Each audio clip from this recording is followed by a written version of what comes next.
What did you say to me, Pablo? Huh? What was that? What was that? What did you just say?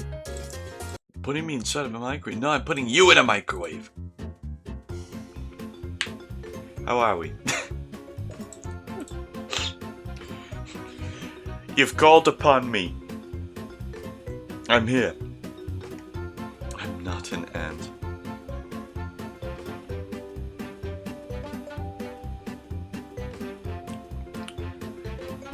Yeah, well, you're taller than an ant. How about that, huh? Damn it. Damn it. How we doing? How we doing? Frankly, Pablo, your mere existence has just reminded me that I need to check on JoJo's. Where the hell? I need to check on Golden Spirit real quick. Hello, Tennis. Come on. Good kitty. Aww. She's such a sweet cat. You okay, Tan? You okay there? She's just looking at me. She's cute. She's adorable. She's looking at me so expectantly. As if she wants pets, and she's gonna get pets. But you're not gonna get pets if you're running away from me, Tannis. Let me check on my freaking JoJo's. No, you're not gonna climb in there. You don't fit in there. It's in a video of Ant in a microwave. Continues to give Tannis a treat. Hold on a minute. Wait. That's gonna make a mess on my bed if I leave that there. Oh, cool. I got my check-in bonus. Alright. Yeah, okay. We'll give Tannis a treat. Won't we, Tannis? Won't we, Tannis?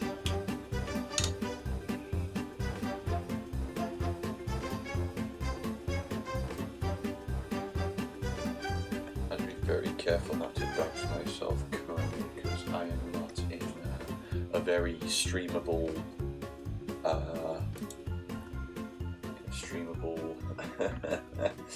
form currently. Boom! Patis! Patitis! Ciao, Tannis. Katyana. Kateriet. Kateriet. You do it.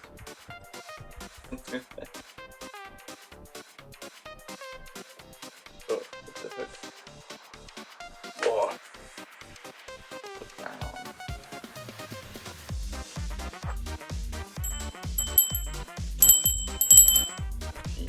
Yeah. Don't flash ass at the camera, Tannis. No one needs to see your ass, your behind, okay? 1, 2. Yes, I know you want them. 3, 4, 5. Tennis Tuesday tomorrow, finally. We're getting an actual Tennis Tuesday. Okay. Come on.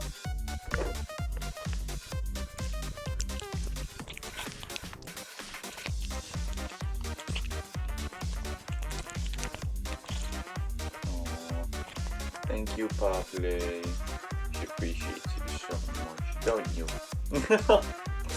Oh, good kitty. Very good kitty. Very, very brilliant cat. Where's the cover for mine? There it is. Right, you're sending me a video of an ant in a microwave. You shouldn't do that. You shouldn't put ants in microwaves. They could become very huge, which is absolutely how microwaves work. They blast stuff with radiation, right? Right? Yeah. Yeah, surely. Surely they do. Let me just... Oh my god.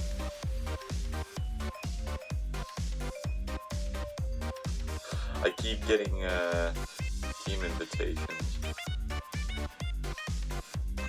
Oh, speedwagon investigation complete. Yep. Now we start them all over again.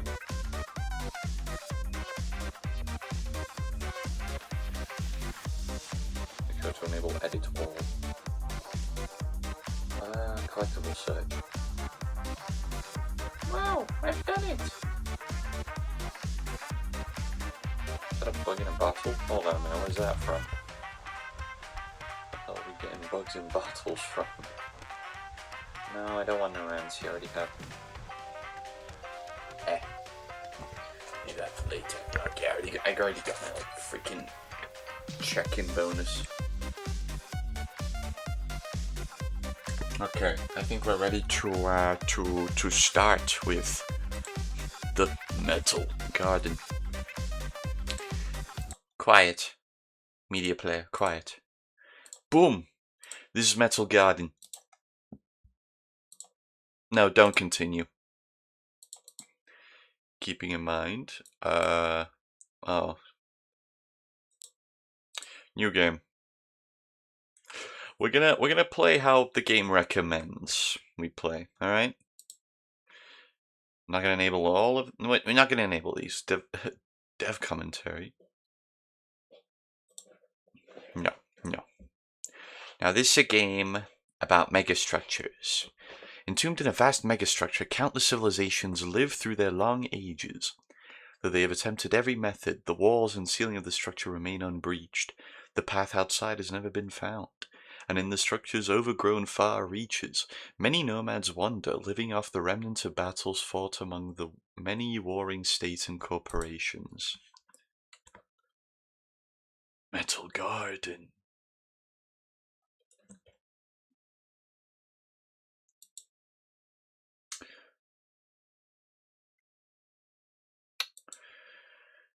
Yep, king of nothing.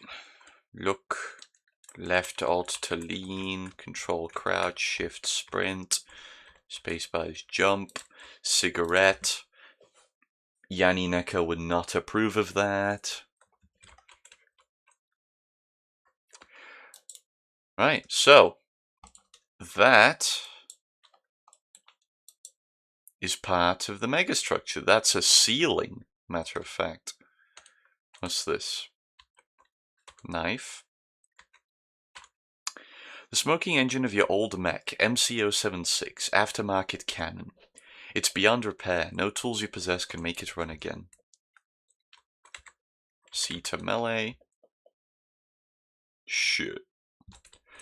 I guess I go this way then.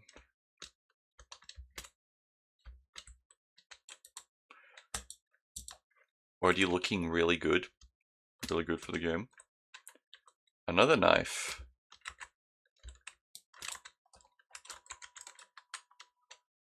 Do I go this way?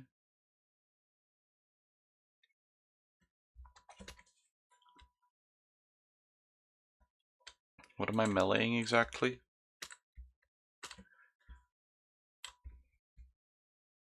My mech.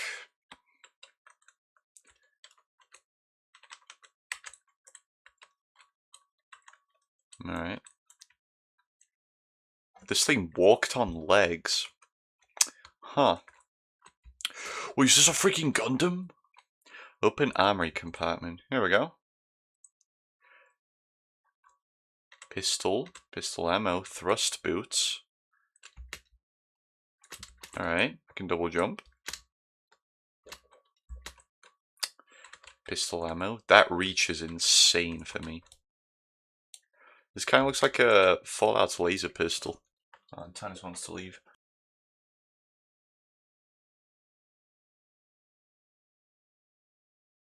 Okay, Tannis has left. I guess we go up there then.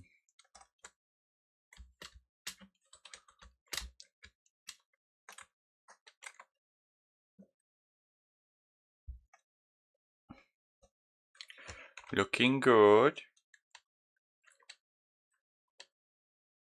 Who's that? You there? Be you friends? Oh, shit. Fuck.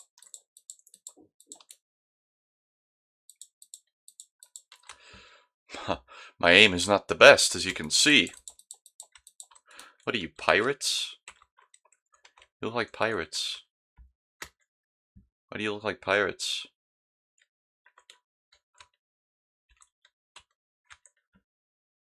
Well, that guy sounded a big horn and probably alerted everyone to me. Med pack. Grenade.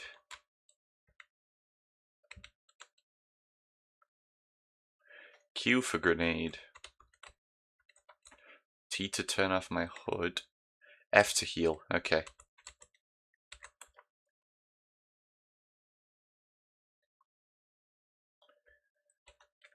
This looks cool. And the fucking... I forgot to turn on the audio, just like in Project Goddamn Zomboid. Wonderful. I really love that there's no fucking automation for OBS. Everything's so manual and gross. Oh shit, the British are coming.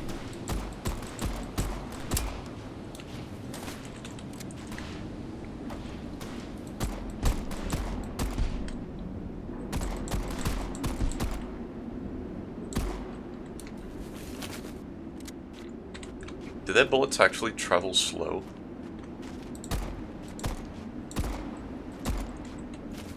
I think they do.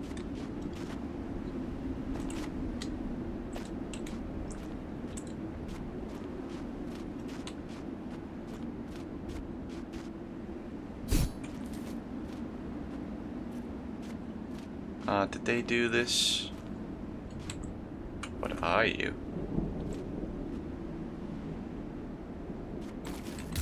What are you, some kind of cat? Samurai? Catmarai? Pull the object out. Oh! Beneath this soldier you find a military operations journal. It spans numerous entries going back to many cycles. It begins by listing provisions for several hundred soldiers and marching orders for a tremendously long-distance mission, and continues by exhaustively describing the travel up through 2 separate megastructure stratas. At work, dude. Hey, welcome. It also remarks on the struggles soldiers are having with controlling their movement as a result of the lower gravity in the upper stratas, their bodies unused to the lack of gravitational friction, but also makes note of increased effectiveness of hitherto less used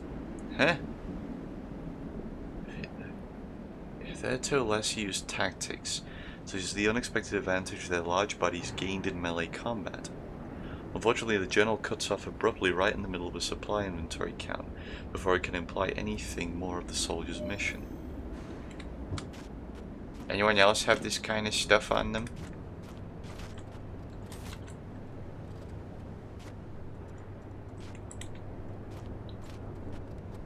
Shotgun ammo?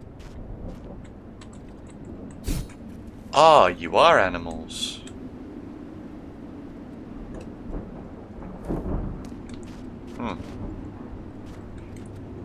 Auto surgery unit. Replenish my health. Limb status. Shotgun. Excellent.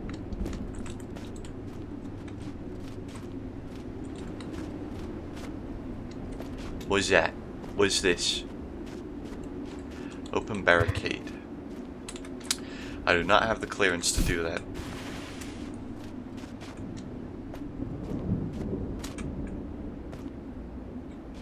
You're a big guy. The royally dressed man before you is bleeding out, even at a cursory glance. You can tell that his wounds are not treated. That if his wounds are not treated soon, he will die. Begin treating his wounds. What humiliation! Defeated but a step from our goal.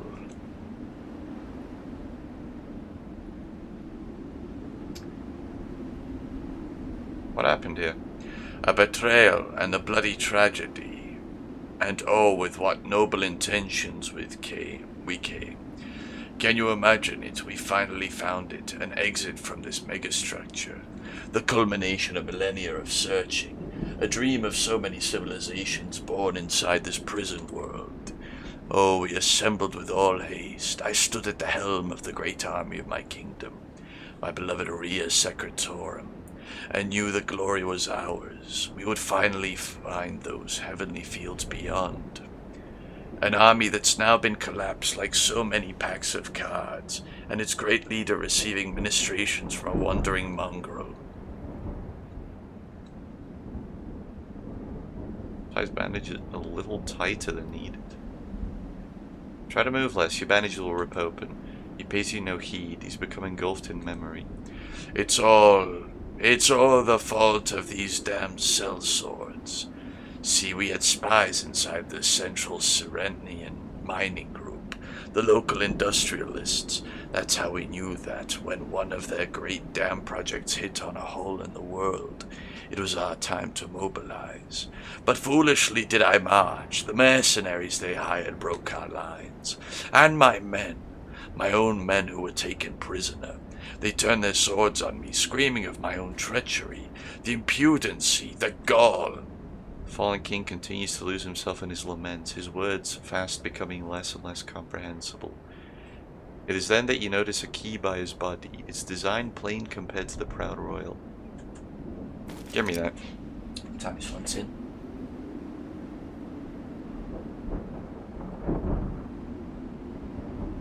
You acquire the barricade key. Fallen King is still lost in his lament, impressing on you the many ignominies that have befallen him. Cool. Anyway. Stabs. Kills. The man is dead. Whatever secrets he held dear lost with him. I put him out of his misery. Bandaged him up and then killed him. Alright. Oh. That's cool. What's this? Neighborhood just got more interesting. Checkpoint reached.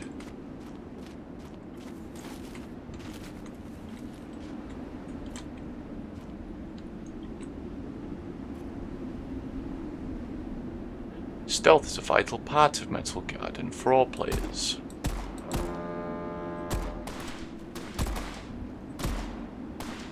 Oh shit. Oh shit. Back off. Bah! Bah! Bah! Bah! Bah! Missed. Loser.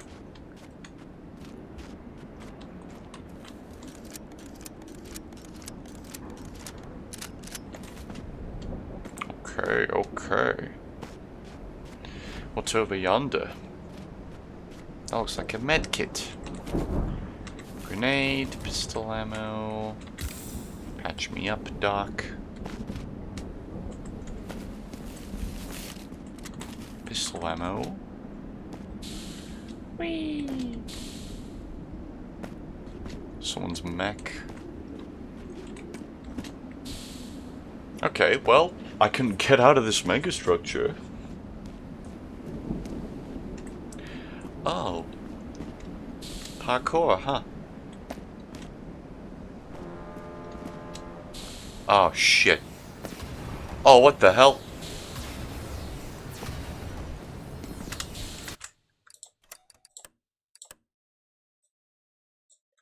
It's a little quiet.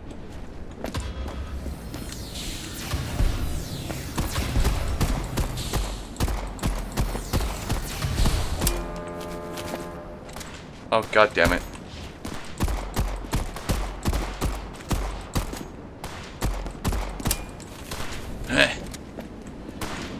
Ow! You shot me right in the forehead, you ass.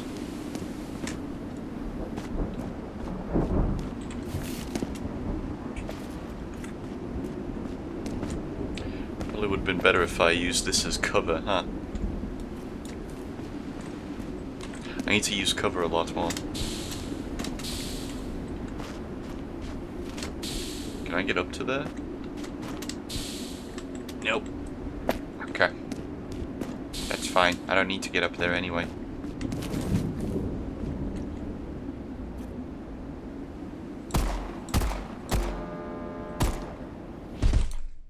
Ow! Having sustained an injury to your leg, your ability to sprint has been impeded. After getting an injury, your health will reset. You can have up to 4 injuries before you flatline. Fuck.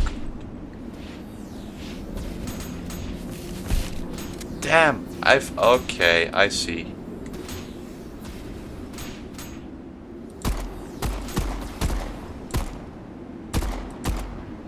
Die? Okay, he's dead. Shit.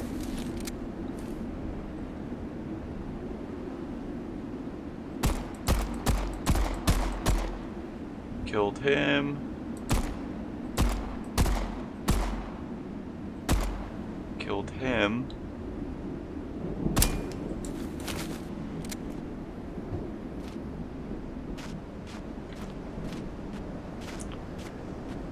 So there's a guy there.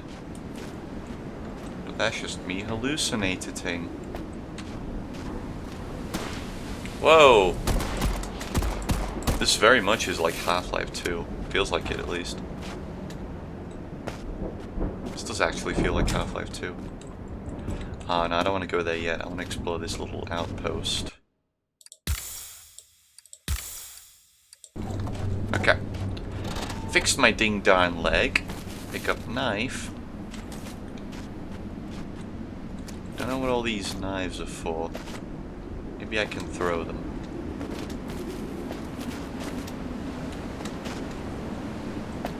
At some point.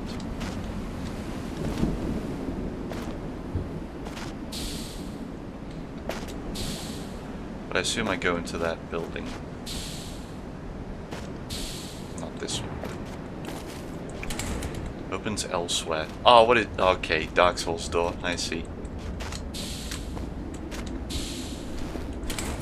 Opens on the other side. Collection of old magazines and newspapers, likely used to pass the time by the mercenaries and stashed away here to hide them from their superiors. All the papers are many cycles old. The newest issue you can find. Front lines are retrospective on the anniversary of the CSMG gaining majority control in the running of the strata. The article tells how many people of the strata, as well as most of the CSMG's workforce and leadership, suffer from extremely high UV light sensitive bodies. The same ceiling lights that warm the flesh of other species torch the bodies of those born here. CSMG gained control of the strata on popular support after they promised to dim the strata's ceiling light as the most important policy. As a result, this layer is unique in that it holds permanent mid-tone conditions. So this megastructure, anyone can alter it then. That's what I'm getting from this.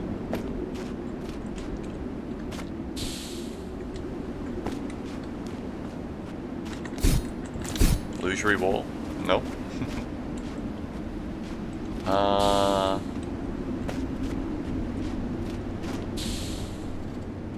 Okay, that's fine. What's this way then?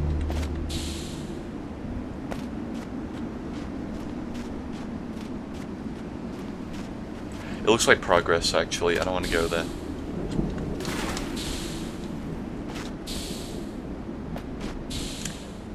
I can't tell, actually. Ooh.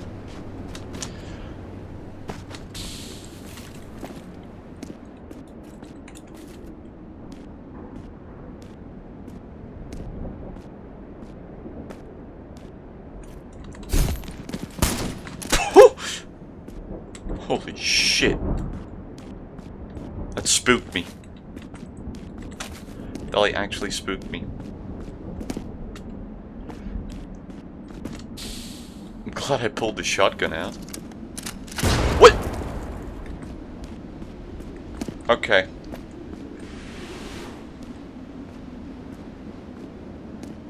No clue of knowing what that was.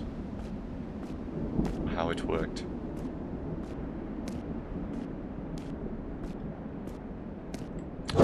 Hey. Oh my goodness. Evil. Evil. I killed your king. Surely that counts for something, right? E-grenade! Oh shit.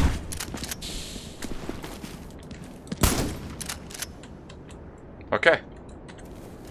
I win. You lose. Good day, sir. Here we go. Opens on the... What the fuck do you mean opens on the other side? How do I get in there?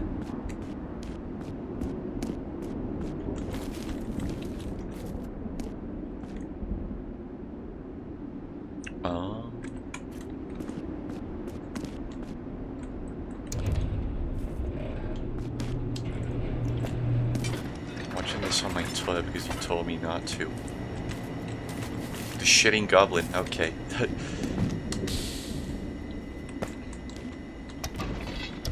Well, I hope you're enjoying. Hope you're enjoying it.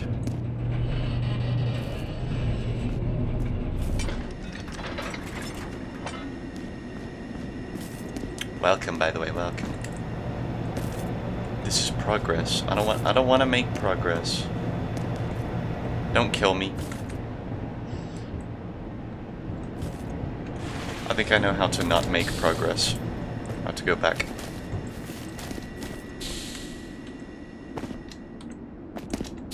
I have to go back. Thanks for the lurk.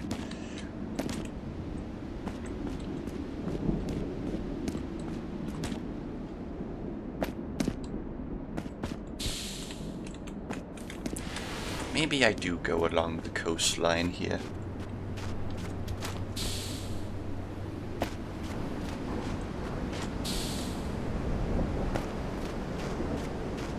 This place is really badass. I want to live in a mega structure. I don't, but it sounds... Hello, are you a fish? Are you some kind of creature? Oh shit.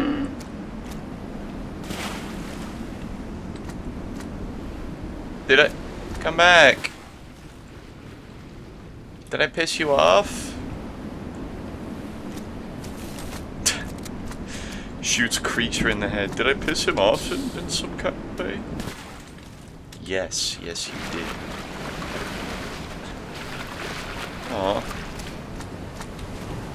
Sorry, the intrusive thoughts won. I didn't expect it to work.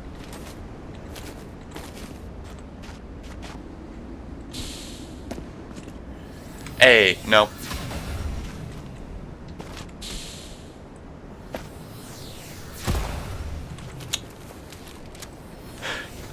Is this game non-linear? I don't... Do I go back into the little fortress there? I can't tell. How do I get in this? How do I access? Can I even see what's inside there? Oh, that's a big gun. Okay, that's definitely like some kind of Resident Evil thing. Wait, there was an interact thing. There's a thing I could interact with. Wait. No. Wait. Where is it? There was a thing. Oh, it was... There's like a stick there. Okay, I'll go inside of this building. I'll go inside here then. That's fine. Yep.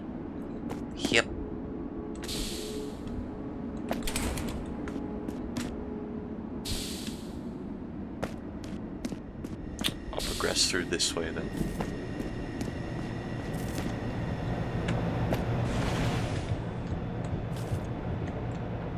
This really does feel like I'm playing Half-Life.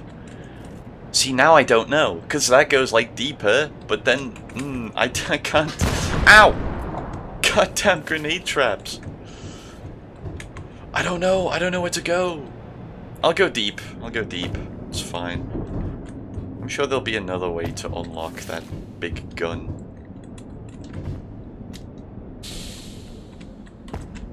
What's that say? What is that? Hold on a minute. Open door. Sus! I've entered!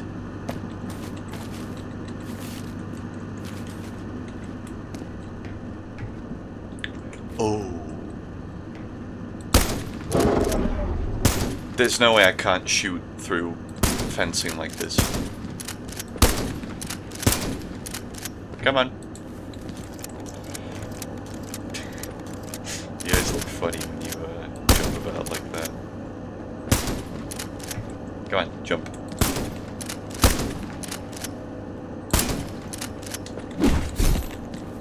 La la la. You guys ain't that tough.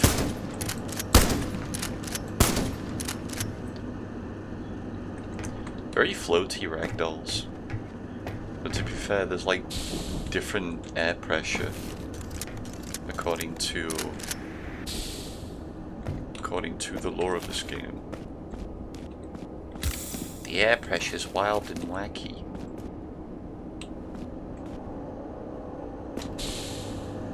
What's this? Pipes. Mario pipes.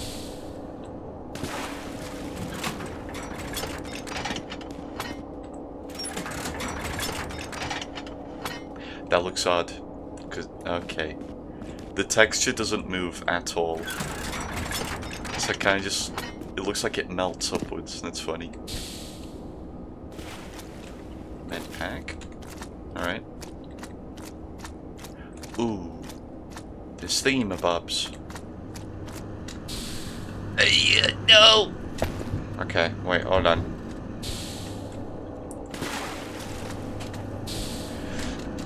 No!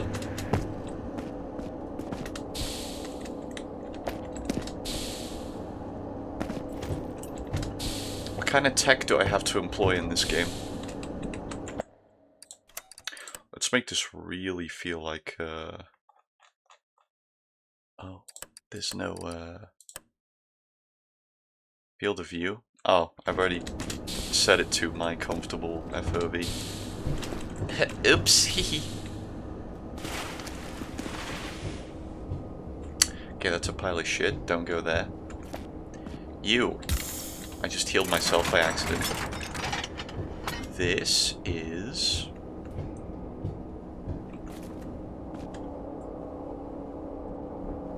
I don't know what that is. I don't know what that is. I don't know where to go. I don't know where to go. Oh. I can make it up there though, right? Should be able to. Oh yeah. And we move this here.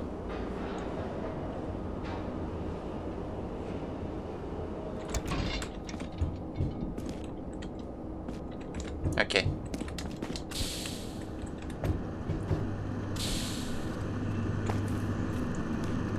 Grenade, pistol, auto surgery. Already at full health. Accidentally already at full health.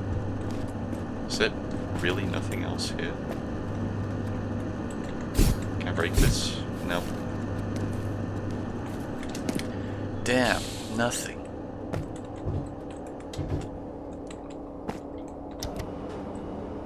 I can move that further along there though.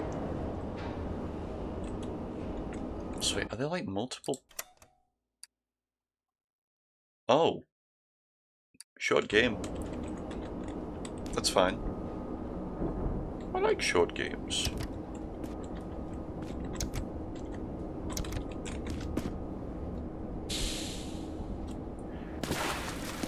Like I'll really have fun with this.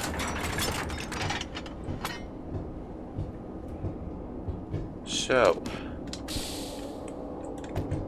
you're the punk I've heard about.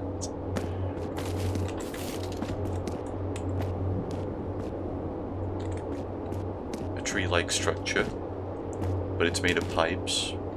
Nope. Those traps always get me. God damn it. Me. me on the internet. Oh! I feel like I've... Oh, shit. Oh, goodness.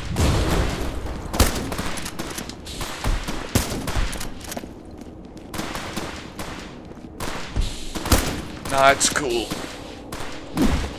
Oh, no.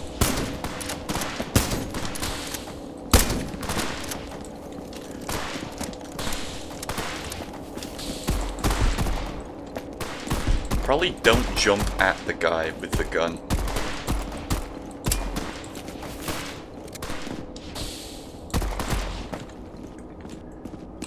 Where are you? Where are you? Who's shooting?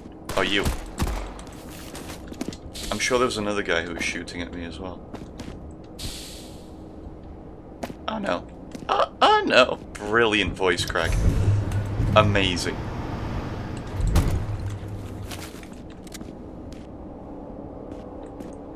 You don't look like an idiot at all having done that. Eh. I don't need that other elevator. I really didn't need that. Wow. There's nothing here. Actually, secret room anywhere? Secret room down here? Wait. I came from down there. I'll go up here instead. Yes, that'll show them. Grenade and a pistol.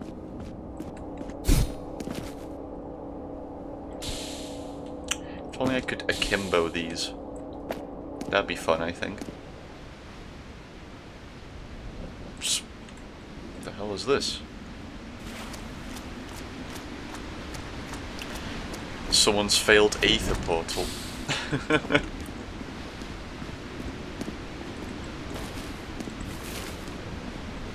Okay. Sorry, buddy. The thing's modded. You have to mod it in. Your vanilla can't handle that.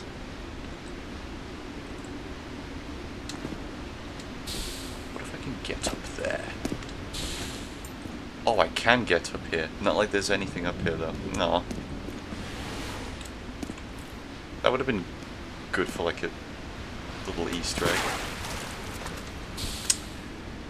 Oh well, oh well. It's a shame, but oh well.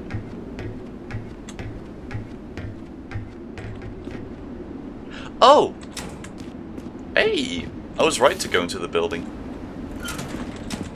Now I get a big gun. A sniper rifle.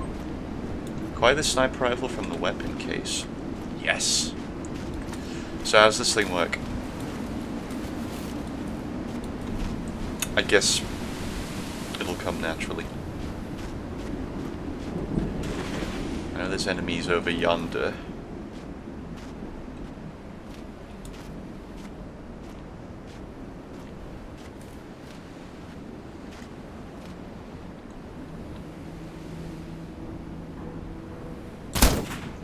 Sniped.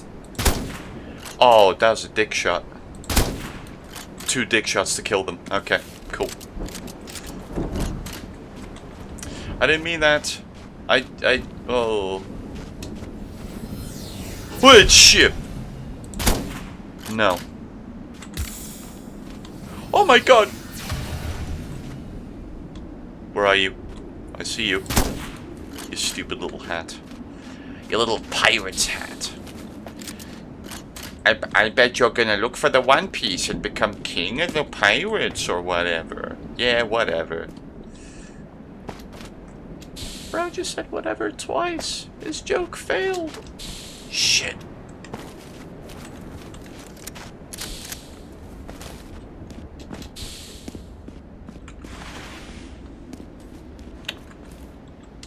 Huh.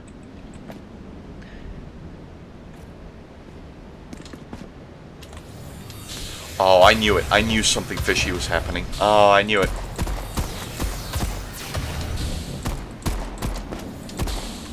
No need to waste all that sniper ammo. There's no need. Ah. You can't hide from me.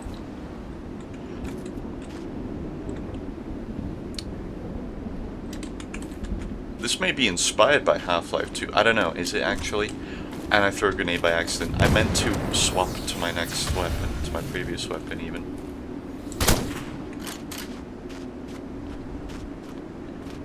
But, oops, I threw a grenade by accident. What's this?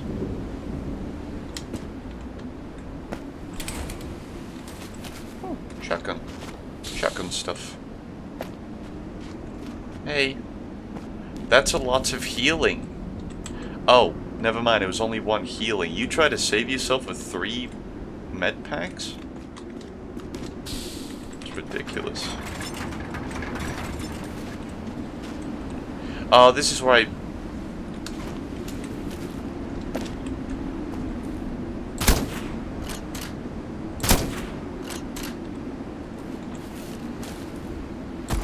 What happens if I kill this thing? Oh. Did it die? Nope.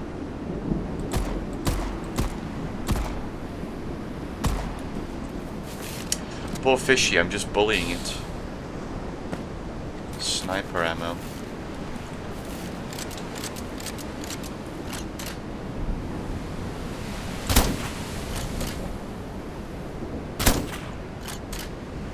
Rear your ugly head.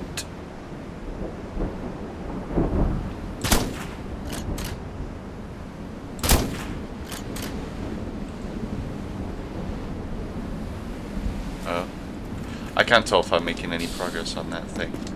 I just wasted all my sniper ammo trying to find out. But, oh well. Let's jump this way. Do some parkour.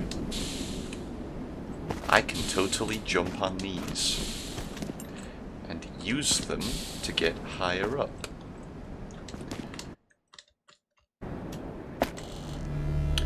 Terminology of scale. Hello?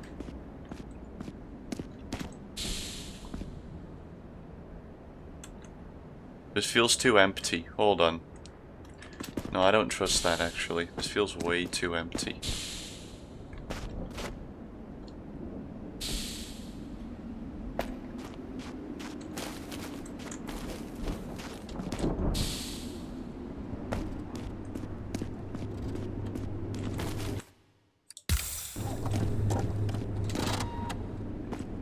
Anyone?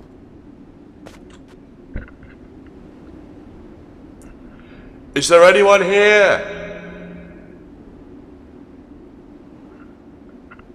I don't think anyone's here.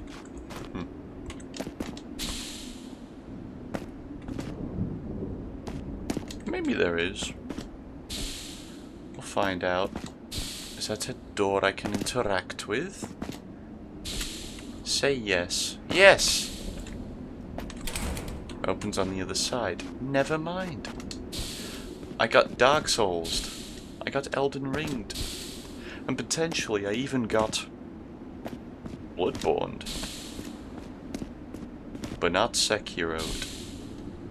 They're not as common in Sekiro, unless you're in Ashina Castle, I think.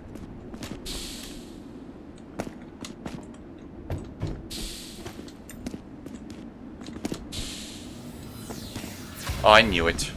I knew something was fishy the moment I came in. Sorry, bub. You ain't killing me. Not today.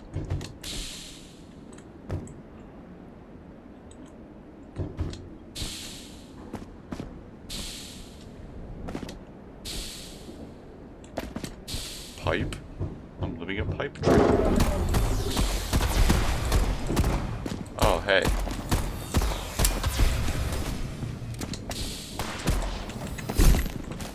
Knifed.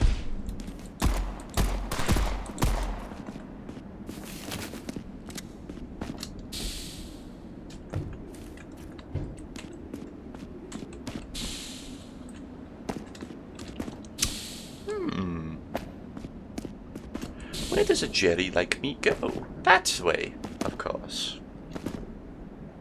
The only visible direction you can go. This makes me want to play Half-Life 2.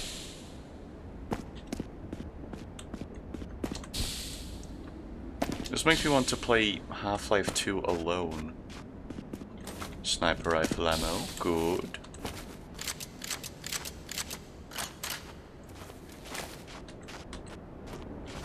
Very strong foliage here. It looks to be made of strictly leaves. But it could be a very, very dense mass. Oh, there must be something on here. I know it's pointing me that way, but there must be something on the other side of this. There isn't. Why isn't there? Well, let's make sure.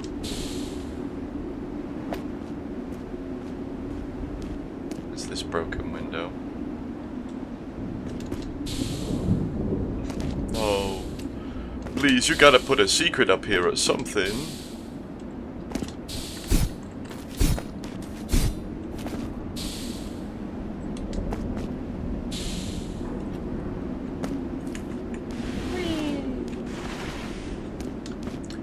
Can't slide down that forever, unfortunately. Wait! Man! Pew! Dodges. Dodges. Slash me dodges.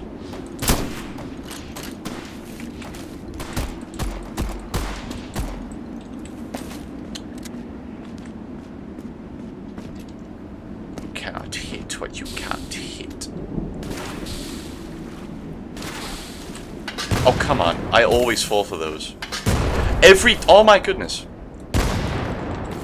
Every time I fall for them. Shit. Gears parkour?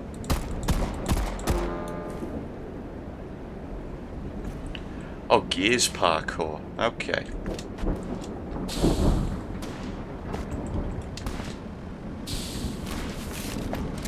A key.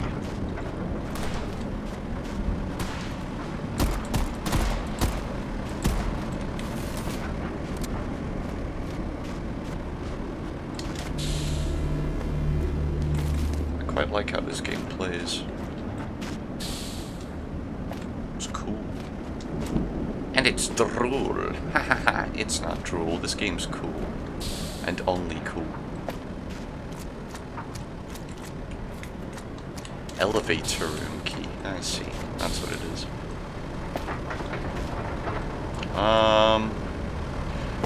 Well, I guess I'm gearing.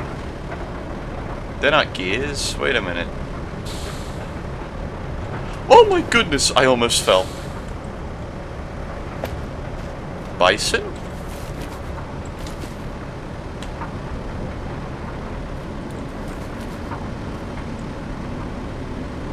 Those are totally bison, I think.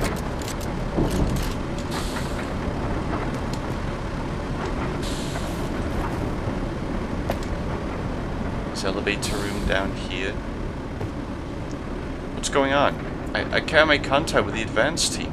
You don't think something happened to them? Huh, as if anything could happen to those tough bastards. Now, it must be the electrical storm overhead. Keep trying. Or is it me? Drops down.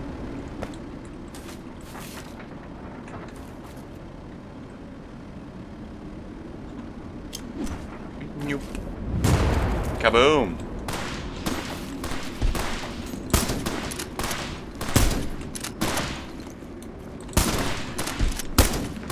Pick your ugly hat. Knife! Knife! Ow. I got knifed.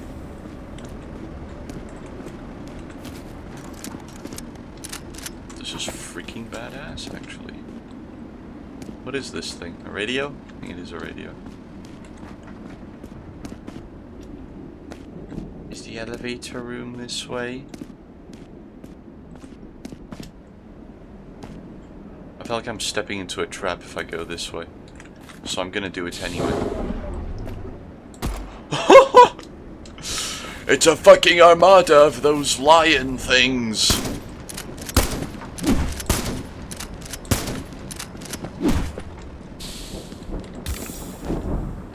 Yeah, yeah, yeah. Throw it up. Kaboom!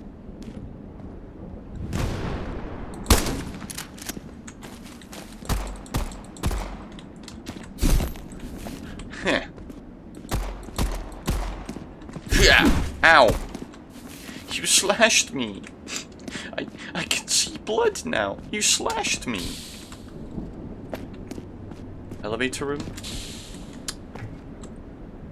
Notice from management, as part of our ongoing initiative to improve employee health, we have decided to limit the amount of smoke breaks made available per worker.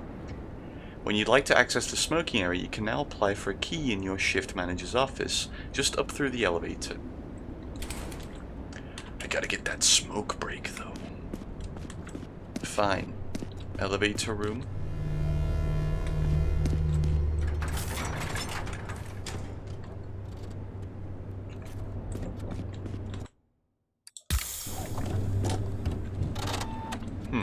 Okay.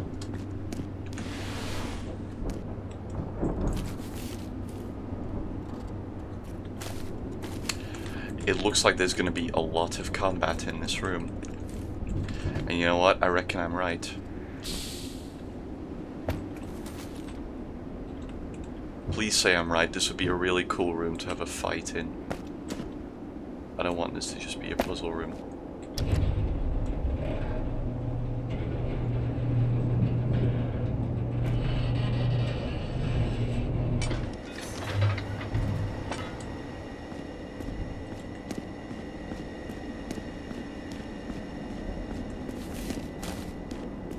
Oh, what's this?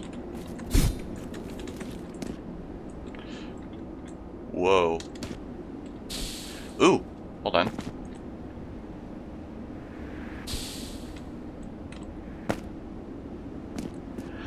Ah! Does this open that other hatch then?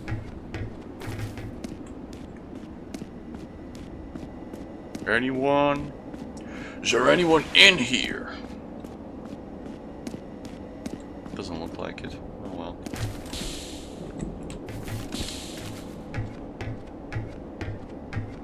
Can I open this? I can.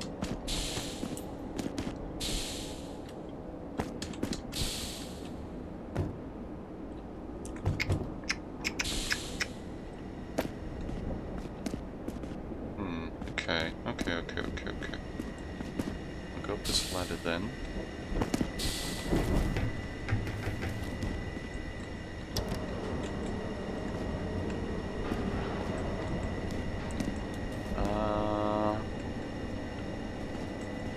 Like when it's on that bit.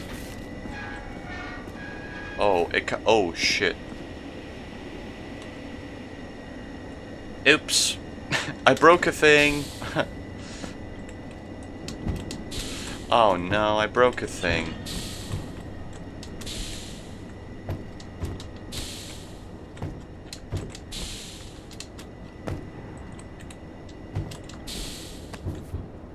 I like how there's no bounds as to how I can mantle up things.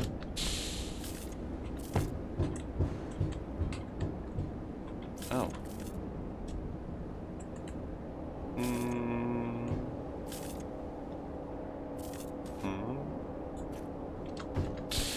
Not like this would have done me any good, actually, so...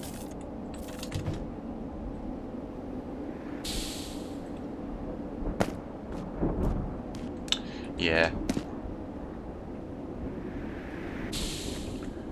Drop down on this thing.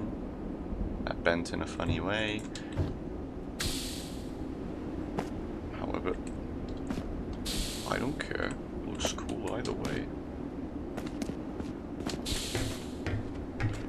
Enemy? Enemy? No? Loot. No enemies? No enemies at all.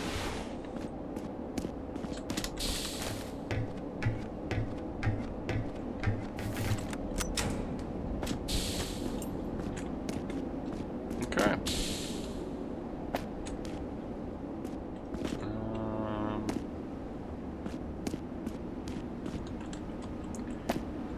This does move really slowly.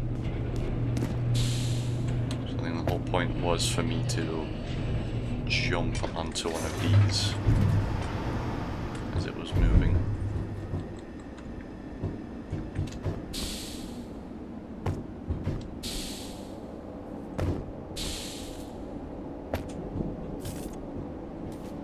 That one's barred anyway. Yeah.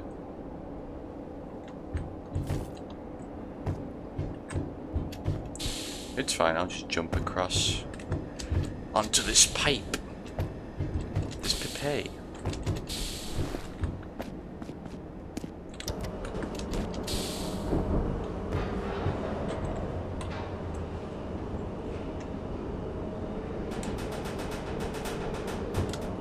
Don't break. Well, don't break with me on it.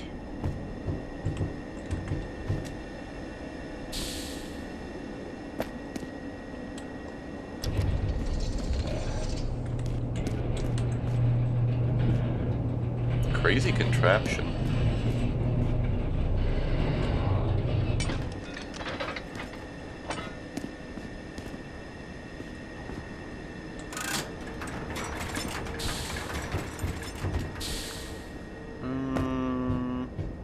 Oh! Loot. That's fine, it's fine. I can grab it, I guess.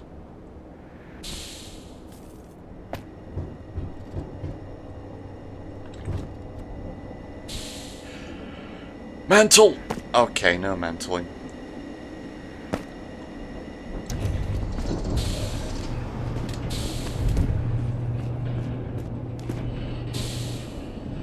Boom.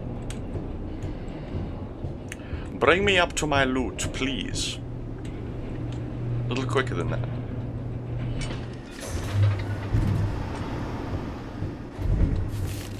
It was health. It was a healthy bundle of stuff. No, don't fall off. Okay, this way then. But I bet there's also something here, maybe? No. Yes, shotgun. Shotgun ammo, to be precise.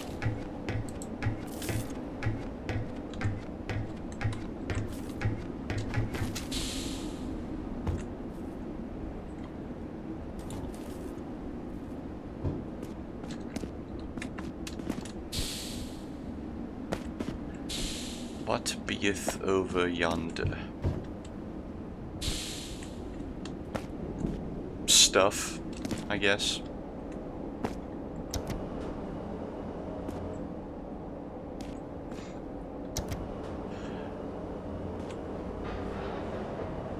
Ooh. Okay, I needed to do that anyway.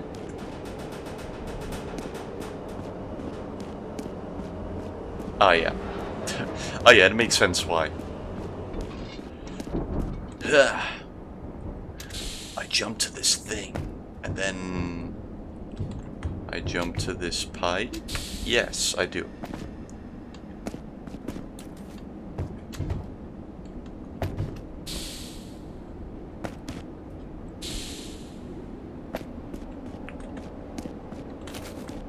Smoking area key.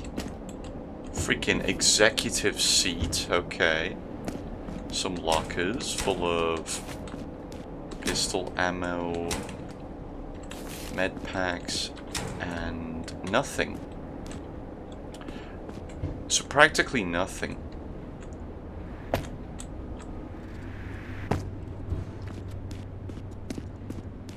Alright, I can go smoke now.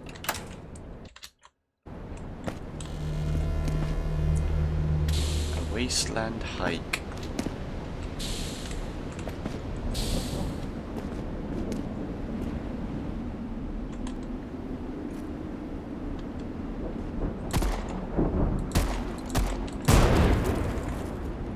There we go.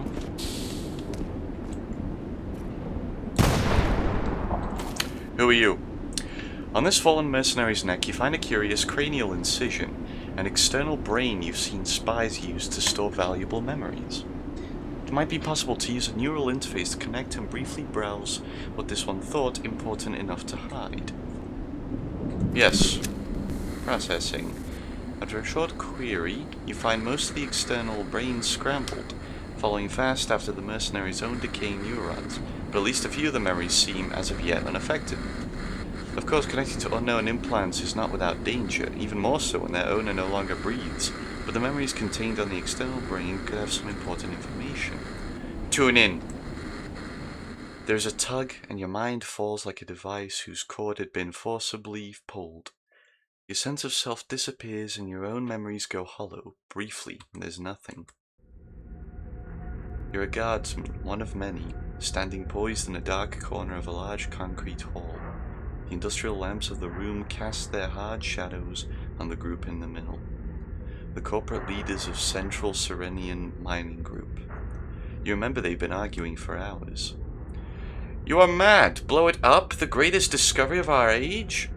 Consider it. If people start leaving the infrastructure, so much of what we have created here will cease in its relevance. Our assets' value will plummet, and our concern will struggle for mere survival. It is the sensible course to take. We have been granted this opportunity to see ahead of the pack, and we should take whatever actions are necessary to keep it that way. Could we really do that? And what of our condition? Don't be coy, we can deal with that perfectly well here. We have seen nothing, we have known nothing. All that we have ascertained is one of our dams wasn't built to hold and broke under the pressure. The engineers responsible have already been dealt with. There's more arguing, more shapes moving angrily in the half-illuminated halls, but you're beginning to have a harder time differentiating between them. As your sense of self and your own memories begin to return, you realize what is happening. The corruption has begun to reach this memory as well, due to the external brain's increasingly deteriorated state. Quickly force disconnect. You return to warning signs playing over your retinas. They inform you your escape has resulted in some, but thankfully minimal damage to your own nervous system. You lose a little health. Unfortunately, all of the memories you can find on the external brain are even more corrupt than this one. Disconnect the neural jack and leave. I jacked in! And then I jacked... No, never mind. Don't continue that joke. Yeah, I got that loot up there. I can see the bison now! Hello! Oh, you're not a bison at all. Ugly fuckers, aren't you? Okay. Oh, okay. Alright, okay. Oh, wait, I can do this. Wait. How long can I stay on here?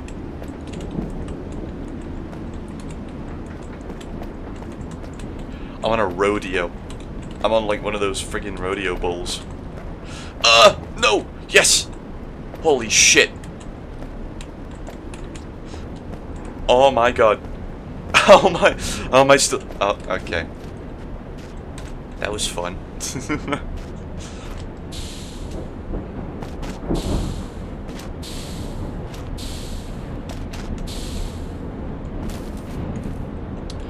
Buddy!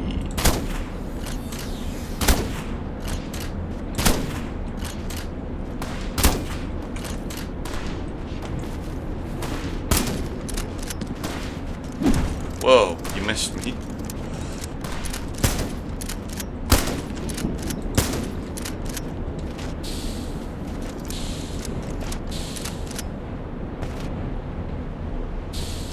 What's in there? What's in that box?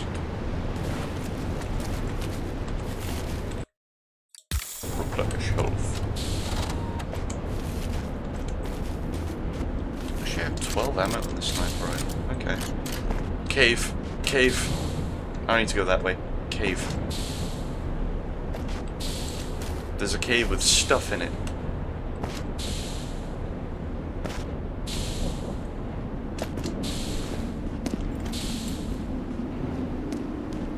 Ugh. Wow.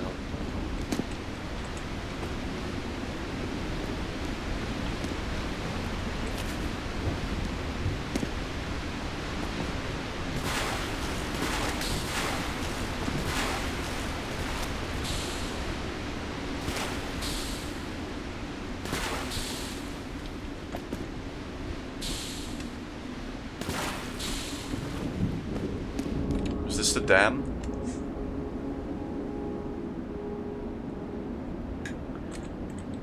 Wow, okay. People really have to scale this thing to get over here? Oh no, that entrance is just caved in. You don't have to scale it. Alright. Who's shooting at me?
Okay, sorry about that. Just threw a grenade by accident. Oh no. But that worked in my favor. Ow! Who? What? Die! I win. Okay. That was a little scary. Oh, Tannis wants to leave. Hold on.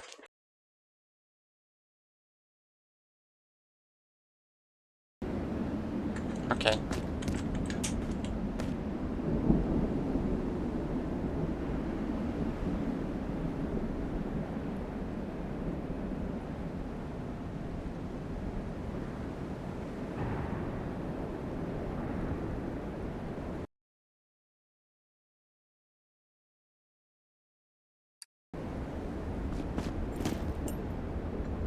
Okay, I'm back. Again, finally. Sorry.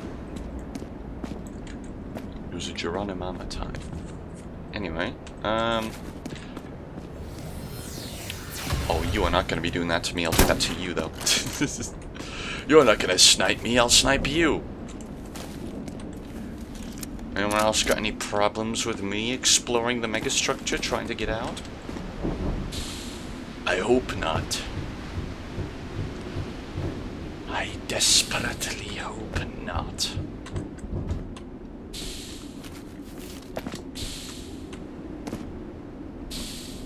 What's this? This hallway looks really suspicious. Oh, okay. It's an ambush. Can I shut this? Nope.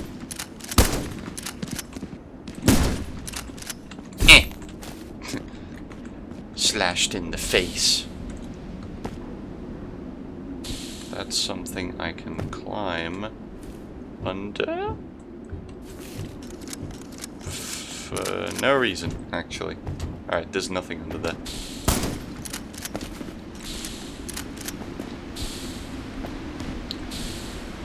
Continuing forward. Shotgun ammo. A papyrus. A contract ledger written on a traditional rolled paper. It details a pact made between a disaffected splinter faction of Rhea Secretorum and military officers of Central Serenian Mining Group.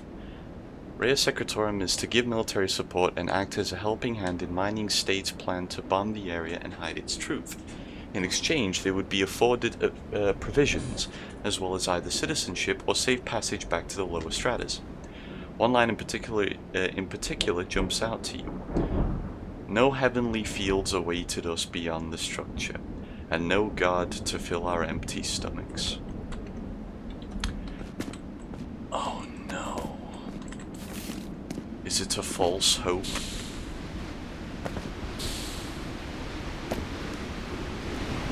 A key, Armory key L. Oh. yeah. That was all just optional stuff. I'm really glad it was that lengthy. It made me think I was on the right track. What of this structure? Can I climb it? There's a storm. There's lightning. There's gonna be freaking lightning.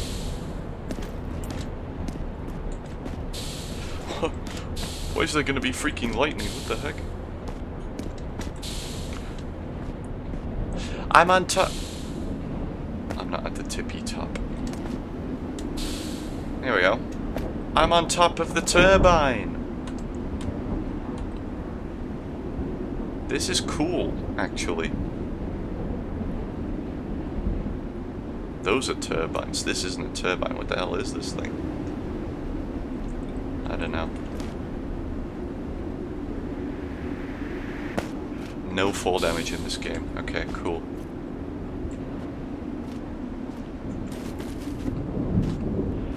Watch this.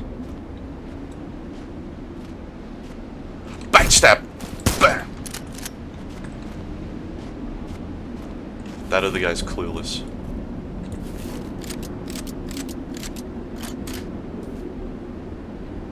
Pew! Pew! Those guys are very tanky. Not so tanky where it's annoying though, which is good. We like that. We like that in our video game. Yeah.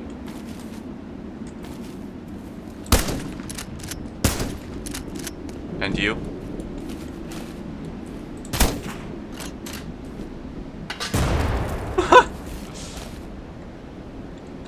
Nah. Denied.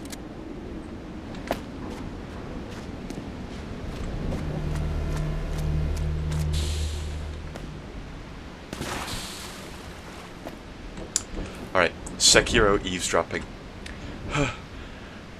What do they need all this fuel for? We've been carrying this shit for ages. I hear the guys here just got some fresh hardware to patrol the border with. Must be burning through fuel like crazy. Well, I'm spent. What they're gonna need to get me is a new back once this is over.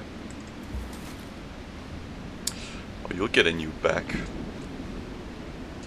When you're reborn anew.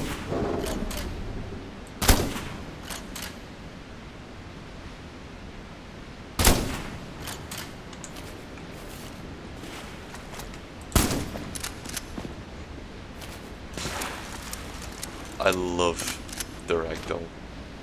I love ragdoll. Games like this need more ragdoll.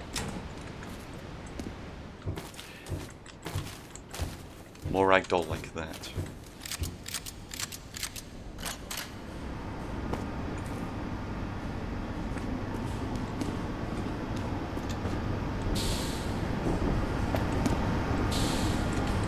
Oh, ba. This is a Black Mesa puzzle, quote unquote. Oh, that's badass. What? Who? Oh, you bastard. How long have you been planning this then, huh?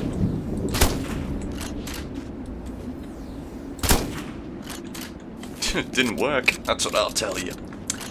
Didn't work.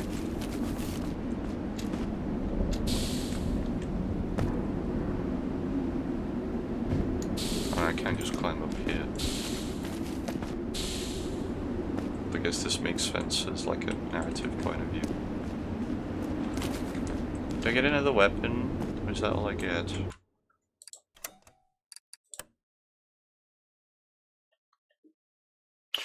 Oh, I want a more weapon. I want a more weapon in game. It's cool though. It is a short game.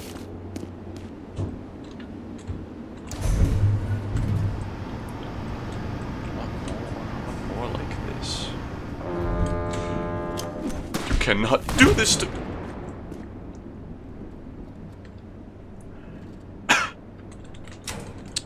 Okay.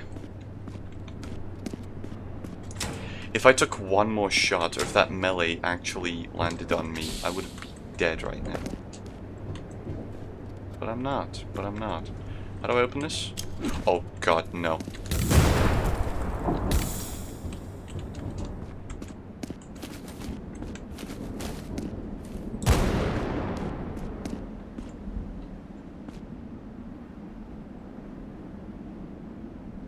Question mark? Oh. Damn armory key R. Are these keys preparing me for a boss fight? Be honest.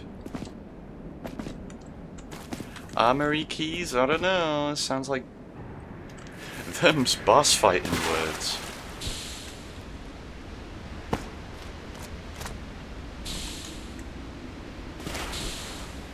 Key right and key left, that's what I'm assuming. Right, left. Is this armory left? Can I jump in this big hole? Is this a hole I see before me? And it echoed back like a hole.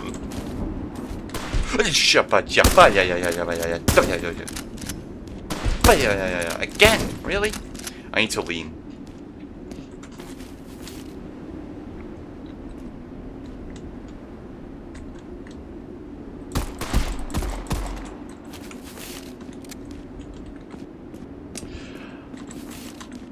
I feel like setting the difficulty to hard wouldn't do all that much except for make them tankier and also improve their aim.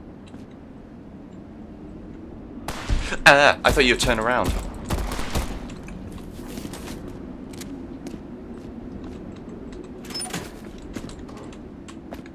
That's... oh. Backstabbed. Death blow. From Sekiro.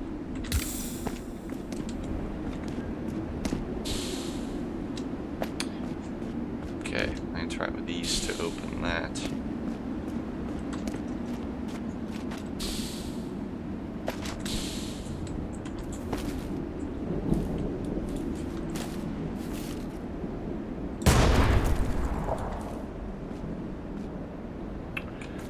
How about them zombies, eh? I think that's a song.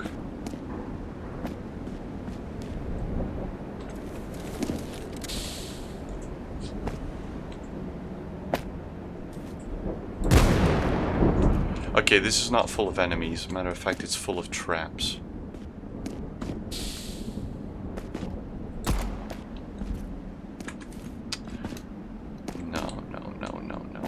Tell.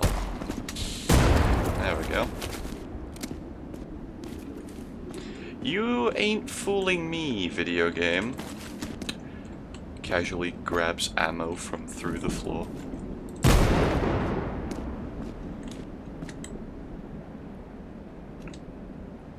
I know there's one on that pillar there, which I got rid of. Masterfully, by the way.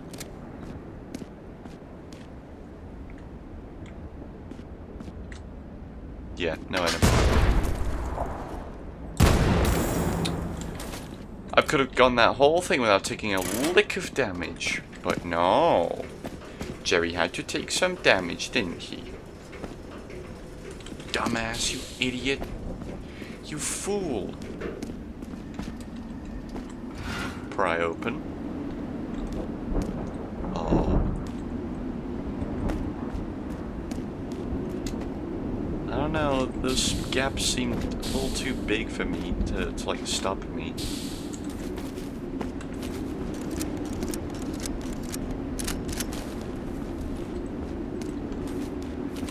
Okay, armories. That which escaped the notice of map makers.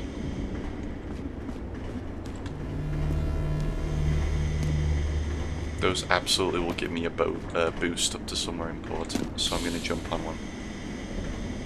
A boost. I was going to say a boost up to somewhere important. That would have been stupid.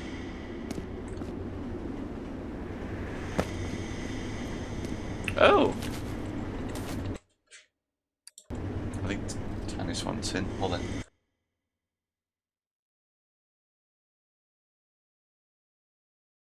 Yes, Tannis did want in. Isn't that right, girl? Good kitty. Good kitty. We love Tannis. We love Tannis because she's a lovely, beautiful, passionate little kitty. And she's right in front of my monitor. I can't game with you bloating up my space like that. You can sit there though, yeah.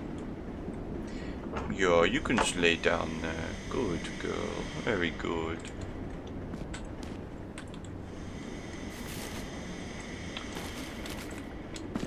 Something's up to this place.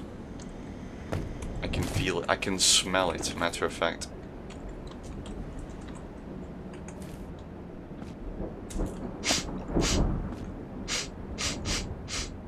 Oh, yep. Oh, yep. Yep, this smells like a setup for a source combat thing. What's this? Oh, I knew it. Oh, I am such a genius. No.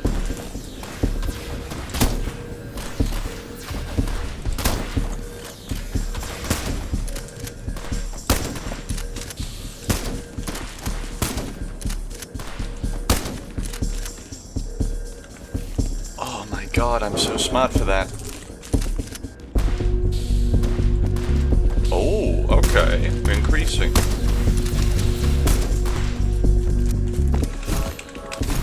Double knifed. Get double knifed. And you. Wow! Heal. Heal! Defeat an opponent through indirect means. Oh.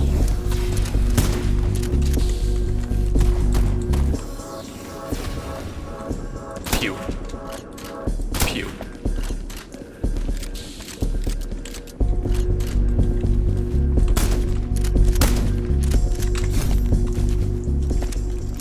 Once more? No? That was really fun. I was really hoping for a third round of that, but oh well.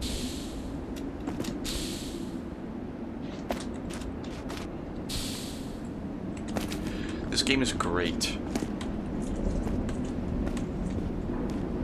And it disappoints me not in a bad way, but in the sense that I want more of that. What? Mech? Border Watcher. Hold on.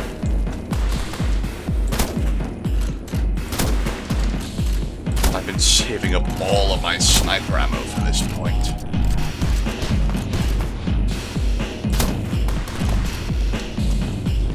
Grenade!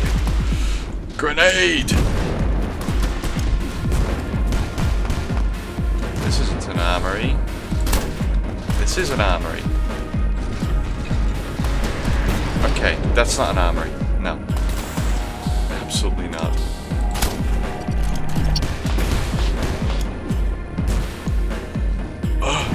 Metal Gear Rex. You're missing, you're missing, you're missing. You're missing.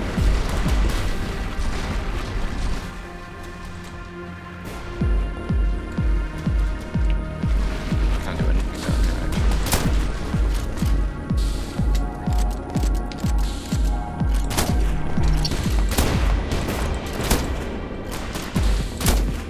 Did I miss the part where I have to use the armory keys? Or is that down there?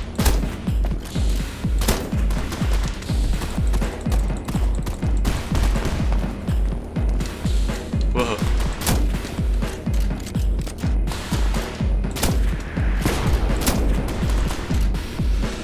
Bam! Bang!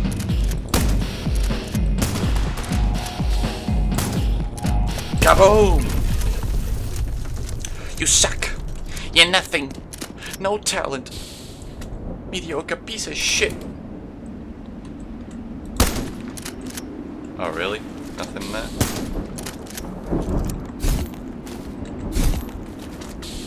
Oh, it's a shame.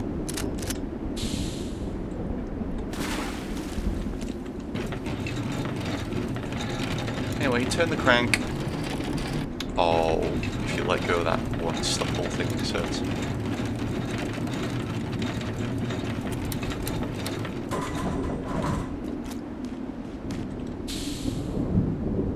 What's this way?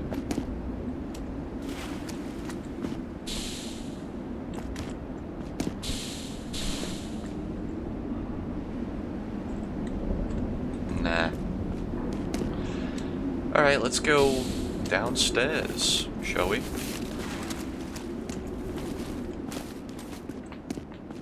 That was a good fight.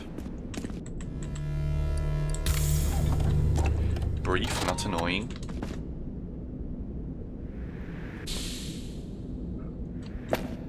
Oh, I thought that was a grenade trap there for a second. I was gonna be so busy to be like, no! Why there? You cannot do such a thing to me. Oh shit. Uh-oh. Oh no. Get me out.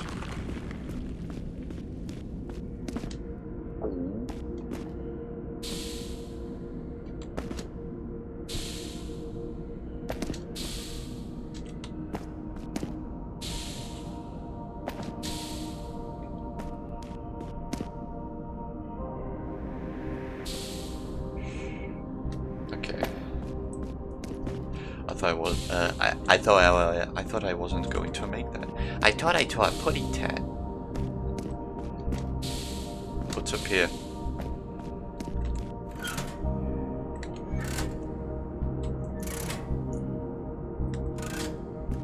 Nothing. Nothing. Fidget toy. Fidget toy lever. Oh, this is like a... Huh. A Kobayashi Maru spaceship.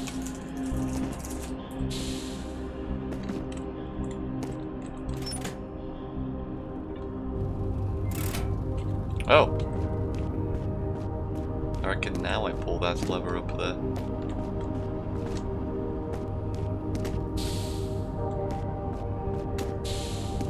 I mean, I can interact with that console, but no, I need to see what this does.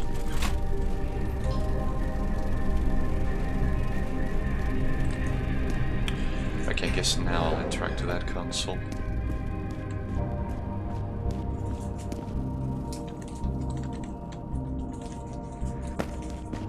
Alright, what's this thing do now? The ancient terminal whirs to life. An endless wall of code cuts across its dusty display. The pure language of machine, line by line, you begin deciphering the message. Current working hour is 27342549243. The number of operating hours has exceeded the statutory of the Artificial Intelligence Safety Convention. Please contact the Maintenance Committee for Machine Euthanasia and Replacement. Current working hour is 27. The same message keeps repeating again and again. Other functions seem unrestorable. Damn. Are these machines? Whoa.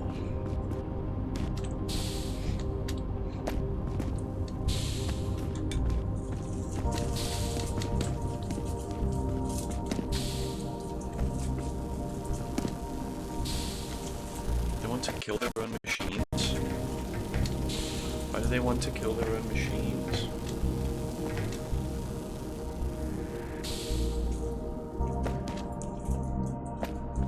No, Tannis, don't drop those. I want to eat those later.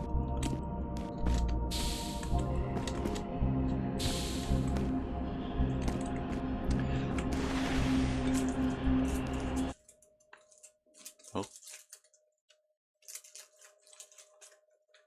Janice, stop that. Oh. Planet surgery.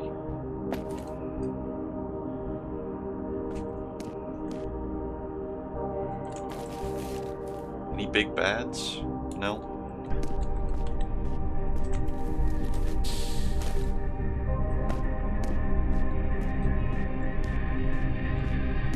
What's that noise?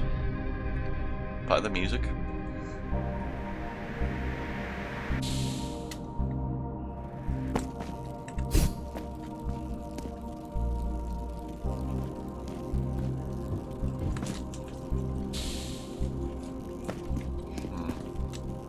That's useless to me.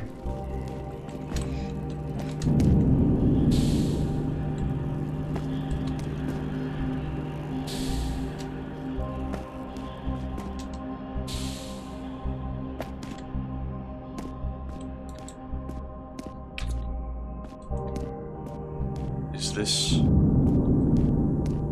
the way out?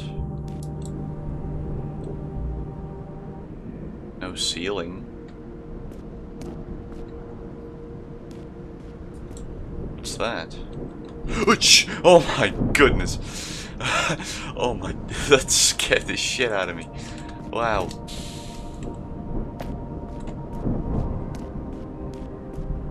We go this way first. What if there's a cool little secret? You win the game. Oh.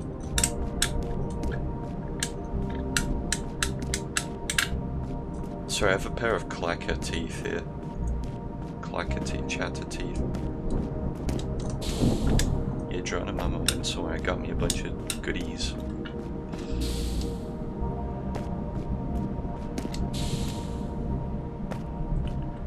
She got me like a little bubble game.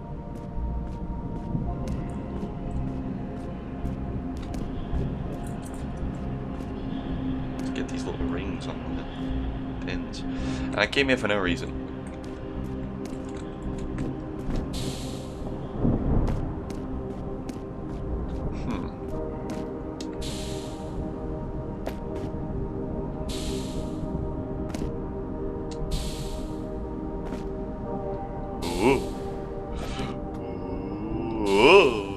Pushing my luck there, aren't I? Ah! I'm just kidding. I'm gonna fall! Nah, I'm messing with you. I would never fall.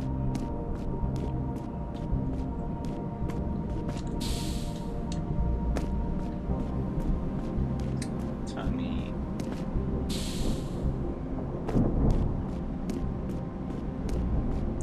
So what the hell is this thing?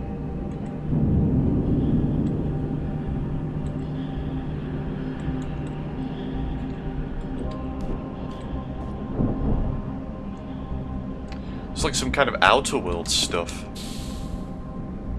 I love Outer Worlds. Not Outer Worlds, no, that game sucks. Wait a minute. Outer Wilds. Outer Worlds actually blows.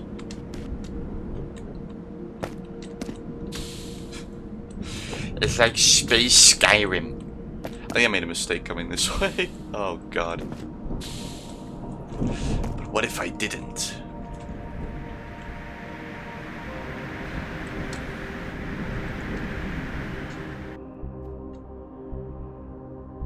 I did.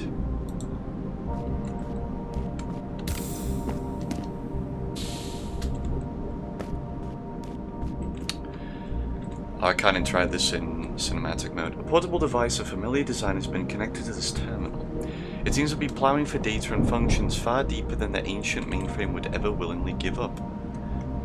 Access data records. Loading log. Megastructure designation H5 Artificentric 7R16. Structure type. Counterweight world. Description. A counterweight world is a type of physically smaller, although much heavier megastructure built within a far larger one. Oh, we're still... Oh no. God damn it. Counterweight worlds were created with the purpose of gravitationally binding orbits of planets and other celestial bodies that would find themselves in the way of the outer structure's expansion. Having been created before most of the nearby outer structure, they would restrain and prevent the intruding celestial body from striking its walls or ceiling, thus ensuring the structure's future stability. They were most often built in the very earliest ages of construction, especially in what we now regard as the former inner solar system. Additionally, like with many other utilitarian yet crucial complexes, a large maintenance team would remain inside these structures. The species they were known to seed often had their origins tracing back to well-patterned gene pools. The biological parameters usually chosen to best assist in specific tasks of the structure's future preservation. However, with the megastructure's expansion past the Kuiper Belt and with maintenance teams having left the structures, contact with many of these counterweight worlds have been lost. It's Tannis Tuesday. It's not Tannis Tuesday, it's Monday. It's Tannis Monday. Welcome, Void, welcome. As such, it is very difficult for us to verify their present stability. Log end. Open rail module doors. Unlocking all rail module doors. Rail module doors have been unlocked. It's Tannis Monday. Tannis Monday. Tannis Tuesday. She's sleeping on my rock candy that Joanna Mama got for me. Okay, start the rail module and have a seat. There we go. This is nice. Now I actually want to be where the action is. Hello, John. Hello, look at you. So soft. She's so pretty. She's my little princess. The gears that have not been used in eons grind in violent resistance against your demand for movement. Before you, millions of miles of concrete and steel stretch out, dwarfing a great crimson sphere. You watch as endless tides of hard matter unfold, one solid, stacked surface after another. And as the slow descent of the elevator continues, you begin to glimpse for the first time the true vastness of your escape. Many hours later, the elevator descends to its lowest point, at last coming to a halt above... Where's my phone? God damn it.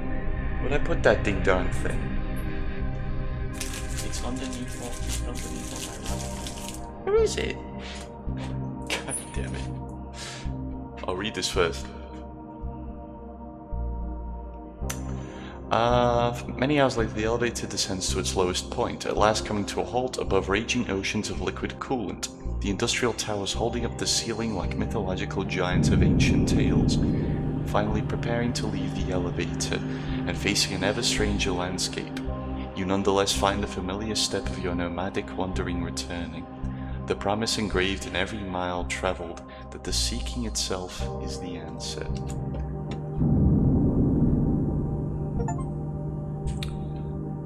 That was Metal Garden? Holy shit, peak game. There's my phone. Wow. Very good. Are you winning? I am winning. Yes, I just won. You watched me win.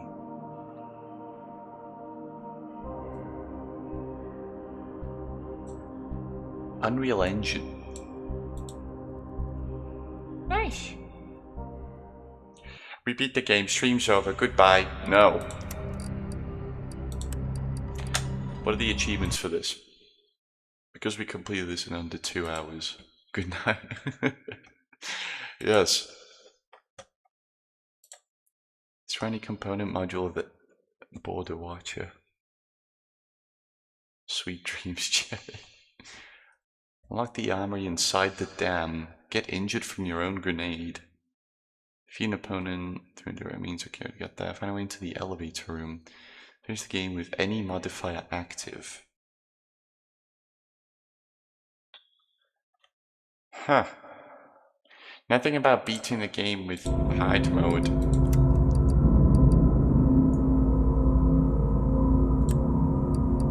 Infinite help. Item randomizer. Enemy randomizer. There are no health pickups in the game. You can still use an auto surgery. Yes. There are no enemies present in the world. Any incoming damage immediately reduces your health down to 0, leaving you with an injury. Oh no. We'll add dev commentary as well. Why not? So, 5 minutes. Entombed in a vast megastructure. You've already read this stuff before. Goodbye. Metal Garden. Let's learn about this game since we've... That doesn't mean that the treat bells, but no.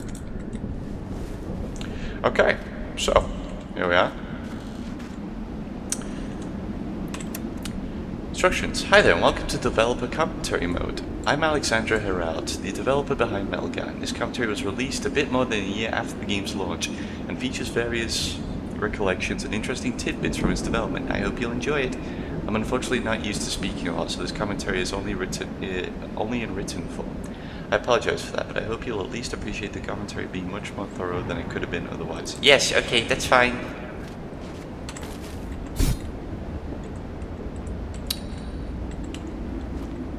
Okay.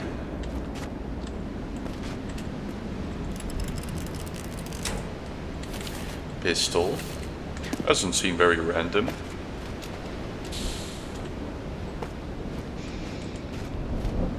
Oh wait. Commentary up there. Commentary around here. No. Alright. So. Aftermarket Cannon. This little mech is probably my favorite design in the game, and it's currently even taking a central spot on the studio website. I've always loved all kinds of mech designs. You should look at Gundam. But I was especially intrigued by the idea of mechs as a living space, and that's what I tried to capture with Aftermarket Cannon. A traveling mech rather than a fighting one. By the way, MC in mech name stands for Machine Carrier, as in this layer of the megastructure they are mainly used for transportation across difficult terrain, and only rarely for combat. That's nice. That's cool.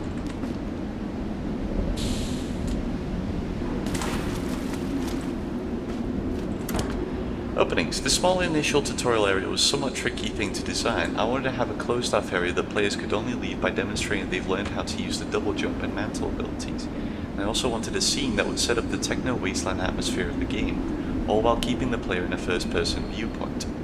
While working on Metal Garden, I didn't have the resources and know-how to make cutscenes that would be able to depict this world at the level of quality I desired, which is why I decided to keep to environmental storytelling and text entries. While limiting, this had the nice effect of immediately making the world feel a lot more mysterious. The other thing I thought about a lot in regards to the opening is that I wanted it to be interesting in 3 different ways. As soon as possible, I wanted to establish an interesting narrative hook, show a gripping visual that drew players in, and as soon as possible get players to engage with the mechanical side of the game. As a small unknown indie dev, I felt I didn't have the luxury of people being willing to stick with the game if it didn't grip them quite soon. So I tried to establish all 3 as quickly as possible. That's good. That's good. You did well.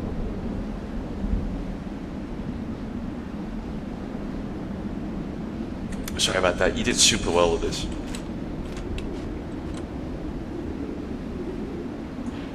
Yeah, no, after only spending 2 minutes in the tutorial, I immediately thought, okay, this game is gonna slap. This is gonna be really good.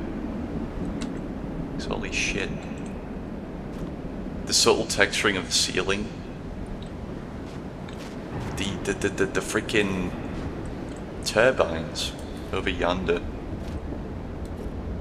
And whatever these may be, some sort of air vents, I don't know. Very good, very good.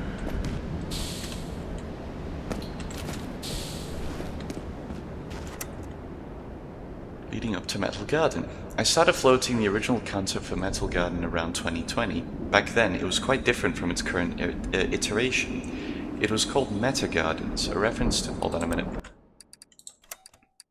We're gonna get a blast from the past for this person. We're gonna go Weapon Audio Classic, Weapon Animations Classic.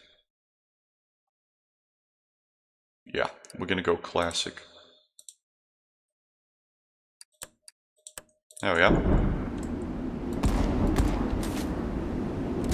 We're going full Classic with this. Okay, back then it was quite different from its current iteration. It was called Meta Gardens, a reference to it being a structure of interconnected garden worlds. The name was changed, sorry. was changed due to meta and metaverse becoming a thing, and it was closer to what today would be called a single-player extraction shooter. It would have... I pull myself out of my pocket megastructure, which is really not a megastructure if it's pocket, but whatever. Alright, and it was closer to what today would be called a single-player extraction shooter. It would have followed a group of people traveling through the outer megastructure who would at some point run out of fuel. You would then have to go into a huge map of the inner structure, making the game to retrieve fuel from some randomized point depending on where your travels have taken you. Throughout each run you would have discovered more and more lore and story of the game. It was, however, just far too ambitious for a project for a 19-year-old still learning 3D art and game dev, and I gave up on it after a few months. I would resurface the ideas for a project a few times over the next few years, each time trying to make it a bit smaller. Of course, I worked on quite a few other unfinished projects throughout the years too, each of which proved to be just a little too ambitious for me to handle. Around 2023, yes, I learned slowly. That's fine. As long as you get there, that's absolutely fine. I decided to just make the smallest possible project I could. I decided it would be a short 15-minute long game set in some kind of a techno wasteland setting. I planned no story, only the simplest gameplay mechanics, one gun and one enemy type, and decided I would have done it in a few months. Over the next few months, however, I realized adding another enemy type and a few more weapons wouldn't be that hard. Then I realized I could add a rudimentary dialogue system to deliver some narrative. Finally, I realized I could shift the game to be in Metal Garden's setting. That's how Metal Garden in its final iteration was born. Final development ended up taking 2 years instead of a few months, partly because of that steadily increasing scope, and partly because I was still going to college and juggling part-time jobs.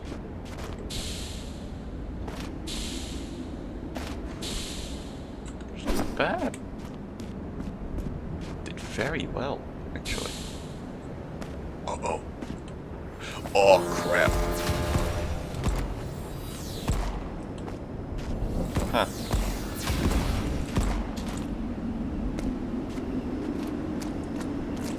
Encounter with the Unknown. This is the first combat section in the game, and it's a bit of a trial by fire. Not only does it immediately ask the player to fight a small group of enemies, but it also doesn't really give any indication if they will be hostile on approach or how they will move and fight.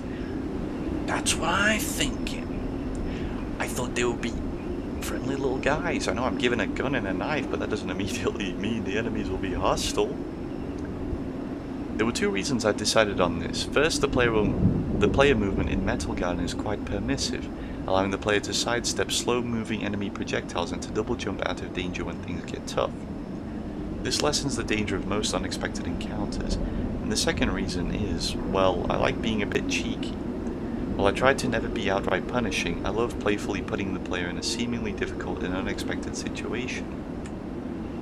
That's why the game is full of ambushes already in the second encounter, but also why it has an injury system that lessens the punishment of losing all health, and why many ambushes in the game are followed by a healing station or a med pack. I think this kind of design makes a more interesting conversation between the player and the designer, since there's an element of trying to outsmart one another, as well as more memorable encounters without necessarily punishing the player with losing too much progress. Work to a T, my person, my fella.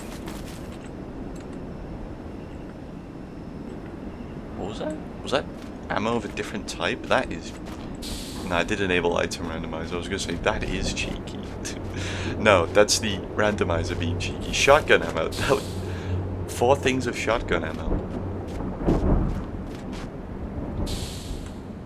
This is good. Gay Ben. I'm Gay Ben.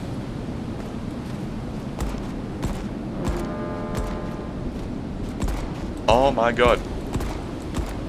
Warriors. You are really tanky. Hey! Ow. Die. Don't kill me.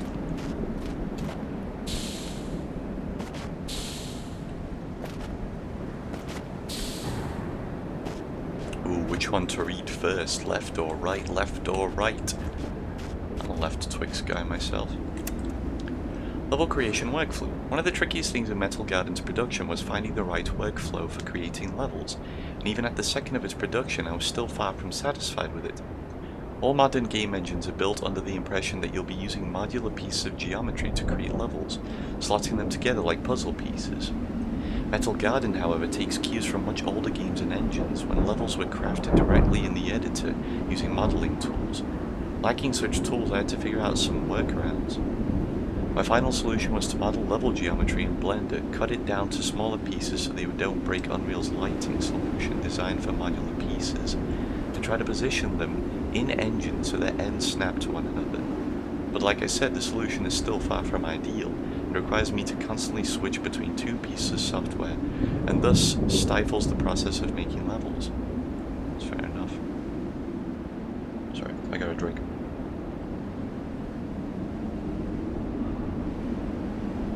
Little sippy. The remnant of the exploration that took me to this workflow is that several parts of the game's world have been made with different workflows. For example, this hill and its surroundings were made with Unreal Engine's terrain tool, the only part of the game made with it and not a bespoke 3D model. Sorry. I quickly abandoned this approach because, while it would let me make part of the levels in engine, the terrain tool is just not precise enough for the kinds of levels I was building. I wanted very precise control over the shape of cliffs, the angles of slopes and connections between different terrains and structures, and only being able to edit individual vertices was enough control for me.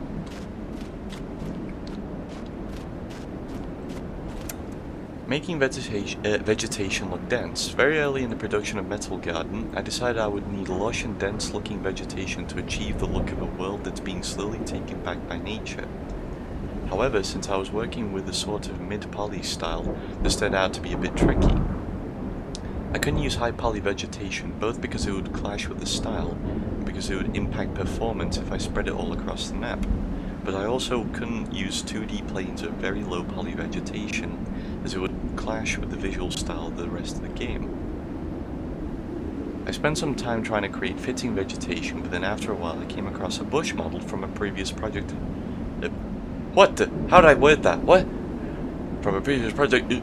While I came across a bush model from a previous project. It was a small environment I was working on a few years ago depicting a Mediterranean coastline, and it had a fairly small poly count. I scaled it up, added a wind effect, and found that it looked convincing both up close and spread across the horizon, while not impacting performance too much. You did a brilliant job with that. I did not even notice. I'm sorry. I didn't even appreciate that. What the hell? Yeah, look at that. Decrease. Oh wait, frame rate limit.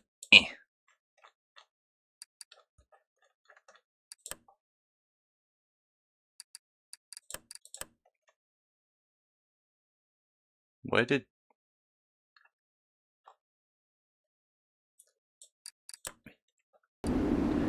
Look at that!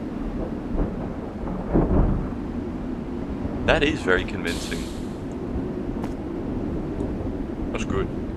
Plays game like this. No, I'm not gonna play a game like that. 100.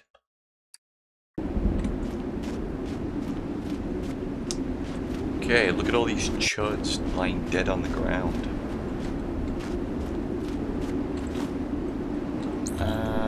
Nah.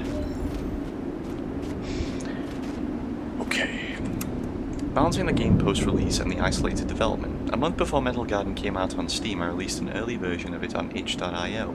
If you happened to play it during that time, you might remember that while the general response was positive, the game's balance was way out of line. It was far too difficult due to enemies hitting very hard and having lots of health, and the player having low health and ammo. I soon patched the game to double the amount of healing items, added much more ammo, vastly reduced enemy health and damage they dealt, and with some tweaks here and there, this ended up being close to the game's final balance. And if you're asking yourself, how did such large balance issues remain into the final game? Well, it's just that before I released it on itch, nobody had played the game but me, because I knew the game so well, the balancing was tuned far too much towards the difficult side. As for why, at this point in my life I was going through the tail end of many years of gender dysphoria and deep depression induced by it, as a result of which I was very isolated and mostly non-verbal in that state. I just did not have enough feeling of self-worth to go seeking out other people who would be interested in playing the game and giving opinions on it. Creative work was one of the very few things I enjoyed during that time, which is why I kept through with making Metal Garden. Of course, this all led to a lonely development and bugs and balance issues after launch, but this girl just saw no other way at the time. I don't want to talk too much about my personal life in here, but I felt it was unavoidable in this situation. It didn't feel right to not talk about it. Transitioning Transitioning truly saved my life, and I wanted to share with you the happiness and relief I feel now, especially if you are also having similar feelings and experiences. If you are, I hope transitioning can help you as much as it has helped me. You go.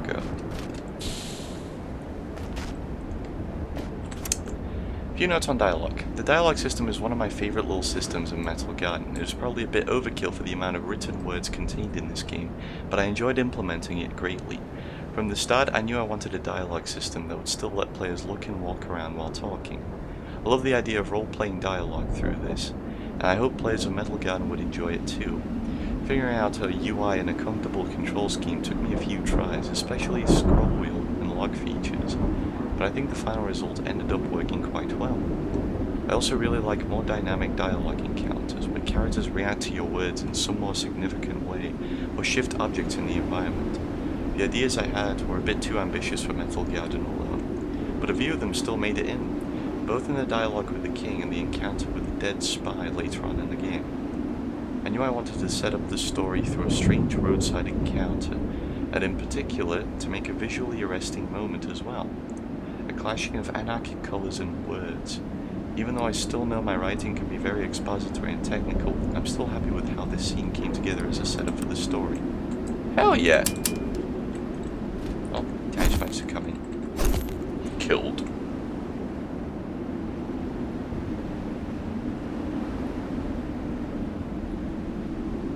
A little cry outside my door, and it was Dennis.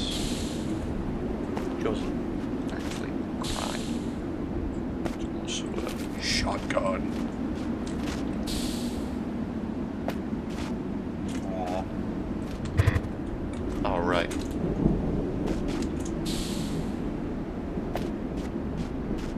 What'd I do? Pistola.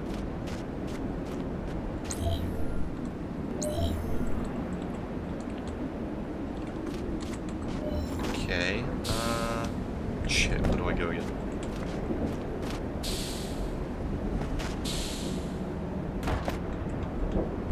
Steal the key, thank you. Oops.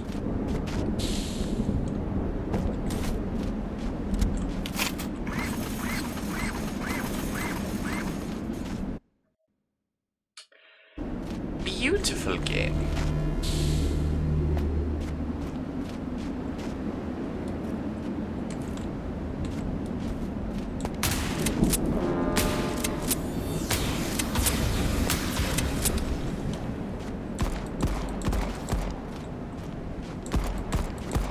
Cool sword, loser. Never bring a sword to a gunfight. Doesn't feel like they have more health. Humble beginnings. This small encounter is the very first area made as part of an early art test for Metal Garden. There were several things I wanted to find out through it. What kinds of textures would be appropriate, how to blend textures on the cliff, how to make vegetation, and finally, how would a more vertical level design fit with the character controller and enemy AI I was building. More than anything though, I had not spent a lot of time before working in the visual style of Metal Garden, so I wanted to see how difficult it would be to achieve. The pictures attached below showcase its development through a week or two it took me to finish it. You can see that it looks much more colourful than the final release, as well as remnants of a desert biome that never went into the full game, but assets for which were used at several points in the final release. Nice!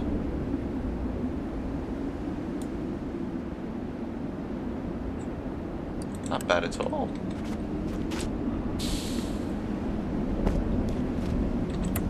attempts at a more natural level design. Level design is perhaps my favorite discipline of the large field that is game development, and I often decide which project I want to work on based primarily on what kinds of spaces I want to be building at the time. Because of that, something I spend a lot of time thinking about is how to make game spaces that feel organic and natural, more like spaces you'd encounter in real life than in a video game.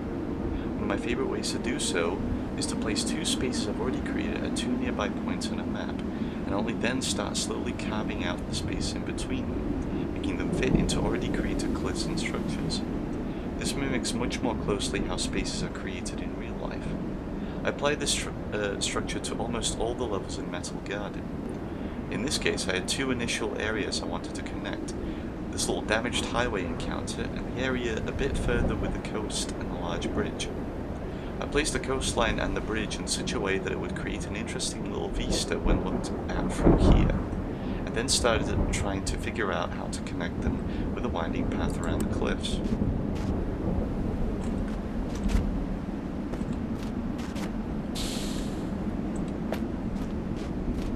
Gun, pistol ammo, shotgun ammo. Easy peasy.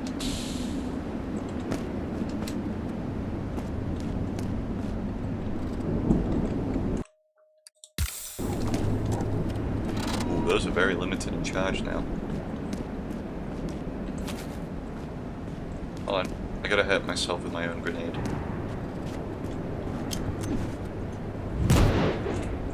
Oops. Oh really? That didn't work?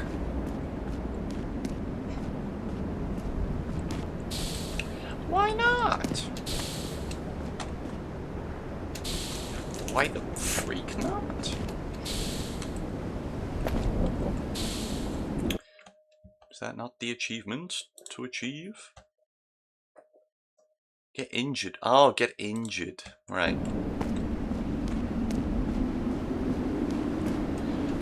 A whole different experience from getting hurt.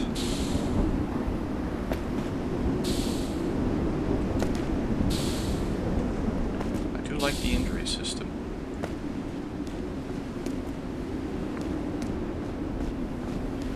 There aren't guys there anymore. Oh, you sneaky ratbag.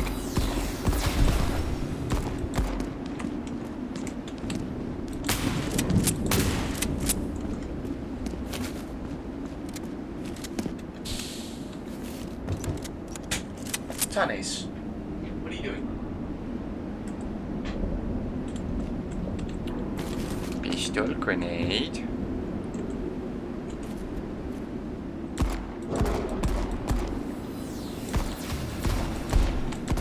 Can I dodge around the bullets?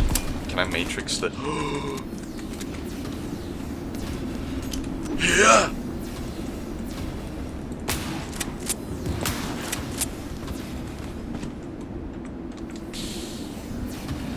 Fall damage doesn't exist.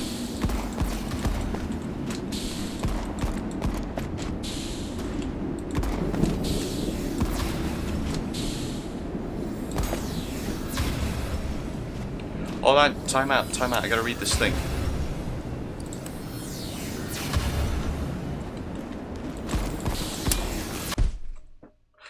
I've gotten a head injury.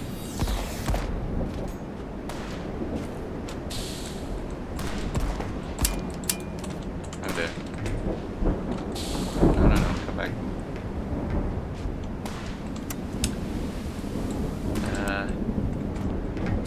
I want to deal with you first.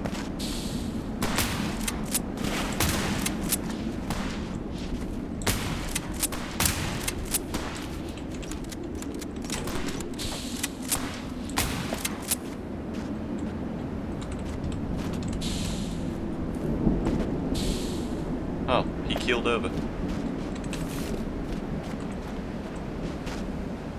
Alright, let's go.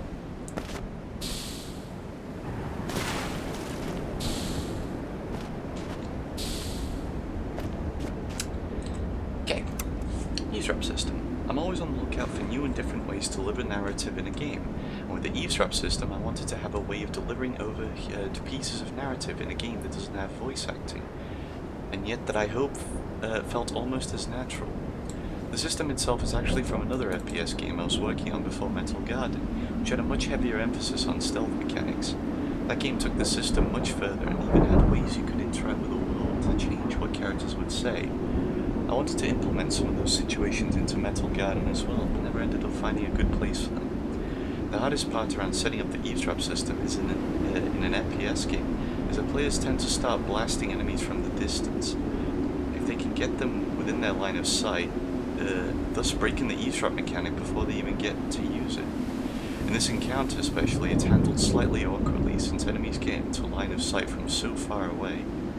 After noticing this, I tried to design the rest of the eavesdrop systems in the game so the players can always come up on the prompt for interaction before they spot the relevant enemy NPCs. Yeah, I kinda did that, didn't I? Ooh. Oops. Shall we? I appreciate the game. Taking inspiration from local places. A lot of the vibe of Metal Garden takes heavy inspiration from walks and rides across the countryside of my native Croatia. It is of course significantly less decrepit and dark, but features a similar mix of natural environments and large brutalist infrastructure, at least in the parts I have lived in. I think these large brutalist structures exude a certain beauty and a sense of mystery, and this feeling is something I drew upon a lot while making the world of Metal Garden. Several structures themselves are in fact very influenced by some of the local structures I would often come across. This bridge, and specifically the walkable area beneath it, are very inspired by a large bridge I would often ride under on my bike. There's a certain sweetness to it in being able to share that feeling with other people.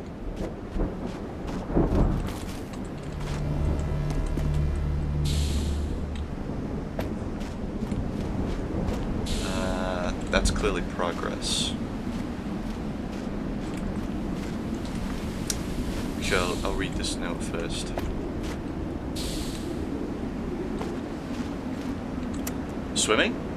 Swim mechanics were one of the very last features implemented into the game, only a month or two before it shipped. Until then, play was simply prohibited from entering into deep water by invisible walls. But even though there are only 2 bodies of water in the entire game, and neither is meant to be traversed, I worried those invisible walls would still significantly detract from a feeling of immersion. So with time running out, I implemented the swimming system within just a few days. This led to quite a few bugs that I had to fix later, especially with regards to gravity not switching properly between in-water and out-of-water states. Also, an extension of the problem previously solved with invisible walls reared its head. Players could now escape the bounds of the game by just swimming forward through the water. My first solution to this was to repurpose water animals present in the game into dangerous creatures that would patrol through the water areas and bite the player if they got too close to the boundary. The solution required even more work, new animations, sound effects, character AI code, etc. I liked it. It felt very natural and interesting, but there was still the possibility of players shooting them down and getting through their defenses. So I ended up having to add natural barriers and nets into the water as well. In hindsight, just doing that would have been a much simpler solution, but I'm also happy I got to add a full animal behavior into the game. Adding swimming and full animal behavior might seem completely unnecessary if you think of Metal Garden as just an action game, but I wanted to approach it as a world first, and genre second, so it felt like an important element for me to add, even if 99% of the players would never interact with it. Kind of interacted with it, I think, to some extent, possibly, maybe, question mark. What enemy is in here? None. Okay, this room's empty. Or is it? What? I have a brain injury. Wait. Optional paths and how they came about. This is the very first of several winding optional paths in the game, which is one of my favorite level design expressions, and one that I think is now synonymous with Metal Garden's level design. It is then perhaps surprising to hear they did not exist at all until weeks before the game's launch, and were almost an accidental result of its production reality. Up to about 3 months before Metal Garden's launch, I'd considered the game finished. However, I was at that point unable to find new employment for a while, and there seemed to be a genuine interest from people who had seen the game on social media. I was planning to release the game either for free or just for $2 to $3, but that situation made me reconsider. The idea developed that if more people bought the game, I could turn game development into a full-time gig instead of a hobby. There was just one problem. The game lacked content. When I was playing it, it took me only about 30 minutes to finish it. I only had the main path at this point, and none of the optional paths whatsoever. Fucking out, dude. Nice. In the final game, optional paths make up roughly 30 to 40% of the game's runtime. These were all added within the next few weeks in a fairly mad dash to add as much content as possible and make it a more worthwhile purchase before my bank account runs dry. I'm of two minds on this whole period. On one hand, some of the most compelling levels and narrative elements were added at this time, and I just don't see the game succeeding without them. On the other, I worked as much as 12 to 16 hours a day to make it happen, and the burnout from this crunch is something I felt for the entire year following Metal Gear's release. 3 stream streak, Kevin! Kevin! What are you cheating on me with? Come on! Was this worth it? I'm not sure. I do know I would never want to repeat this experience, and I'm setting up all my future projects in such a way that it doesn't happen again.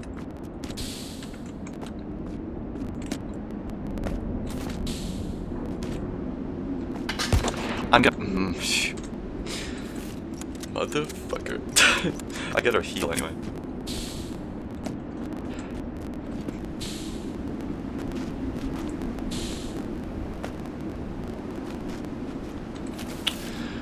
Oh shit.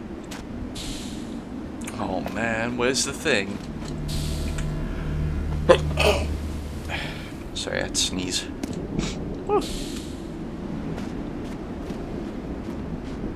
Funny nose. Them's the newspapers.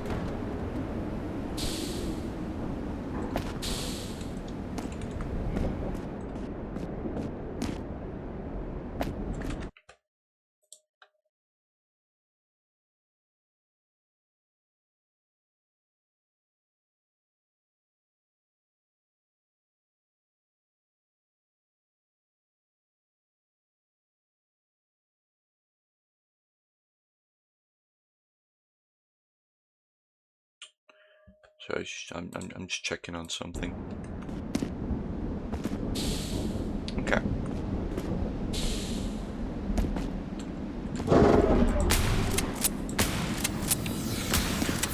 Wah! Ow! Leg injury! Gonna stab you. Ah! Ah! Don't kill me! Oh my god. Okay. Rare Secretorum soldiers and ambushes. This encounter and the previous one are the player's first encounter with soldiers of Rare Secretorum as enemies. And because they are melee enemies in an FPS game, that means one thing. Ambushes. I love ambushes. My goal with them is not to punish an inattentive player, but ideally to make them laugh, either at the surprise of it and failing to predict one, or at their wits when they call it out early and get the jump on enemies. Yeah, I did that with one of the I did that with the little area before the boss fight.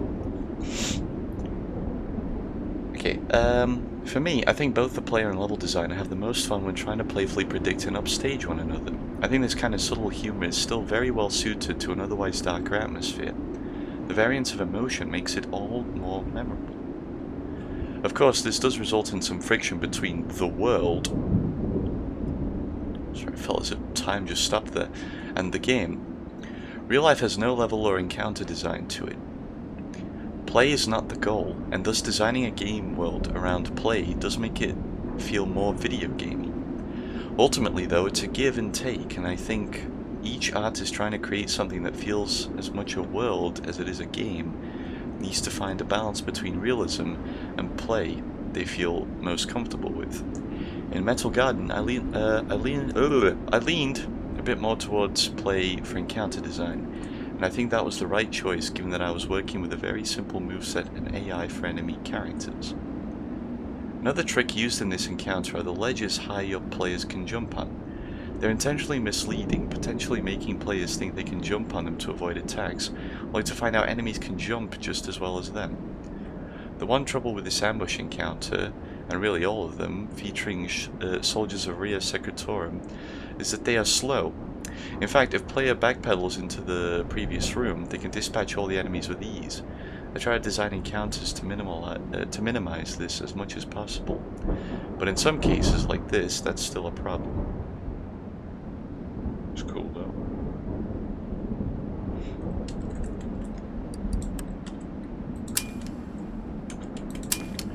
Trying to combat the meta, are we? More sniper rifle ammo. The randomizer hates me. With a burning passion. Ow! My leg. I felt it. Oh, I felt it twist. Oh, I felt it twist. Oh no.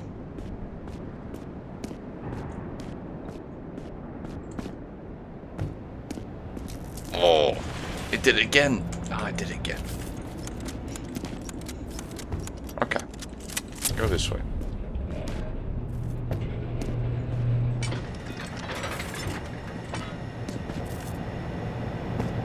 Cool.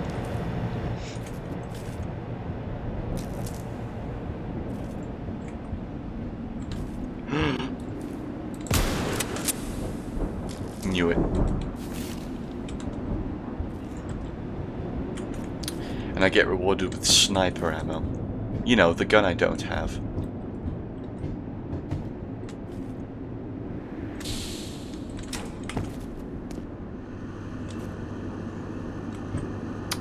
Is that... Oh! Oh boy, more sniper rifle ammo. Such a joy.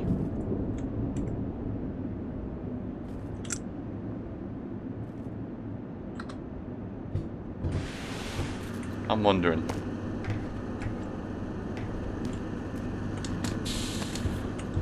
What if I go down here?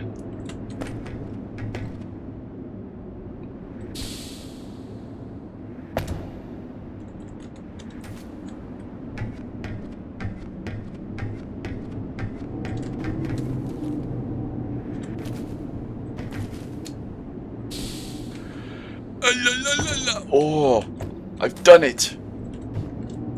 And all it took was a silly noise from my mouth. Oh, what have I done? Oh, shit. Ah, sauna.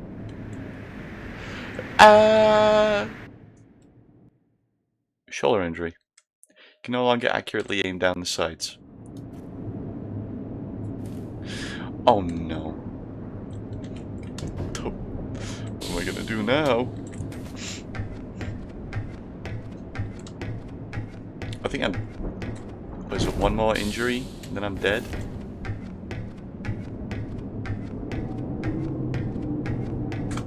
I know how to throw grenades, game. You don't have to tell me. Hello, Tanis. Ow.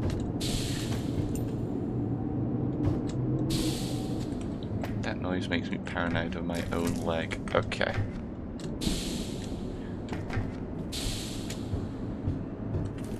Like my IRL leg.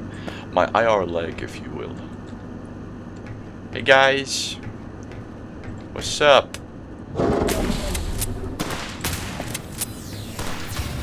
We got guns, I see.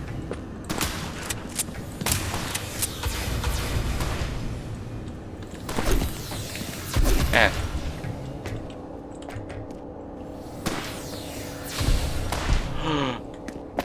Shotgun ammo. Your max health has been reduced. Wouldn't have it any other way. It's fine, I appreciate the challenge. You can't keep me from playing the game. Come into sight. Come on, come into my line of sight. Stop moving. Thank you. Okay. Oh.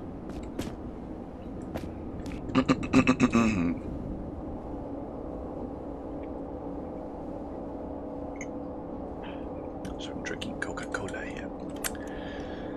Jumping navigation. To give enemy characters an ability to jump, I used something called navigation links, yellow lines on the images below.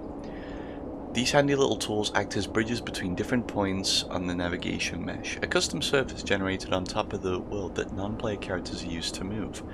Green surface on the images below. With a bit of custom code and animations, you can make characters look like they're jumping when they're crossing these bridges. The only small issue with navigation links is that they are not generated automatically. Each link has to be set up and adjusted manually, and this can quickly spiral into lots of work. Just in Metal Garden alone, which is a fairly small game, I've placed 631 custom navigation links so that characters in every single area could jump convincingly. In this area especially, this results in a complex mesh of interlocking links. Whoa, okay. That is a lot of them. You gotta hand it to him.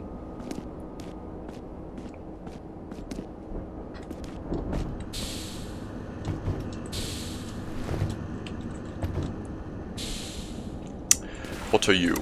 Puzzles. All the puzzles for Metal Garden were added in the last few weeks of production, in the same crunch period I mentioned a bit earlier. This unfortunately means they're all essentially first drafts of mechanics and don't feature refinements they could have gotten if I had more time. There are some things I think turned out quite well though. I think the design of the large moving machines and pipes that heat up when under load is visually evocative. I think their audio design is interesting as well. The puzzles do suffer a bit from clarity issues though. For example, it can be easy to completely miss that levers in this puzzle change both the location of the bars next to them as well as the corresponding net opposite of them. It's not really a design that would make any sense in the real world, and it is really more of a result of having to make this room in a very short time frame. That's fair enough. It's alright. My leg. My freaking leg. It keeps hurting.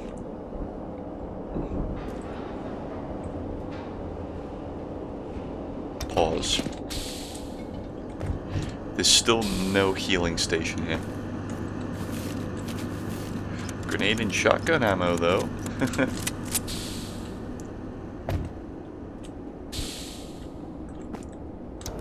I didn't know these healing stations were also very scarce.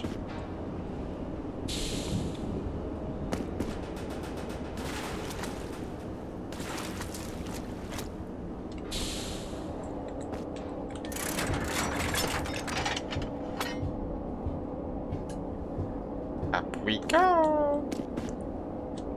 Well, I certainly fumbled that one, haven't I? Silly, silly Gerry. That's a silly, silly Gerry. Oh, give me a second.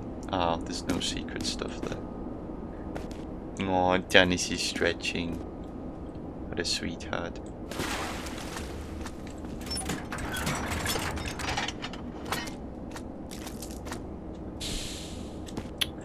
Alright. Stop. That's not good enough. Cool.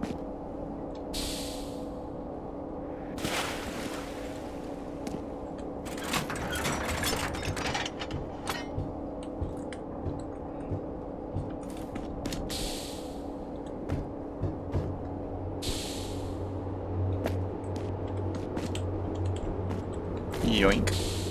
Anything else? No? Okay.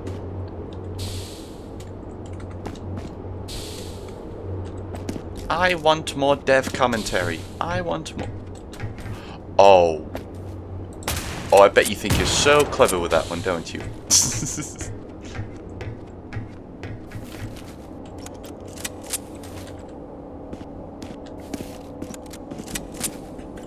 I remember this room. This room is what's gonna get me killed.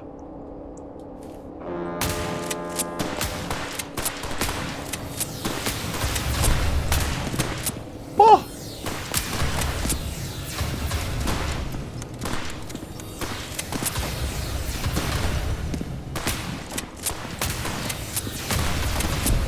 Ow!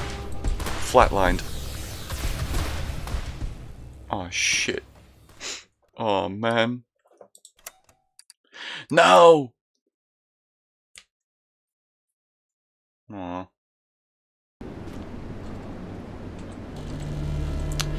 Well. Oh, there you are. You ass. Where were you before?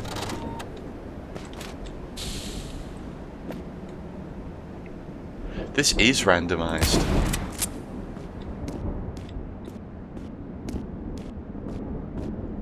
That guy's not there anymore. No one's in this room.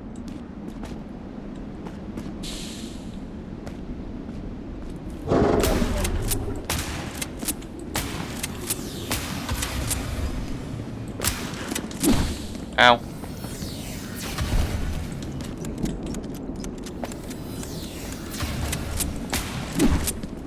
Ah! Don't kill me. If you kill me, I'll die.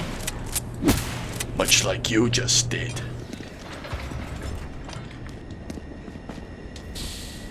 I don't think it benefits me that much. Let's make sure everyone's dead. What? How did I miss you, you bastard?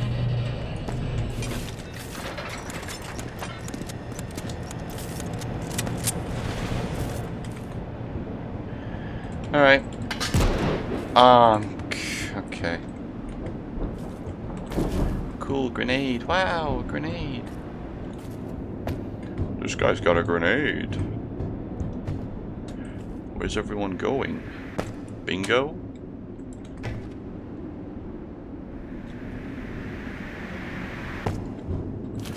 Zero fall damage.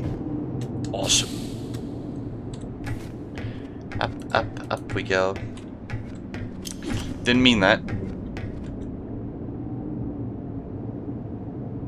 That could have been useful as well. That could have been really useful. That could have been super duper freaking awesome and useful. But I wasted it, didn't I? By accidentally pressing Q. Yeah, Q. The Gerry voice crack stream.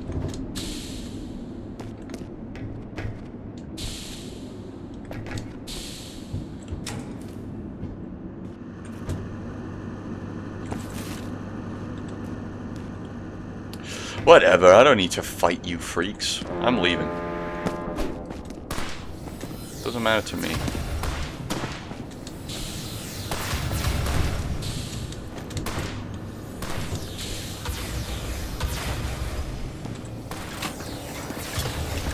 Yeah, come on, come get me then. You won't be able to.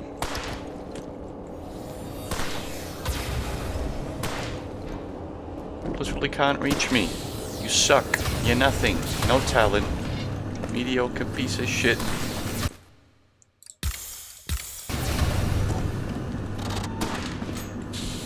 Go on. Shoot. At least then you will die a martyr.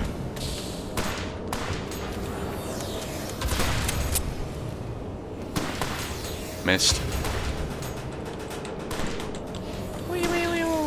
Whoa. So long, Gay Bowser.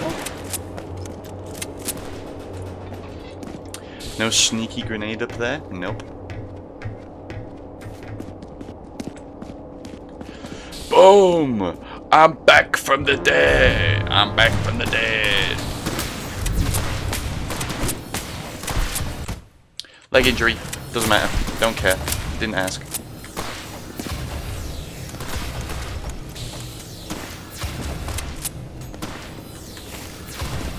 Finally, some pistol ammo.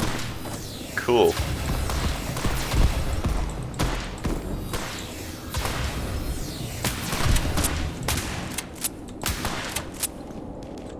Oh, this for a sniper rifle, by the way. Trapped in a... Oh no. I'm trapped in a megastructure. God damn it. Why'd you do this to me, Kevin? Why would you do that? Hold on. Give me a second. 5 minutes. if the app would let me press the button. Come on. Okay, there we go.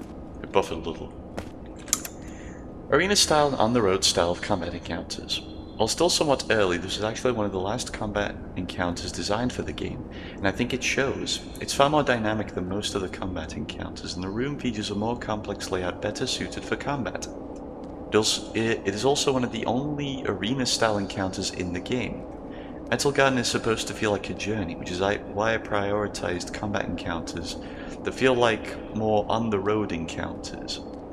By this I mean encounters where you come upon enemies as you explore a space, and where enemies either found themselves accidentally or set up a small ambush. Unlike arena encounters, these on-the-road encounters imply an underlying narrative, however simple, and lend themselves really well to games about exploration and discovery. But still, Metal Garden is a combat game, and thus I felt a few arena-style encounters would work well for breaking the pacing and engaging the player more in combat mechanics. It works really well.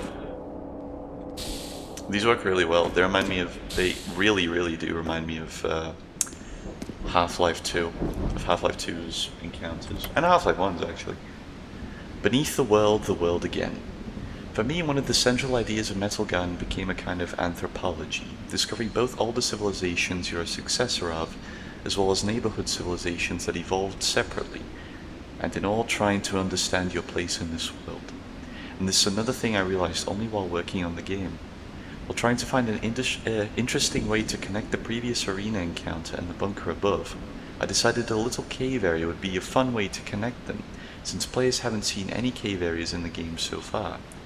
On a whim, I decided to add some ruins to it, and found I really liked the implications that this raised. This then served as the inspiration for a later area in Chapter 3 that expands on the ancient civilization and adds a bit more lore to them. While I tried to write Metal Garden's story in advance, I ended up changing virtually all of it except the ending. The story is something you find out by writing it, and I found that at least for me, game story is something I come to understand as I build the game. Sorry, I opened the Unreal Engine command bar there. That's good. Anything there? No. Still no freaking awesome note. Oh man. That's okay, we don't need a note up there. We don't need a note up there called the Gerry note saying Gerry found this first. Say hi, Gerry. Hi, Gerry. Grenade, pistol ammo. Hi, my name is Vivian and I've contributed the new set of first-person animations.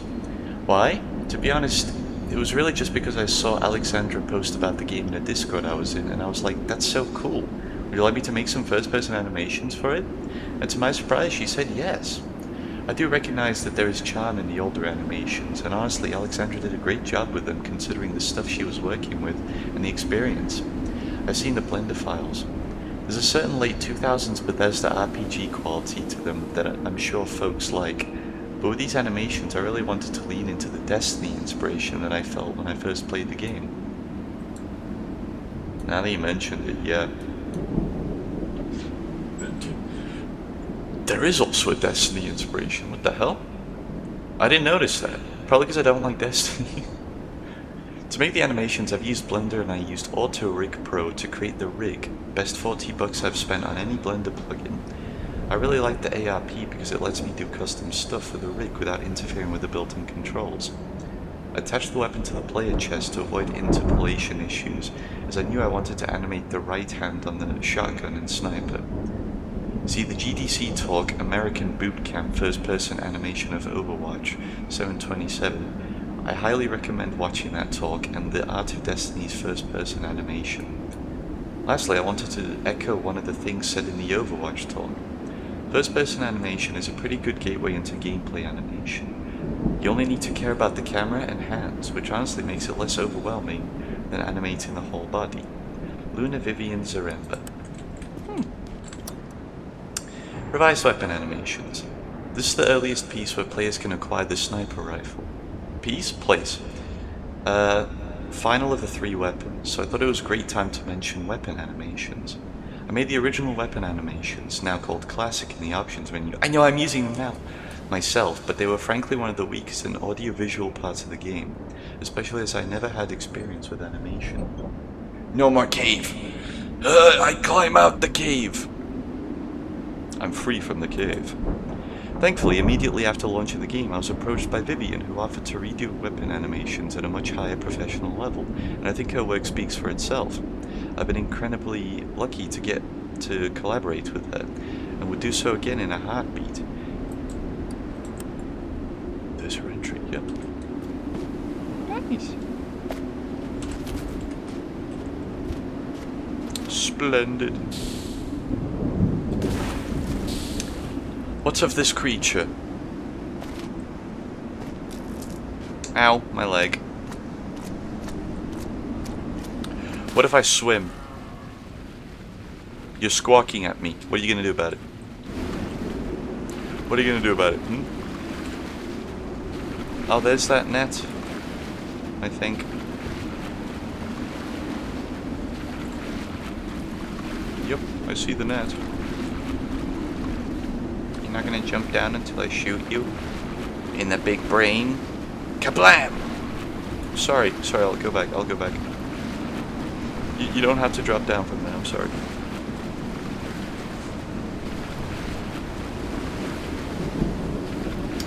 He's shaking his head in disapproval. I don't like that. Okay. A note.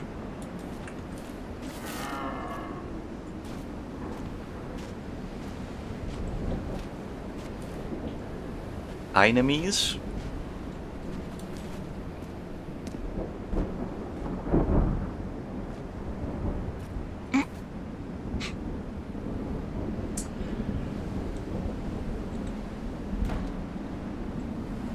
He doesn't know.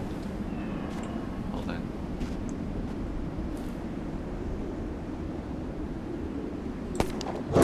What?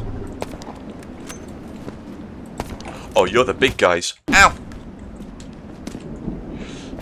Bang, bang, bang! All new kitchen gun. No wonder it didn't kill you.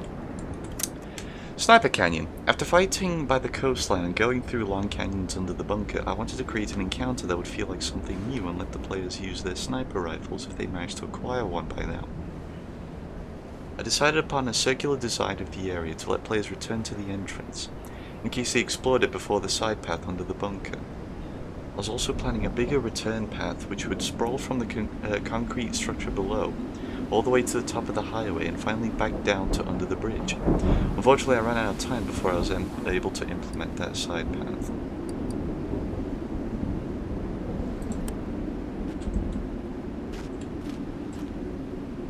Hey up, hold on. I know you.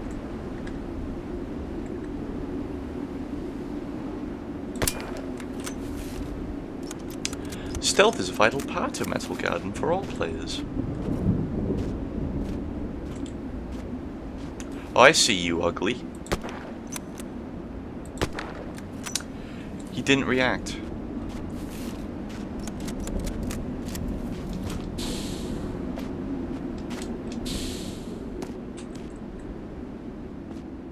Like, really didn't react. Huh. Pistola.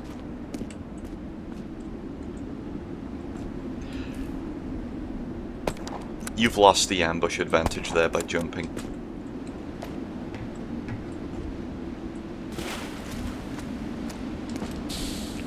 You could not have been more obvious with yourself.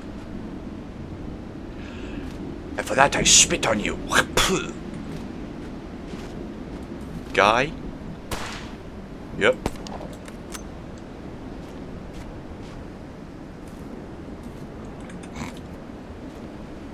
Shh. Chat. Don't tell him. Oops. Did I kill him?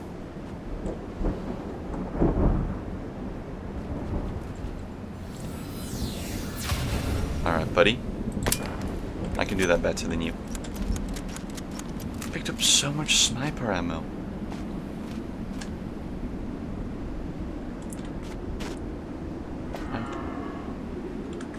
ahead for a sniper build.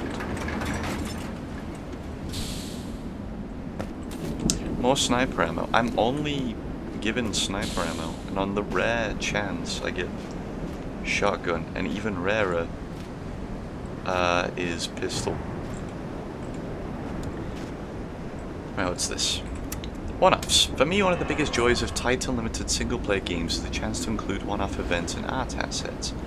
Two examples of that here are the water animal resting on the rocks, which dives into water if disturbed by the player, and the cargo pod with several pieces of ammo that is never again used in the game. Few things make a setting and a game feel like a tangible world than locality. A sense of uniqueness to small parts of spaces. Of course, these kinds of one-offs won't really be noticed by players if the pace of the game is very fast, which is where Metal Garden's slower movement and big environments help it a lot. The small mysteries of which side exactly shot the cargo pod, or what exactly is this water animal and where does it go, also help build a sense of a wider world existing beyond players' reach. Hey buddy, can I ride you? Oh!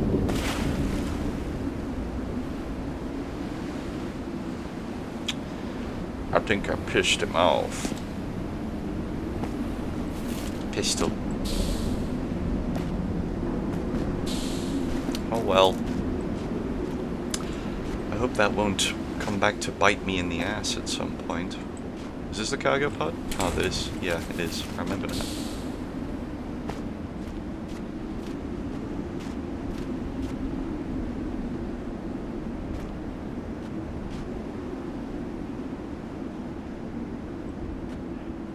Now I'm gonna assume it, like, you know, dragged when it got shut down. But through there? Or was it like, did it like swoop? I'm actually talking about what Alexandra has freaking mentioned. What the hell? Huh. Why am I questioning that? Why am I questioning it? Because I'm interested in the game. Ow.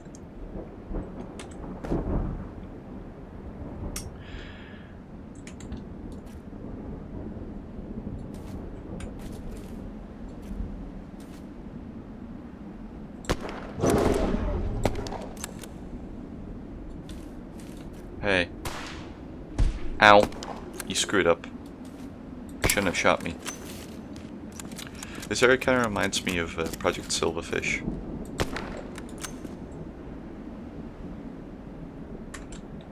Don't know why. Probably because there are many times in Project Silverfish where there's just a load of enemies in a heavily roaded area. Domed Highway. Abandoned highways are a very common location in post-apocalyptic fiction. A road to unknown, full of strange places and people along the way is an appealing fantasy. And so for me too. I've always liked the image of a never-ending road stretching past the horizon. I knew I wanted to have some kind of a highway section in Metal Garden, but quickly realized my original plan for a section of the game where you'd follow a long piece of road was too ambitious.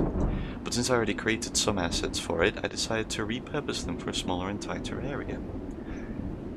After playing around with possible ideas, I found out that a vertical highway section where you jump from one lane to another worked really well with the game's movement system, and that's how this area was born. The layering of 3 different civilizations utilizing the same space came later in development. CSMG made the bunkers on the very top of the dome, an older yet modern civilization made the highway, and the ancient Villamere made the subterranean area. Even if it wasn't originally planned, I quickly jumped on the idea because it was just too compelling to me. A fun fact, on road signs around this section you can see names of various fictional cities within the megastructure, but I had to change the names on the signs so many times because I just kept discovering real places with the same names. It's a small reminder that however big you think our world is, it really is so much bigger. Damn, that cuts deep. Real deep.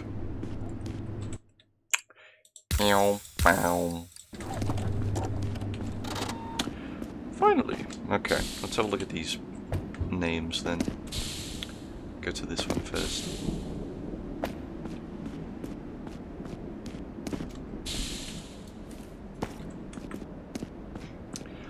what are you, good friend?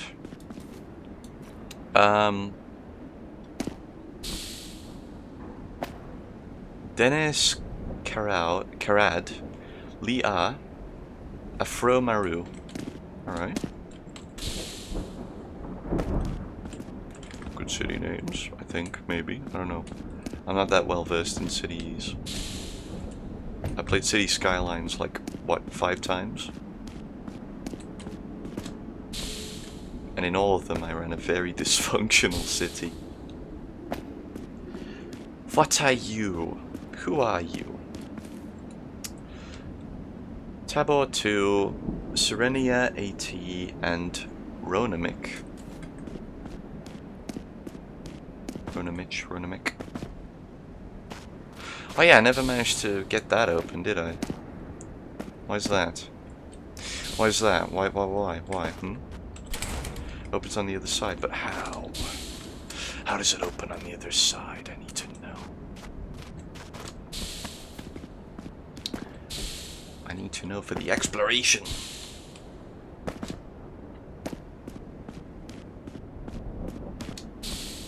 Looks spooky. Game is kind of spooky. It's a freaking dystopia.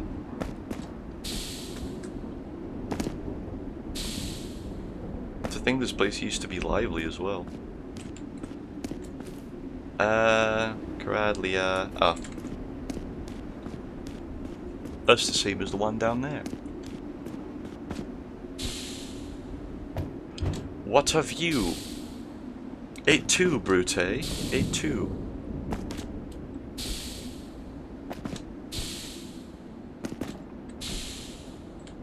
Is there like a hatch on top of that or something?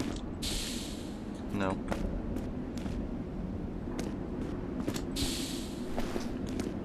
Yep. I see you.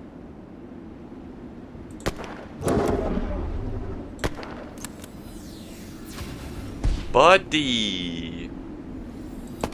No. You think you'll just get to approach me like that? With your big sword? Oh no. Oh, okay. I thought he was gonna jump down there. No. He just jumped across.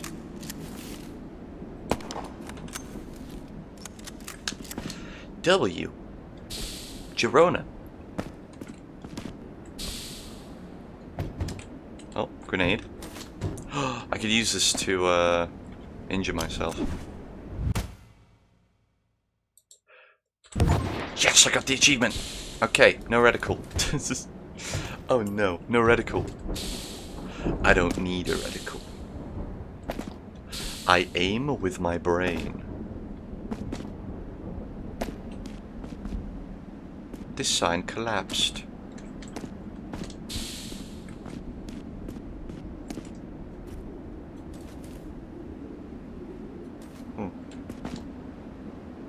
How do I get into there, I wonder?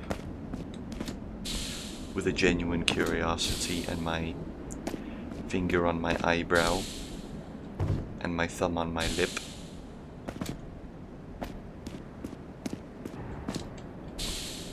That's not how people think.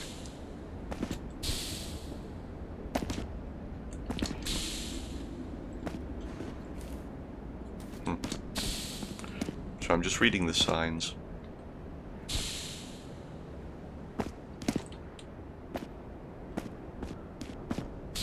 I'm just discovering everything. Trying to, at least.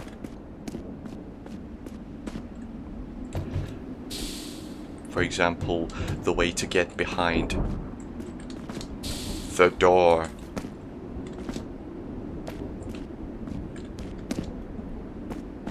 And now we go this way. And I'm walking with purpose. And I'm walking with purpose.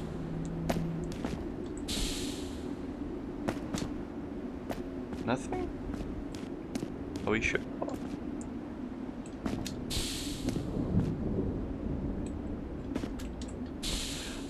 I like abusing movement systems like this. It's fun. Please. when you make games, make abusive movement systems. Abusable movement systems. No. No.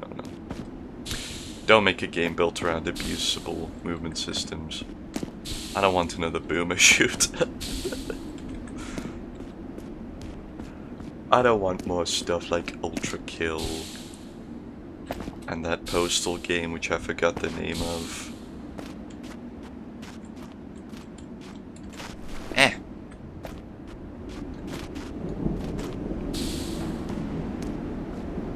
Lightning.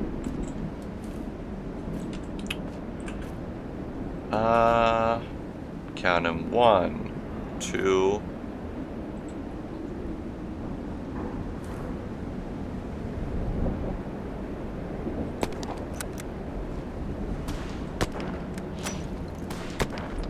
The big guys don't bother me. Okay.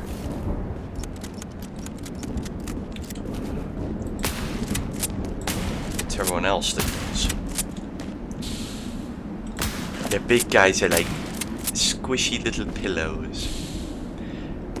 And that's okay. And we like squishy little pillows. Don't we? I like squishy pillows.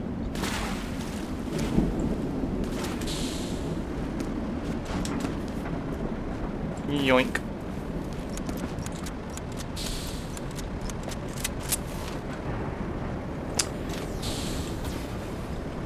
Alright, wait. What are you shooting? And from where? Oh. Okay. You can play that game. Dead Space. I don't see that. I don't see your point there. Ooh. I see.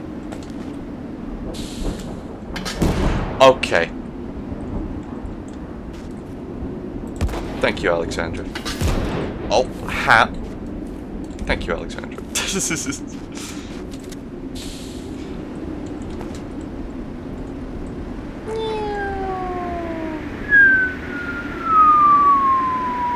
Oomph. Is that it? No way. No way. I did that for nothing? No way.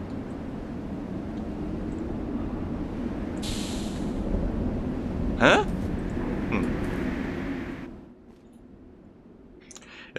Did that door open from the other side, though? Did it say opens from the other side, or something else? I can't remember. I can't remember. Well, this elevator room key, that must be for that door, right? I'm positive. I'm gonna go and check. Where is it? It's gonna be so satisfying to jump on top of it from a great height. That away.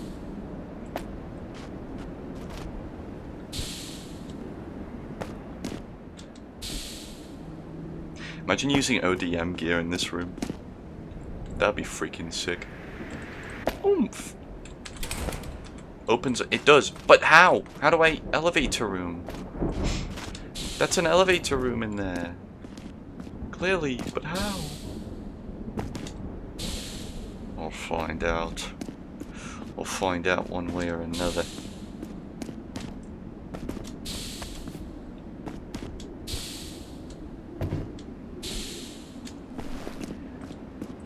I'll find out. As soon as I get back up here. There's something with that elevator. I just don't know what. Okay.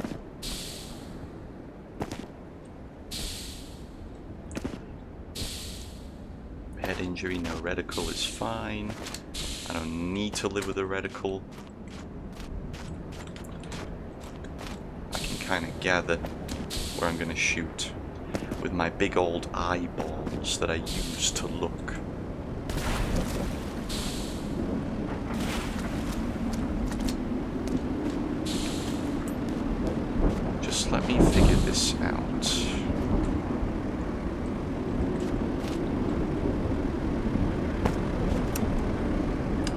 Vistas. A large portion of Metal Gun's levels include various vistas showing distant and massive objects, and they are some of my favorite things to create. You can usually use simpler, lower poly models since they won't be seen from up close.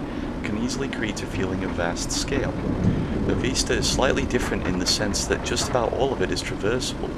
To keep the scene optimized, I also decided to have as little vegetation as possible. I also wanted to show more of the mining element of the central Serenian mining group, and I thought an almost surreal impression of a mining group scrambling for the last few pieces of minerals before their bombing campaign begins would be an interesting way to present it. They're bombing my head, my total health.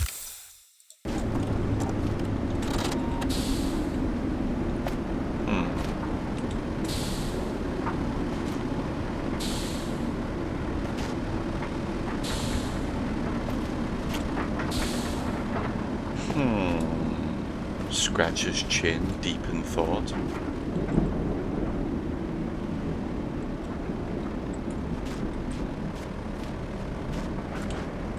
Probably when I go over there somewhere.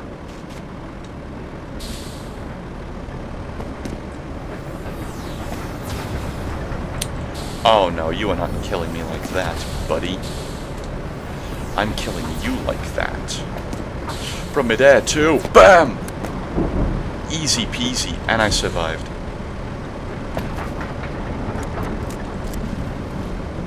Did you get that? Did you see that? Was I cool? Please tell me I was cool.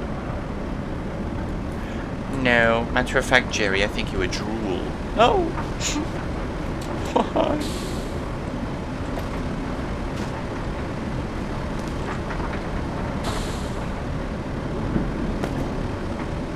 Why would you call me drool? That's so horrible and mean. Encounter design with few mechanics. Even though Metal Garden has a very limited amount of tools I could use to create encounters with 3 player weapons plus grenade and a knife, 3 enemy types, an eavesdrop system, and a very simple AI command, I knew I wanted to have as much variety in encounter design as possible. In some sense, this very small amount of possible tools actually turned out to be a healthy constraint, since instead of only exploring a bigger amount of mechanics at a surface level, I got to explore the few mechanics I had more thoroughly. It's definitely not an approach that would have worked for a longer game, but I feel that it worked to my advantage here. So for example, here the player just finished a firefight around the bunkers, did a movement puzzle, and now gets to ambush several enemies from above. After this, the tables turn, and the player gets ambushed by a group of enemies, after which follows another bigger puzzle segment. In written stories, you wouldn't repeat scenes, right? If the goal of level design is telling a sort of continuous story of the player's journey through space, then I think it needs to be approached as a similar kind of storytelling.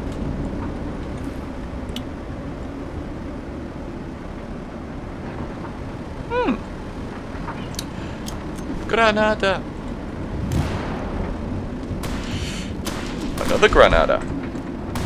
Oh, yes. That was perfect. Come on up!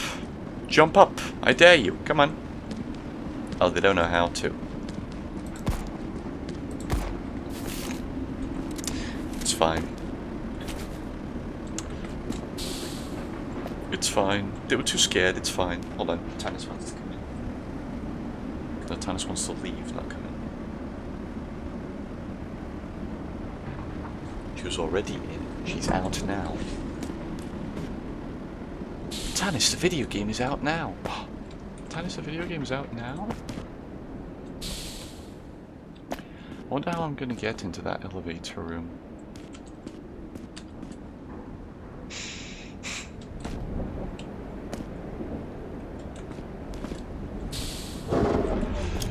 Yeah! Ah, crap.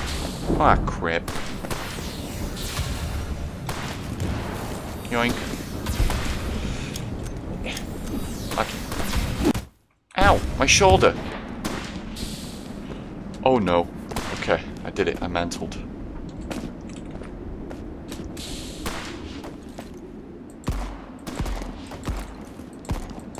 It's fine. Uses reticle instead. Half-life it. Half-life it.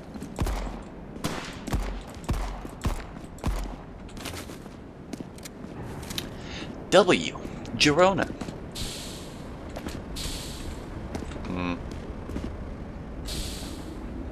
There's always a time where I return to this area anyway, so might as well. Might as well. Oh. I actually set off the clacking teeth that Geronimo was really nice enough to get me on her trip to the seaside.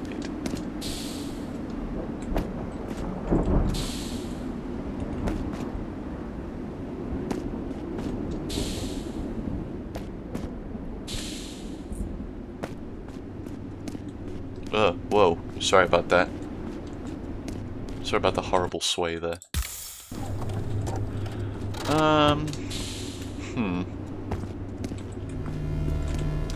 Maybe there's a way to get to it from here, actually.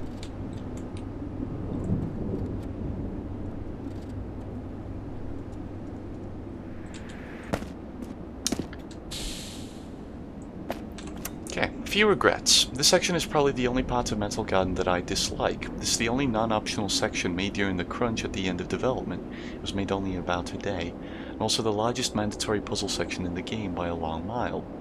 Unlike combat sections, which use repeatable mechanics from the rest of the game, these kinds of puzzle sections tend to utilize more one-off mechanics that are harder to make interesting. And worst of all, if you're not careful in designing them, you can easily lock the player out of being able to complete it, if they can make an action you didn't account for. To make matters even harder for myself, I decided this would need to be an escalation of a similar puzzle section in Chapter 2, and so needed a vast room to house it in. But given the immense time constraints, this resulted in a somewhat bland, boring-looking concrete chamber without much charm. What'd I lose? Ah, I lost that. The puzzle design is also quite confusing and overwhelming, especially if the player missed the previous puzzle section in Chapter 2, since that one is optional. This is also the area I had to make the most fixes for post-release, since I kept discovering new ways players could lock themselves out of being able to finish it. The falling elevator part is a bit cool though, I'll give it that at least. Well, you did well. It certainly adds to the megastructure shindig. Okay, now the part. Girona. Don't do it yet! Oh my god. Ay.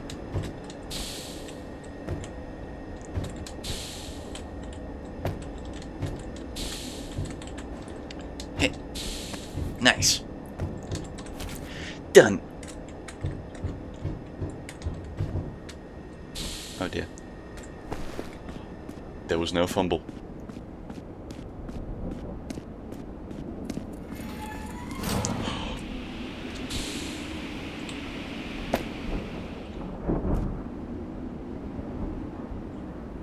I'm the first person ever to do that in this video game. Holy shit, I didn't know you could do that. Twitch clip that. No, I'm definitely not the first person to do that. Absolutely not, no.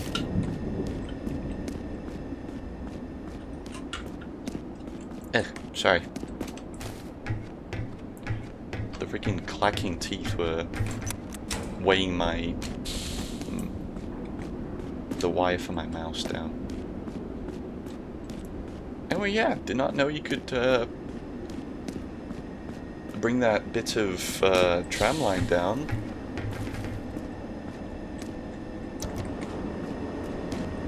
Before sending the elevator.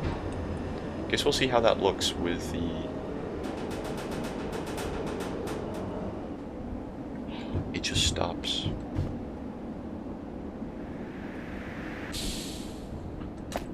That's cool. That's a dynamic, actually. 2 shotguns and 1 pistol. Someone thinks he's Ash Williams.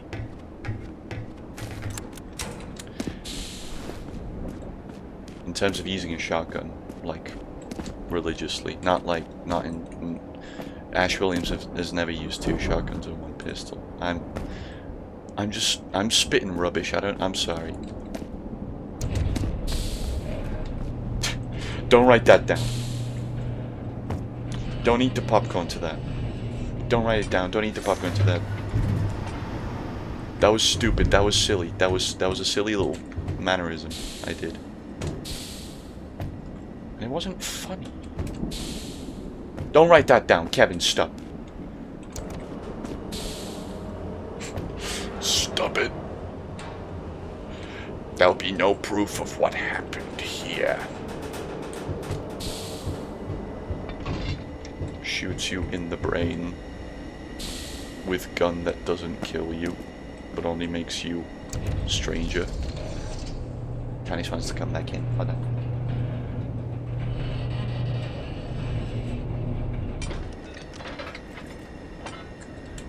Okay. Oh wait, let me send the stairs down. Ladder. Sorry, ladder is completely different from stairs. Microwave. Do not put me in a microwave. If you put me in a microwave, I will scream. I'll go scream, and you'll make me cry because you put little Gerry in a microwave. No, is that where I go? Ooh.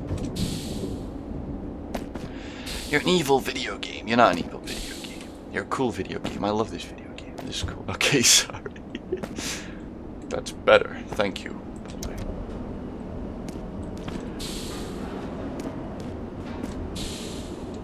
I appreciate your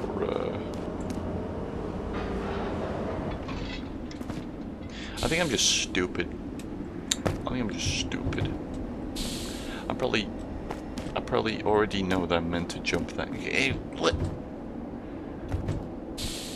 what am I saying? I'm actually like I'm gonna punch my brains. I'm gonna scoop my brain out into my hands and punch it thoroughly. Pistol ammo and nothing else. Can't climb in those.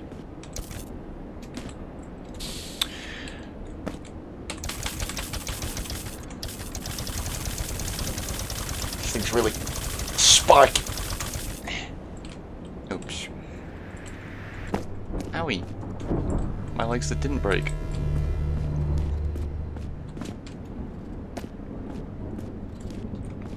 Okay, I'm a little... How do I get in there, though?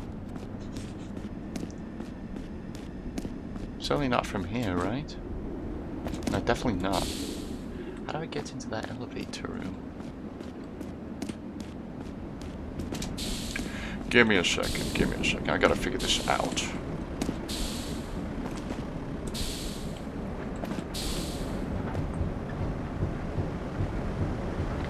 Now then, I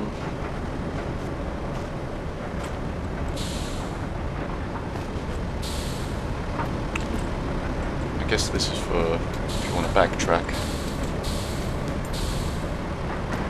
Oh, help me! I'm fine. I don't need help. It's just a little silly thing I did. There's just a little prank there for you. Little prank there for you. Climb it faster. No. Oh. Okay. Can I... What if this scoops me up? I can get it to scoop me. I could not get it to scoop me. Wait. I'm inside of it. Slash me breaks the game.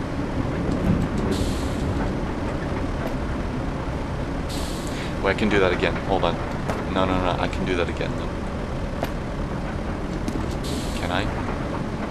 I totally can, right?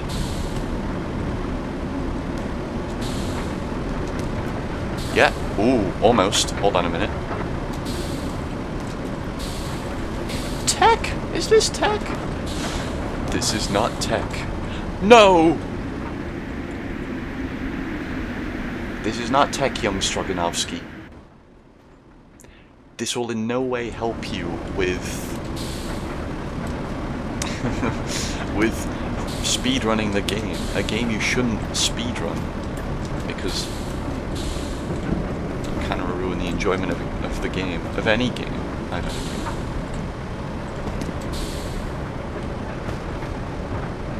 Okay, I'll go this way here. Once more. Oh, now this is tech. This is tech for backwards progression.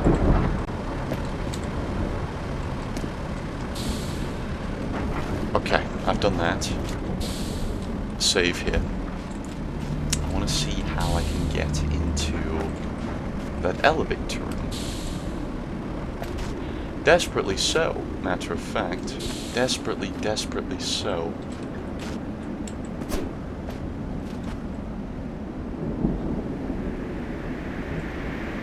I don't know where to go. I don't know where to go.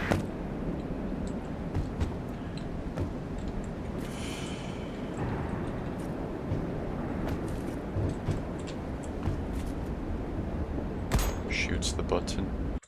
That will not work. Ever.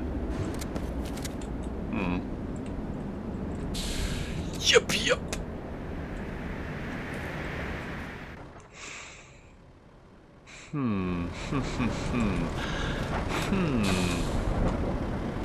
My brain itches.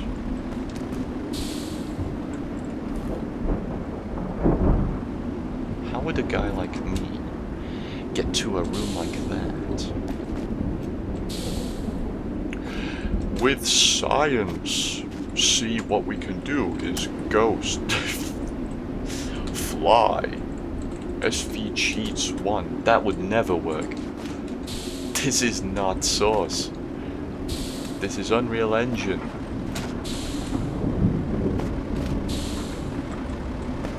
List. Hold on. Okay, so.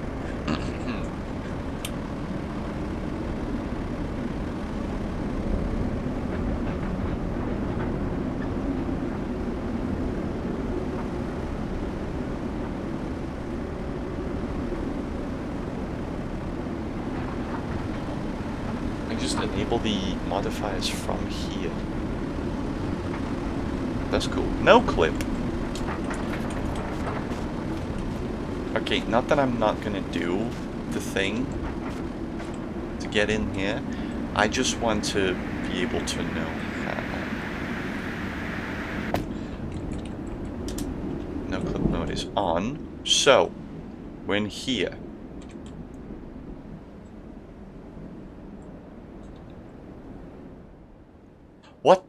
What is this place?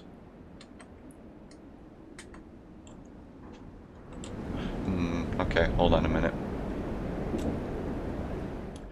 This is very clearly accessed from... What? How?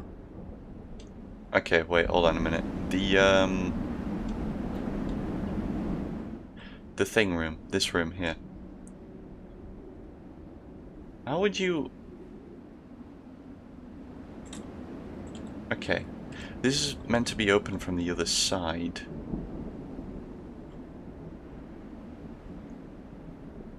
And there's that. Which leads to down here, but... So how would you get in here, though? Well, I clearly have to get here, because I want to read that. I'm not going to cheat to read that. And that. Huh?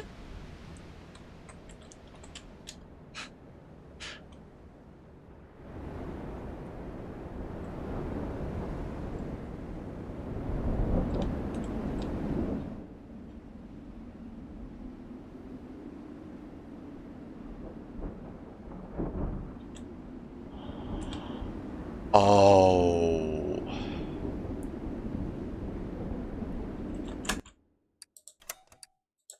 Okay. Okay. Okay. Clearly, Gerry didn't explore enough of the game. Did I read that? Did I read that? Shit, I don't know. I feel like I've read this one.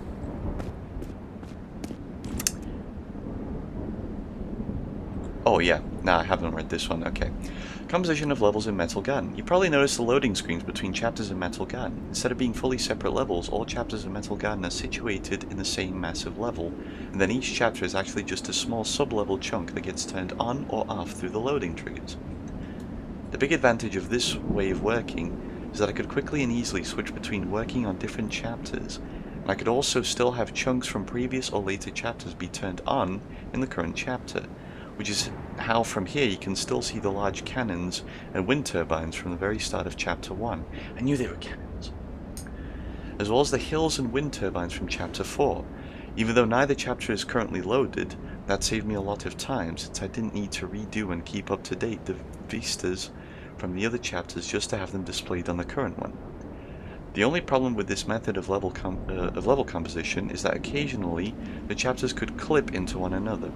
Since they could be set in the same physical space, for example, the entirety of Chapter 6 overlaps all the previous chapters, which caused some trouble when I had to bake its lighting.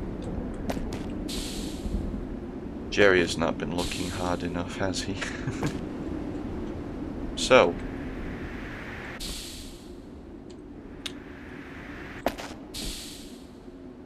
somewhere, Metal Gear something. Metal Gear, huh?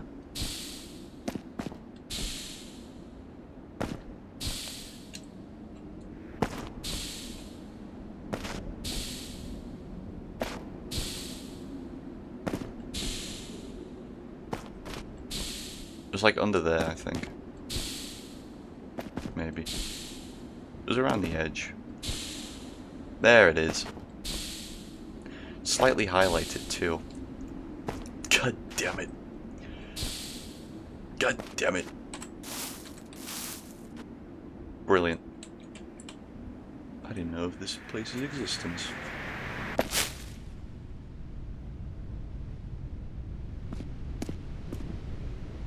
Alright, time to explore this area and pretend I've never seen it before. What the heck is this place? Whoa! Colosseum. The Lost Ruins of Villamere. This is another area that was made at the very tail end of the production, and I'm thankful that it was received well overall, considering the time constraint it was made in. At this point, I was at very least very comfortable with the art pipeline, so the visuals are not lagging too much behind the rest of the game.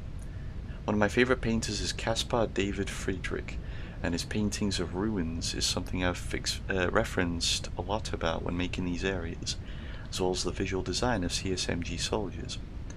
I wanted to capture a sense of melancholy of times lost, as you're exploring ruins of a very ancient culture, juxtaposed against the ruins of a more contemporary society. Cool.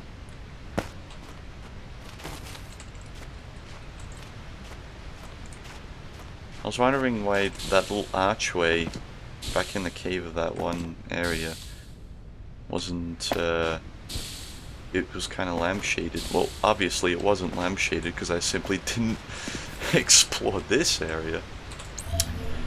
Unmistakably marked by their distinctive pictographic script, these ruins must belong to the Villamere people. The most famous story we know of them says that long ago they tried to build a tower to reach the very ceiling of the world. They failed, of course, and now their greatest relic lies buried underground, as deep beneath layers of sediment as one can reach.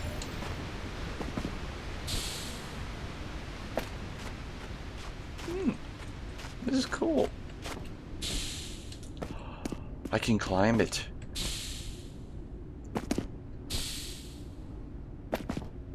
Tannis loves sleeping on my rock candy, and I don't know why, but it makes her look adorable.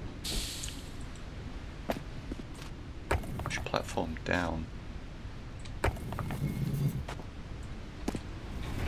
Push platform up.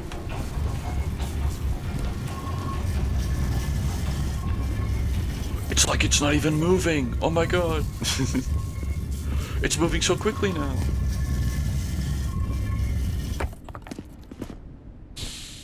Hell yeah, okay.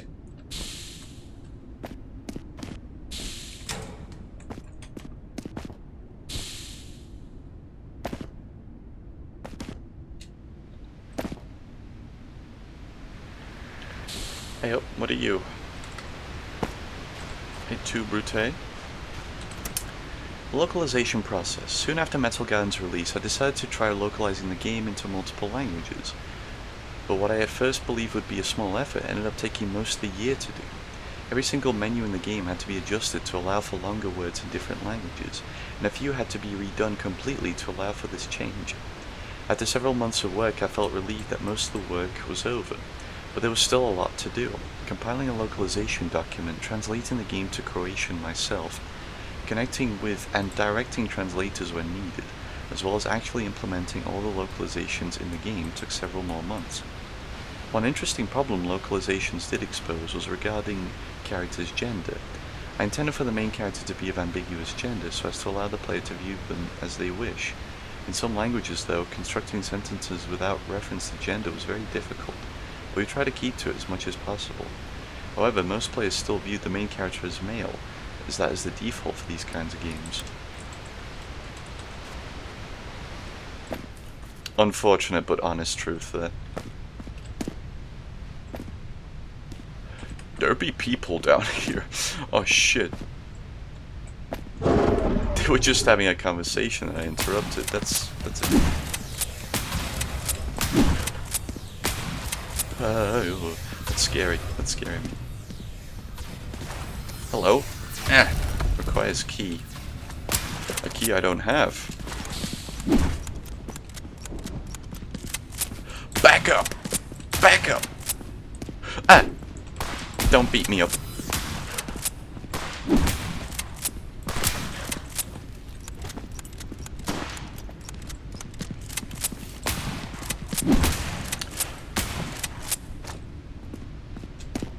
Bang! Bang! Ow. I can't. Damn it. I can't sprint very good.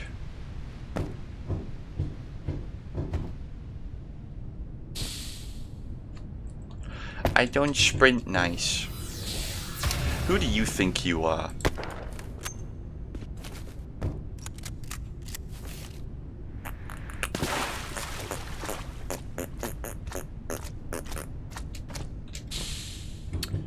No? Okay. Cool. Okay. Alright. Thought I could do a quirky little thing there. Clearly not. I too dumb boyed for that. Okay. Yep.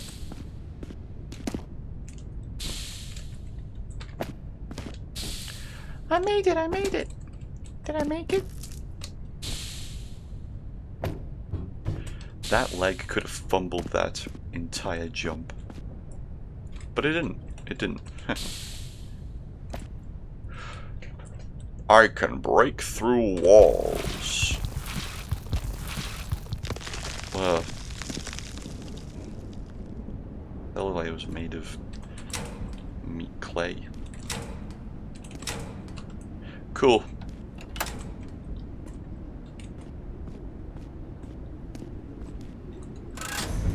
Oh, no, I did. Okay. Ow. Shotgun ammo, sniper rifle ammo. More ammo. No key. Well, how's a guy like me meant to uncover that little seat? Oh, it's probably through that one door that only opens from the other side.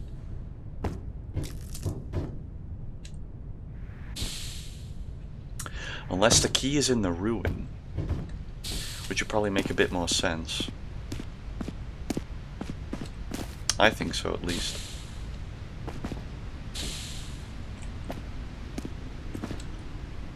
And sorry, I do appreciate the game, honestly. I just don't want to circle around all that way again.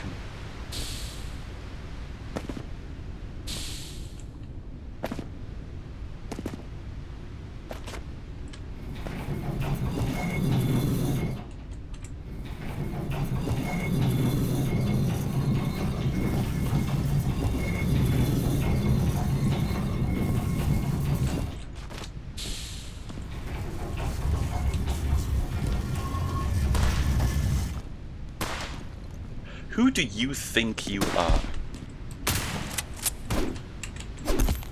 Stabbed. That means there must be something here, right? Right? There must be.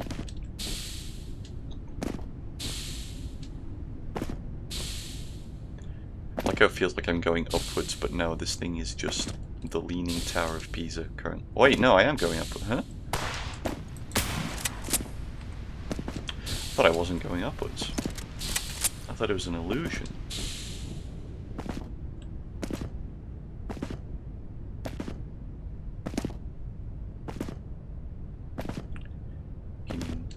Now I'm convinced. Alright.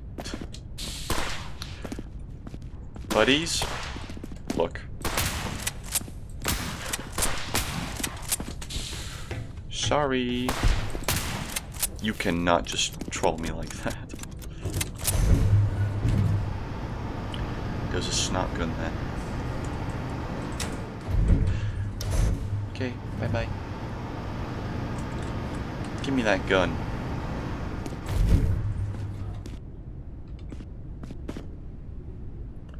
I don't know where the key is.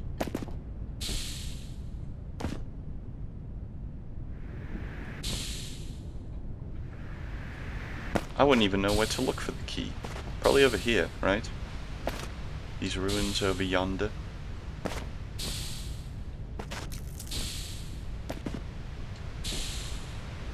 Maybe underwater. Blub blub blub.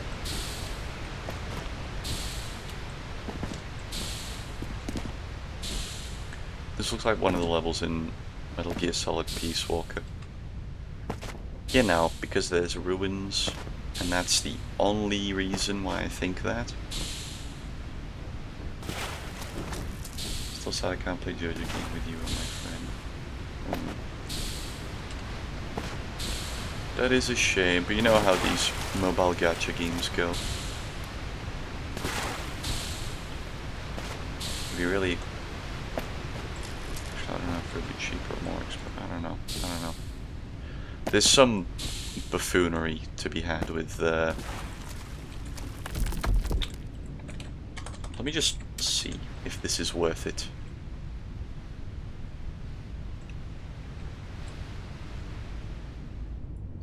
Nande yaro.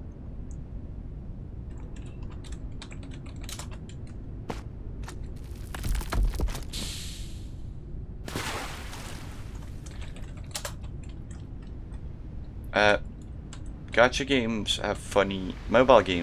Chinese mobile games have funny things going about them. That's all I can really say.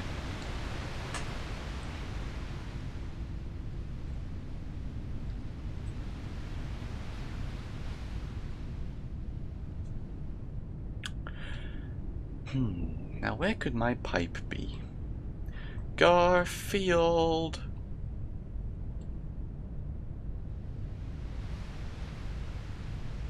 Nothing there? Shime.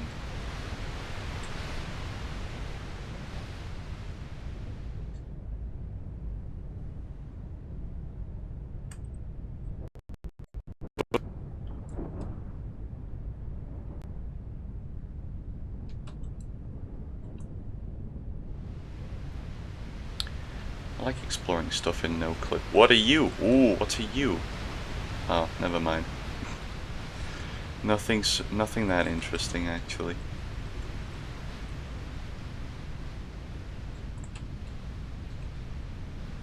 How?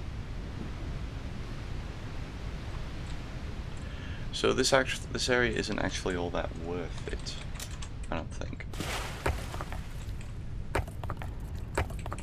Pull the gate up.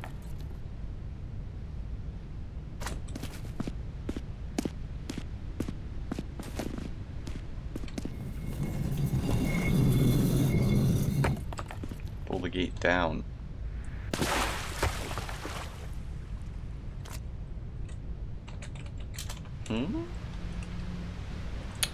Sweet.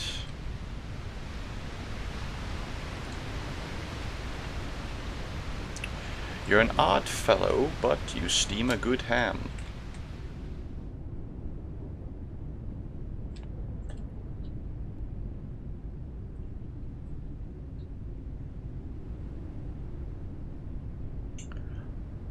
Oh.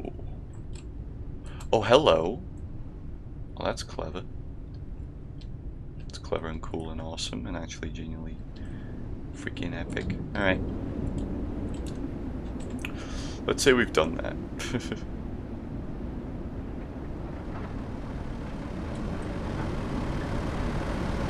Ah!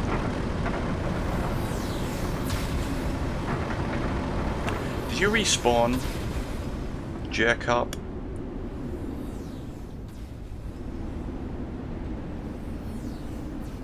Oh, did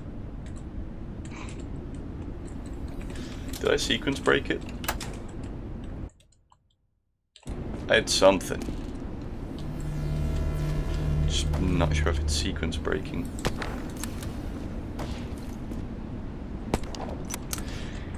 Anyway, I read that secret thing. I read both secret things.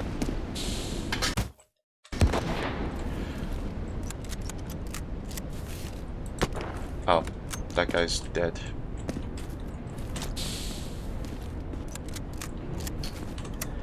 Multimedia storytelling. An aspect of games I was always intrigued by is their capacity for multimedia storytelling. That is, using many different forms of media, text, animated video, interactive fiction, to enhance the narrative being conveyed. But more than anything, I think it's just really fun to try experimental approaches. That's always a good thing. Almost always a good thing to do in game design. It's the reason I really wanted to experiment with some visual novel style sections in Metal Garden. I had more planned, but Memories of the Dead Spy is the only one I ended up finishing and finding a spot for in the game. Since it's made of static images, I also tried putting more visual flair on top of them by the way of various small audio-visual effects. That said, I felt quite scared of making a visual novel type of scene that was too long or overly verbose. Metal Garden is, after all, a shooter, and I was worried that if I stopped the game for too long to make players read, it would break the momentum too much. This is not to say the game players don't like reading, but that the pace of a shooter genre is often incompatible with long text, because quite a lot of mental energy is required to switch between these two modes of engagement. As a result, lots of text in action games is often skipped. Now though, I'm not sure if I had to worry about it, because many players seem to have approached Metal Garden as more of an exploration game than a straightforward shooter. Apparently not like I. Considering I missed the whole freaking narrative section. And I'm sorry, frankly, I'm sorry.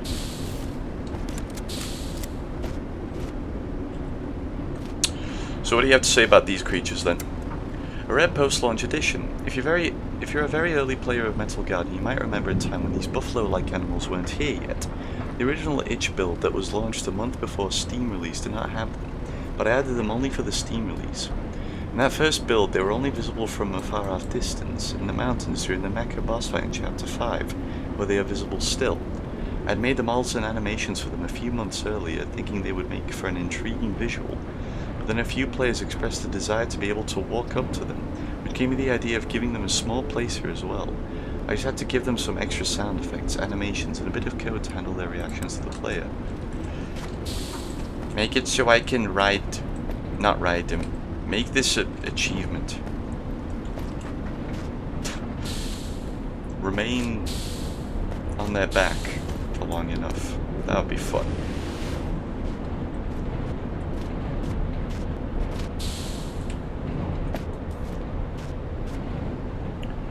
These are all lion-type creatures, except you, who is dead.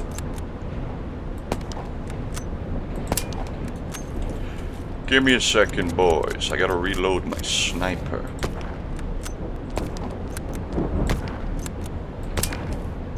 Give me a second, fella. I gotta reload my sniper and then switch to a shotgun.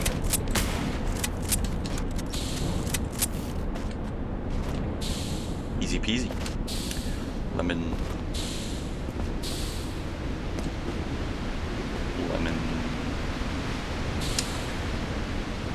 Lemon something.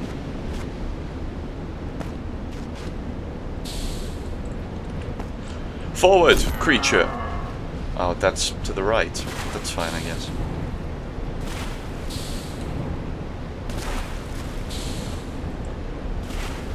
That's funny. Adds nothing else. Combat is hard. Developing combat was by far the hardest thing in Metal Gear's development, especially for someone with almost no prior programming knowledge. The jumping logic, making enemies share information and syncing animations with proper actions in particular, turned out to be the most tricky. The combat also released in quite a mixed reception. Many people left messages and comments wondering why combat was even part of the game, and thought that it being a walking simulator would be better, while others just found it to be incredibly janky. Less so after Vivian redid all the weapon animations. The primary purpose behind the combat for me is mechanical drama. I find traversing a space in a game is often more interesting when some mechanical drama exists to push against you. Whether that be combat, puzzles, or just physical obstacles. Shooters are also a genre I'm very familiar with, so it felt like a natural fit when I decided to make a world that will feel dangerous to traverse. One thing I have two minds on, however, is the kind of combat I chose for the game. I opted for a combat that's not particularly grounded, allowing both you and enemies to perform large jumps, as well as exchange fire quickly, which I decided on as it felt would synergize well with the expansive and more vertical map design. While I certainly find it fun, I now worry this kind of combat possibly detracted from a focus on atmosphere, exploration, and my own desire to create something that feels a bit more like a world than a game. When I think about returning to the setting of Metal Garden, this is perhaps one of the main things I want to reconsider more deeply.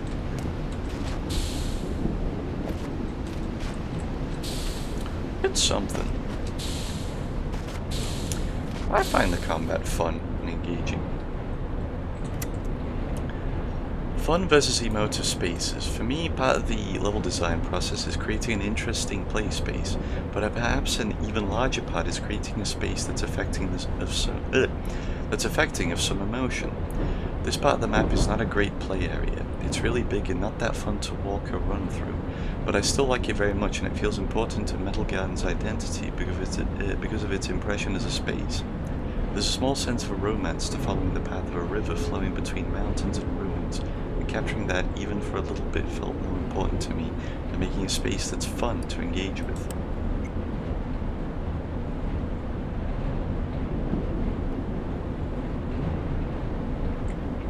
I do like this valley. Sorry. Oh, Coca-Cola went down the wrong pipe.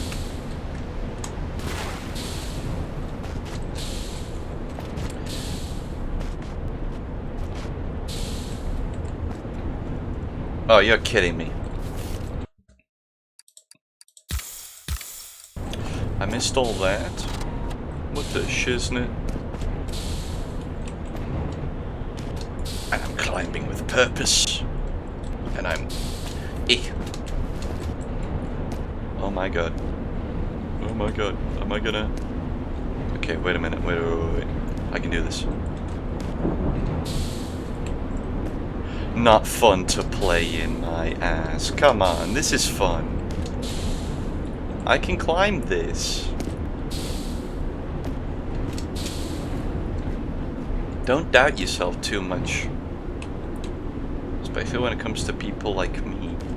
You just kind of do this kind of shit. I bet I can climb that thing, so I'm going to try and abuse the movement system to climb that thing. Give Tannis a treat. Oh, she's sleeping. Hey, Tannis. Hello. Hi. Extend. Extend. Extend. Tannis.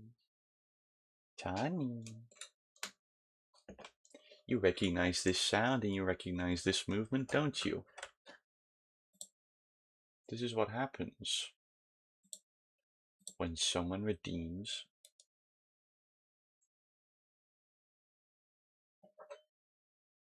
Give Tannis a treat.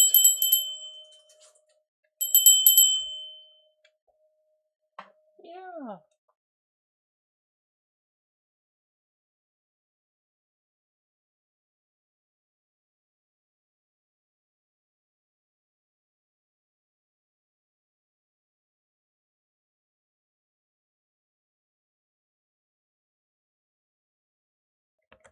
There we go. Oh, sorry then. Okay, be patient. No, be patient. Patience is a virtue.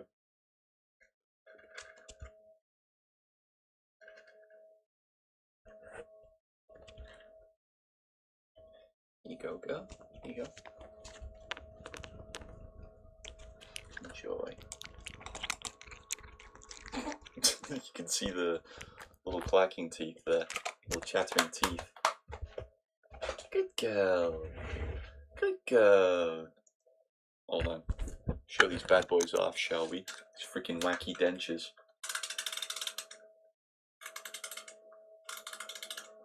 You guys ready? Dennis, you might be afraid of this.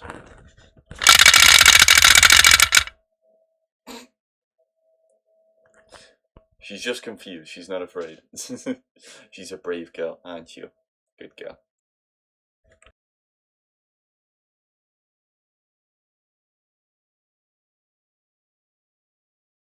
Thanks for the treats, Pavle. Thank you. Thank you so much. Oh, you're still going off.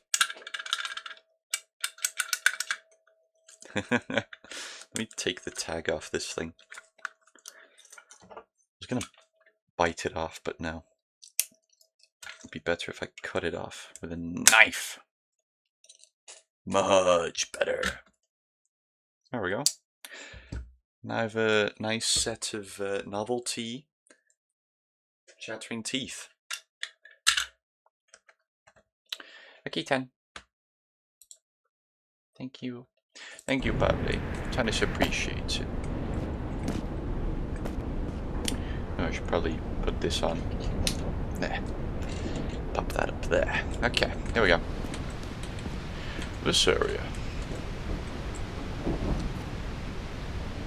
Clocked onto the dev content.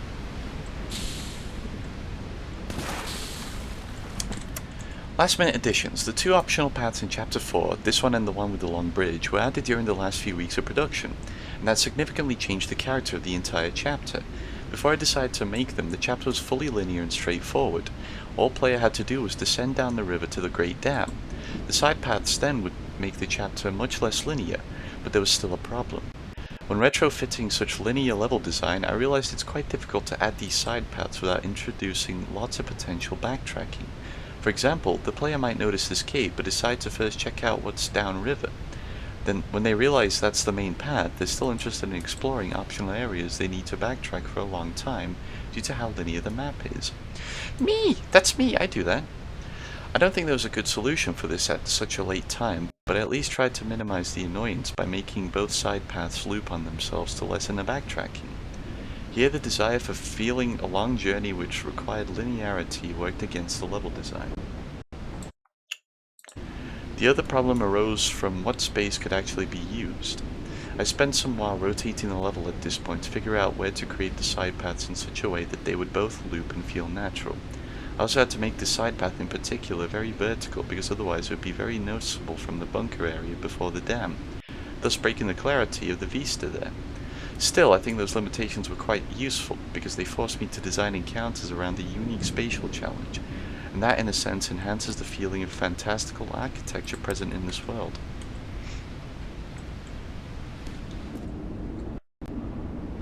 There's the vertical.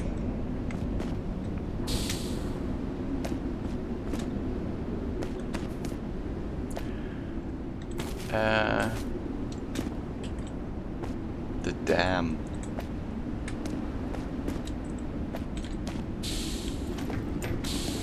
Kaboom! And you! You don't shoot that at me, I shoot that at you. Oh, there's a thing up there. Clever placement, Alexandra. Alexandra.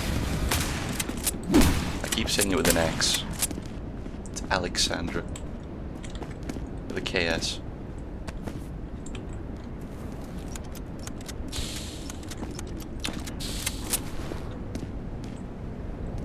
Hello? Anyone here? I can hear you. I'm gonna die.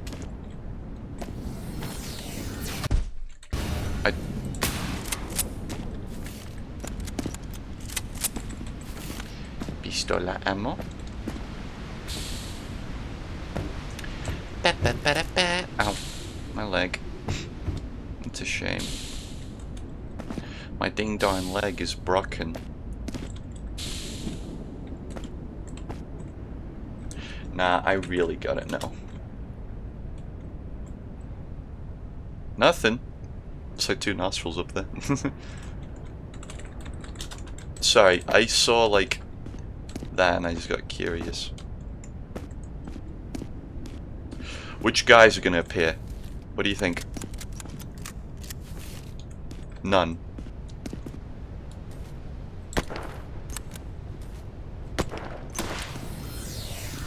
Waha! No! Don't do that. Stop that.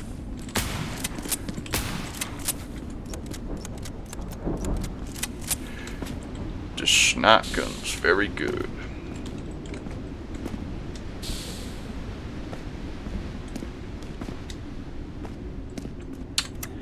Few notes on the narrative. I didn't really start making Metal Gun knowing what the story will be, and instead, like the setting and level design, it came about as more and more pieces were realized.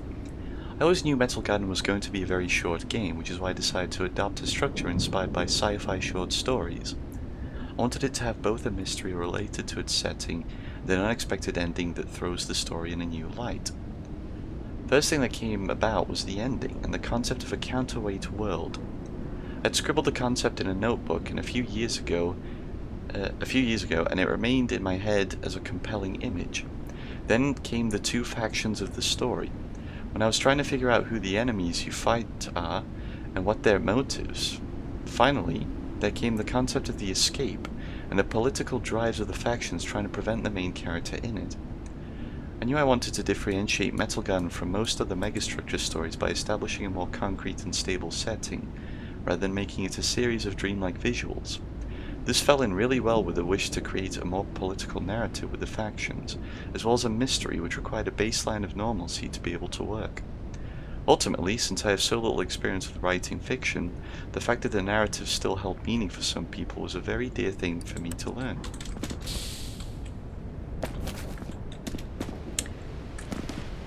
Oh, no. My leg. Damn armory key L.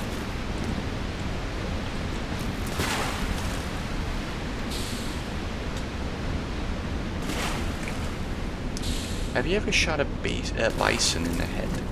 What happens? The bison fucking die. How do you react? Do you die? You don't die.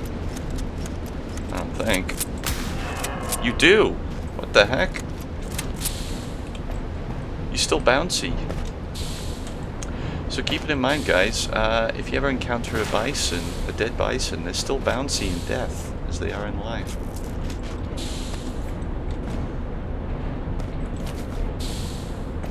It's a little strange, I'm gonna be honest with you.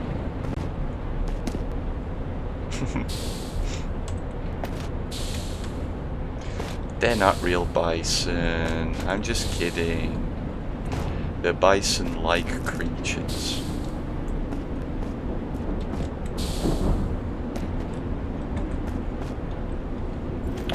Who talks about real bison being bouncy? Come on. Where's the realism in that? This guy's points are so convoluted. Yep.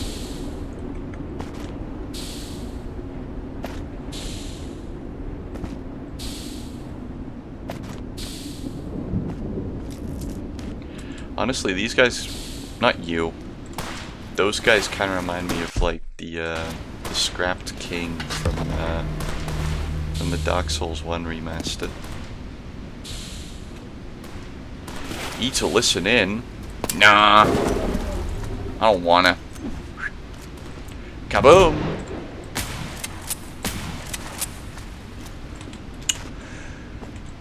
Hey, back off.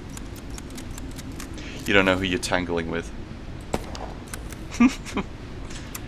Small details. Whenever possible, I like to add details to show the game world or characters reacting to the player. Here, if the player sneaks by the two soldiers and finishes the optional path after the small red door, the two soldiers will become alerted to player's presence and wait for them facing the exit and ready for combat. There are a few more set pieces like that in the game, because I always liked when games had those kind of unique scripted responses to rare player actions. I don't think it is at all a very important part of the overall design, but sometimes when those things happen, I find they can feel quite special. They do feel special, very special. Not quite special, very.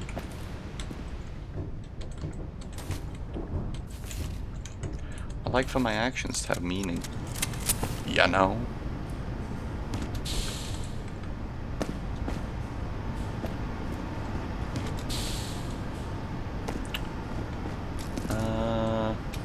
What am I doing? Stop that. Wait for the next one.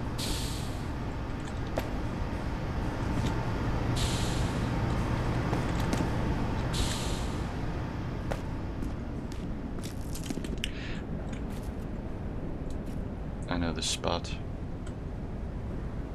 That's where a bunch of snipers appear, isn't it?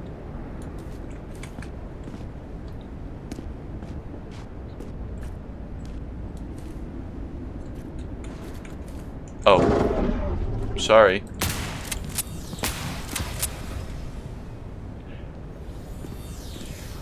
Shoot you, buddy.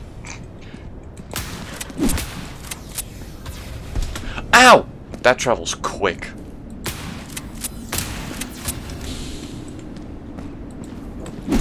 Owie.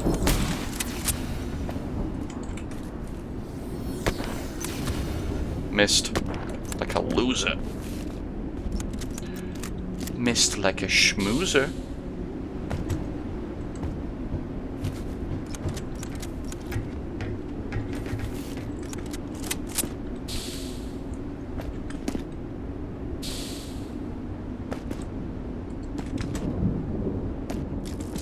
Oh, hey buddy. Ow. You didn't actually hit me. I just said ow to make you feel better. Sorry. You cannot. Alright.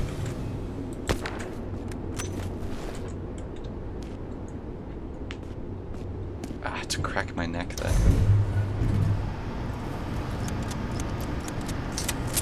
This is cool. Back off. You have no business doing that to me.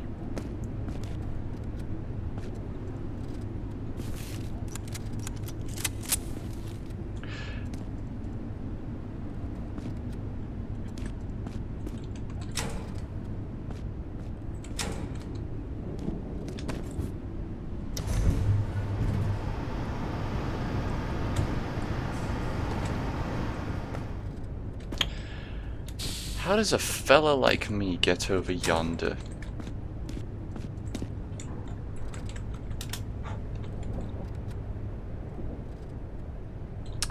The solution? He doesn't. This is all, in fact, a tease. I'm not gonna pick any of these up. Just wondering what's in them.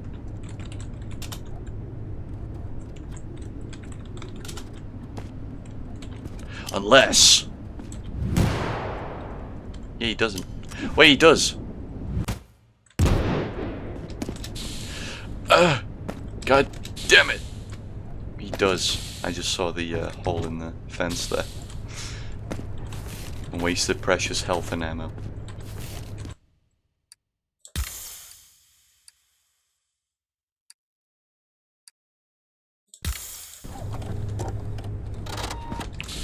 I just so silly sometime, you know?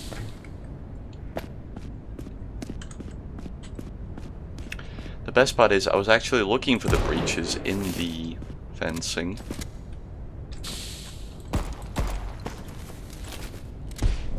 Ow. You can't do that. Stop that.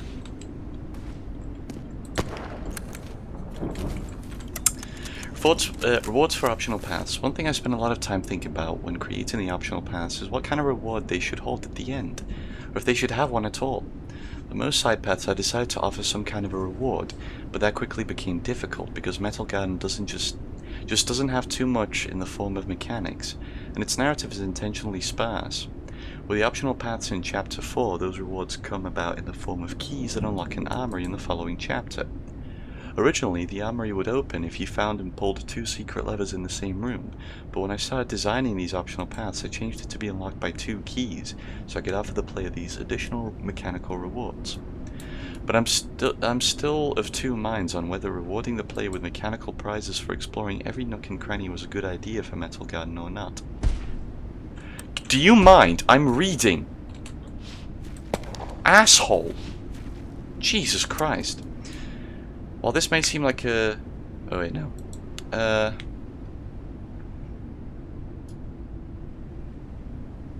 It is of course more mechanically engaging, but also changes the character of a space.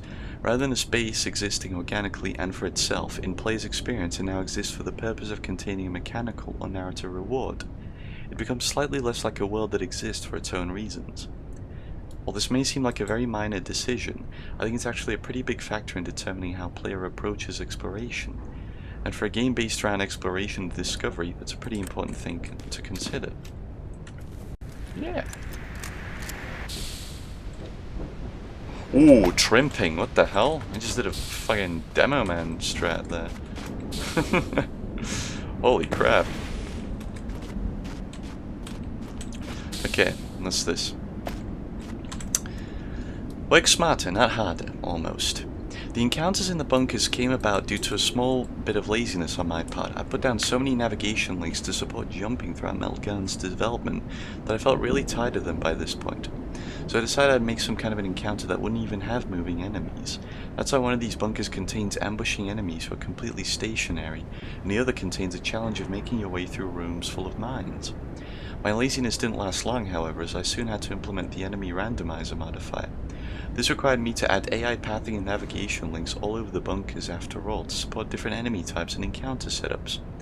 The enemy randomizer is a modifier that was sure would be a quick implementation that would increase replayability, but unfortunately it ended up being both a huge amount of work as well as fairly unpopular. I guess that not many people want to replay a carefully scripted single player game by the way of making the scripting more random.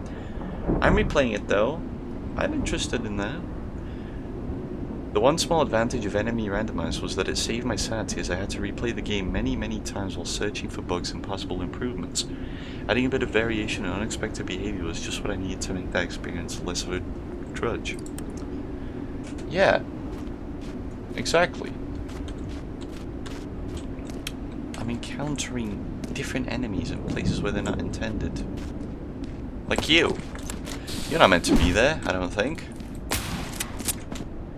There's meant to be a guy with a gun there. And you! I forget. But you! You! Are you all melee boys? You're not. Fucking sharpshooter over here, Jesus Christ. Shot my shoulder clean in half. Ah! Oh no! Okay. I lived! So the bunker's in the following chapter. Let's see.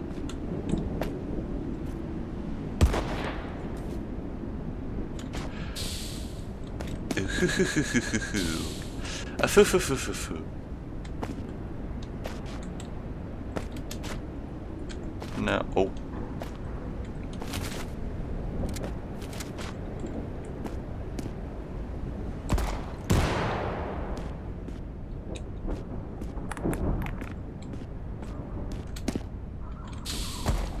You.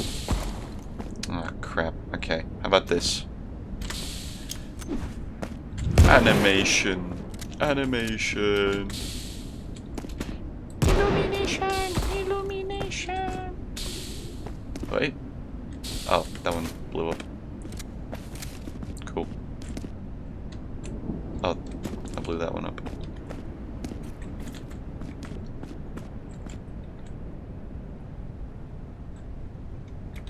I like the leaning mechanic. It's pretty cool. It's pretty fun to use. It's very nice. Matter of fact, I'd argue that the leaning mechanic is one of my favorite parts of the game. I know, very minor thing to say. Very minor thing to pick at, but this leaning is cool. Like the Dishonored kind of thing. I hate leaning. It's like, okay, I'm gonna stand. Oh wait, no, Dishonored leaning is where he stands. I don't know what I like the leaning. There's something about this leaning that sings to me.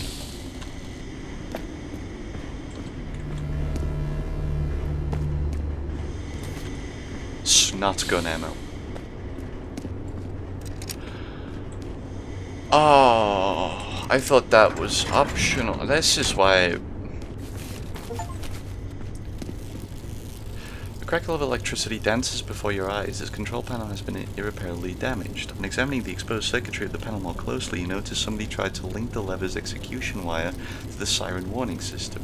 A sloppy piece of work here, but not unachievable.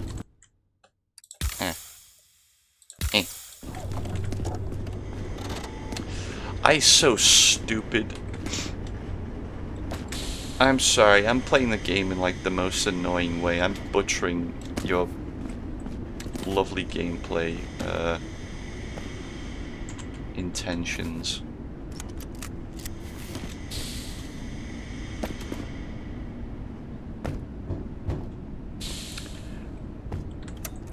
The arena fight. Chapter 5 of Metal Garden begins the finale of the game, and I decide to make the mechanical climax quite classical. An arena fight followed by a 1v1 boss fight. While I don't think Metal Garden is a game about its gameplay, the gameplay is a really nice vehicle for experiencing its world, I still felt that not having some kind of mechanical climax would leave the overall player journey feeling a bit weaker. This arena is in fact the only mandatory fight in the game, since all of the fights, including the Border Watcher, can be skipped by running through them. Oh right, you can just pull on the thing. Since Metal Garden is made of almost entirely of fairly linear encounters, I found designing a few of this arena-style circular encounters to be an interesting challenge, and they got to more fully utilize all the game's combat mechanics. Mixing multiple enemy types also went a long way towards making the fight feel more dynamic. The density of enemies is quite high here compared to the rest of the game too, but the inclusion of injuries replacing death in the auto-surgery system made me feel more comfortable with including this kind of design. I do only wish I could have made the game go on for longer and experiment with more similar encounters, because they really are quite fun to design and play through for me. I like this game. It's cool. You worked so hard and I appreciate that. Here we go.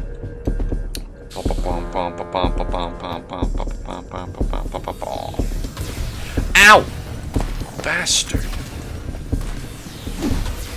Don't kill me.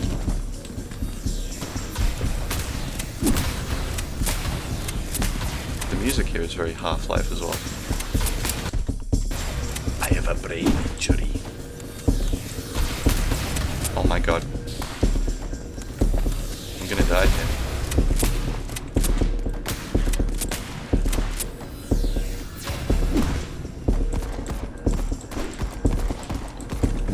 Leave me alone! Akira! Back up, bucko. I'll kill you. I mean it.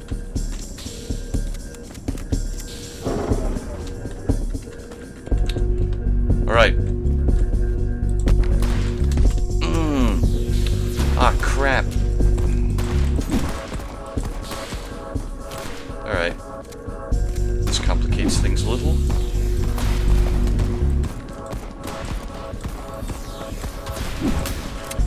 What?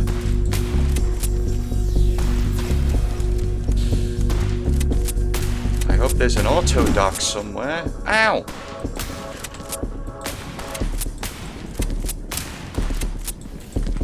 Ow! Stop that! I'm doing nothing but killing all your buddies and compatriots. Easy peasy. GG easy. took so much damage. What do you mean GG easy? Ow! MC-172 Border Watcher. The image in my mind that sparked the idea of having a boss fight in the first place was the mechs jump in front of the player, sync to the beat of the music.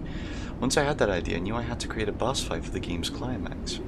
Still, since I created the entire fight before the soundtrack, I just had to trust that I'd be able to make fitting music for it later. That is a tricky one. The view of the large landscape vista and the well-managed forest behind the dam came next. It felt like a nice place to hide this little exit out of the world. Not in a tunnel deep beneath the soil, but under open skies. For the actual boss, I heard some of my friends talking about Monster Hunter some time ago, and how you could destroy specific monster limbs to change their attacks. Even though I never played Monster Hunter, I thought that was a really neat idea. You should play Monster Hunter, it's pretty fun. So I decided I'd make a mech enemy where you could destroy its specific body parts to make it cancel certain attacks and deal lots of damage to it. This was never telegraphed to the players, however, so a lot of people ended up missing that feature and just fighting the mech head on. I did that, yeah, I'm kind of guilty of that. While I'm all for hidden mechanics, I do feel this made the experience of the fight, for a lot of players, much less dynamic. There's a critter there. Okay, reload. No little SS-13 Autodoc, little Medi robot. The generally held belief is that there's no such thing as a completely closed structure, a completely isolated system. This would violate the laws of thermodynamics that we understand, not to mention create a simple energy supply problem, in the case of a megastructure as massive as the one we find ourselves trapped in. Therefore, even if the megastructure's supposed outer walls have always been far too difficult to drill or bomb through, and you especially, Minister, should know the exorbitant cost that drilling even the smallest amount I have incurred in the past, the hope of finding a maintenance tunnel or a ventilation shaft has at least always been present, and it is exactly one of these passages that we believe we have now found. Message from Head Researcher Lucian Arvigan to Holden Istvay, CSNG, Minister of Finance.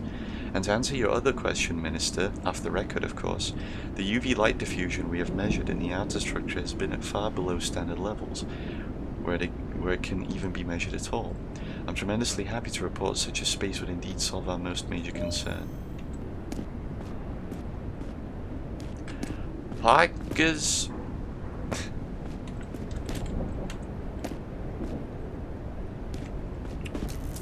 No little medical computer for us. Unfortunate. Hey. So. What, just shoot?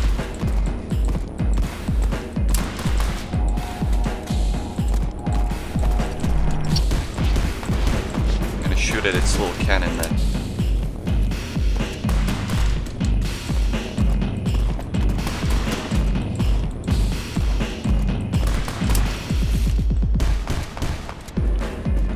It's a thing from RoboCop.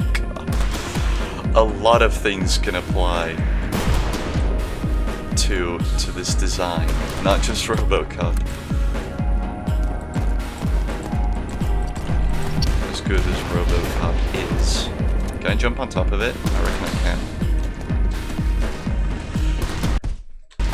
Whatever! Torso injury, I don't give a shit.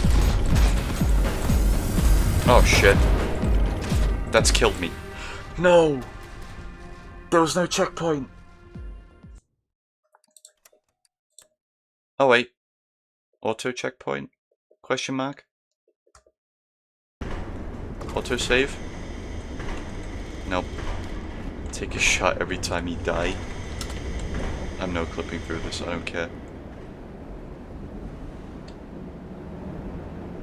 Whatever. I am on hard difficulty, so I guess you can apply that here. What's that? This is where the enemies come from? You spawn in from there? Nice, nice, not bad. Actually, hold on. Damn you, randomizer! Wait, what the heck? Oh.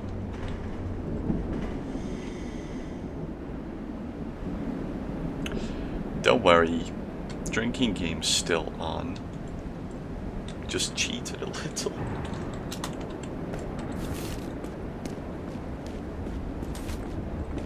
Okay. Okay, it's fine. I can do this. I can do this. Easy peasy. I have a brain injury. What if I were to purchase fast food and disguise it as my own cooking? Come on. Jump over. You jump from there, right? Do you? You do. I knew it. I'm a genius. Microwave, don't do it, Pavley. Don't think about it.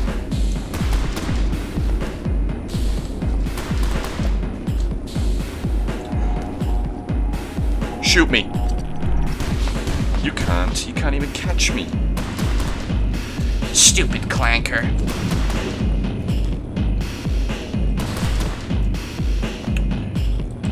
Backing away a bunch.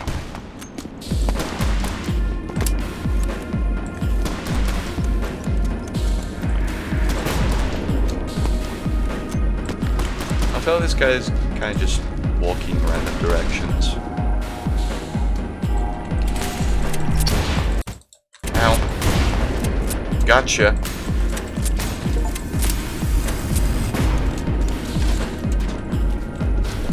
Hey. Climbs on top of you.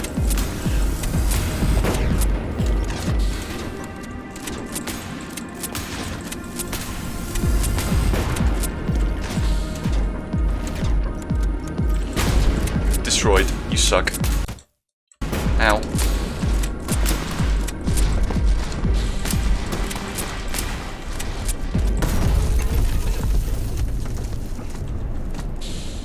I think there's something very artistic in the way that I did not get out of that fight unscathed at all.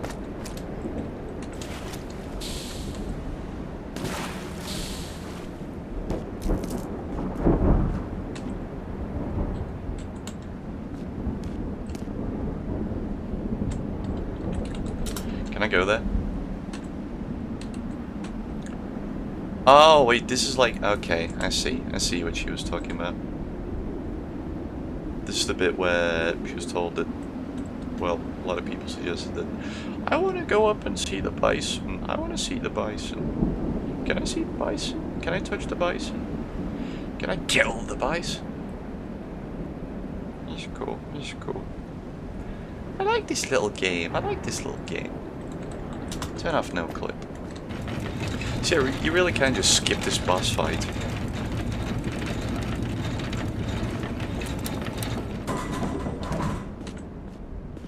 Metal Garden Pacifist when?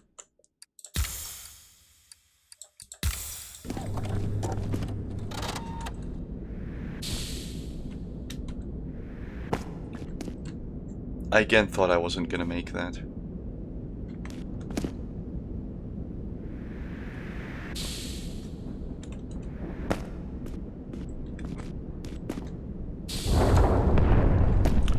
Now that I think of it, this area in particular reminds me of Portal 2, or Portal 1, you know, like the corridor leading up to GLaDOS's place.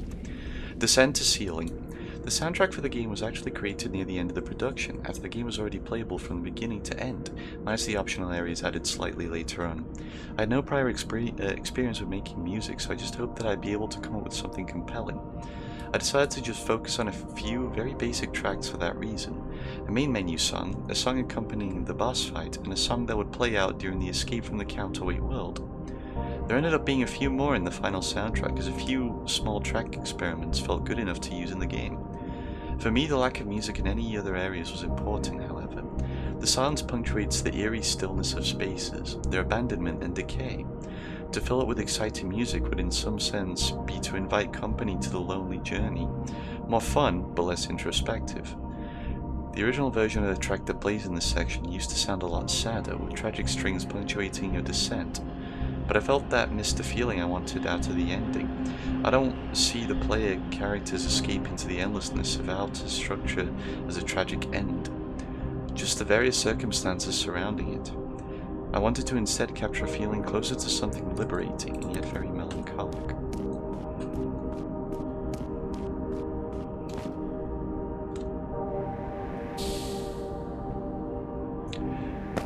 marks the end of a journey. Concrete for miles. One of the biggest struggles I had when designing this final set of spaces that I ultimately gave up on due to time constraints was how to make architecture of the original builders look different from architecture of the contemporary civilizations within the Counterweight world.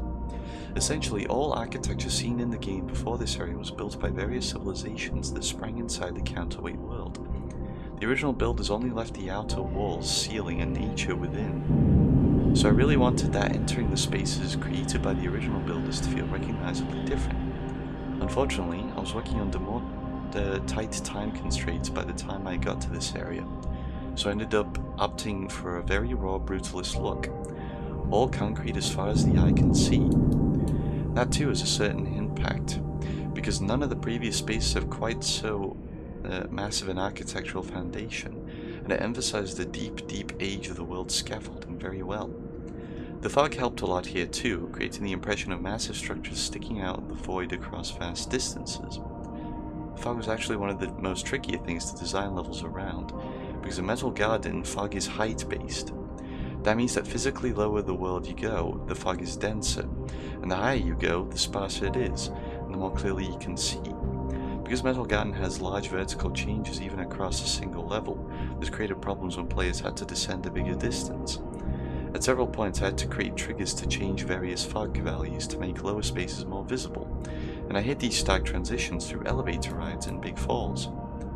But in this area I did not touch the fog values at all. It ended up working perfectly with the level design to create this feeling of depth. Nice. It's cool. Very clever design. Very clever.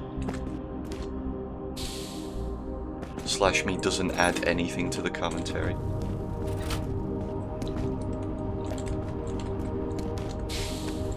I'm sorry for that. I'm just taking it in, is all.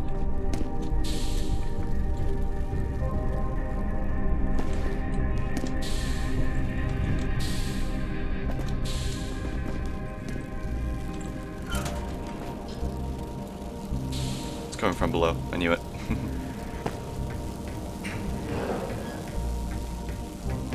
I knew I could just haphazardly jump onto it. The final test. In terms of gameplay challenges, I didn't want this final portion to be a difficult test of hard jumping puzzles and reflexes. First two jumps at the start of the descent are a bit harder to do, but I meant for the rest of the area to feel more like a victory lap. I didn't feel that final test of player's skill was really necessary after the boss fight. Like I mentioned before, the gameplay is not the point in Metal Garden so much as it is the vehicle through which its world is experienced. It's also why I wanted the small puzzle here at the end to be quite straightforward too, as well as why the level design here is very linear. Getting stuck in the final portion due to not knowing how to progress would just be an unnecessary frustration when emotion is the point.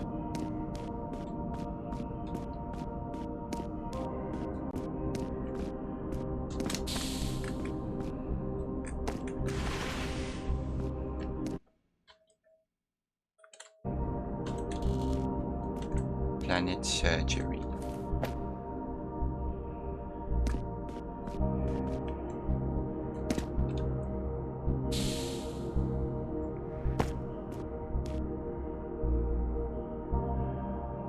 This is so cool.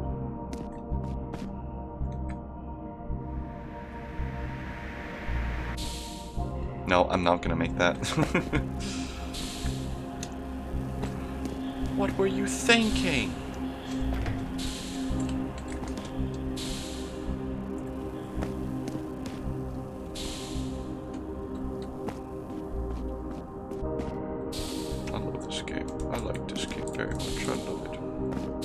I'm glad I decided to redo it in dev commentary mode as well. It's very good.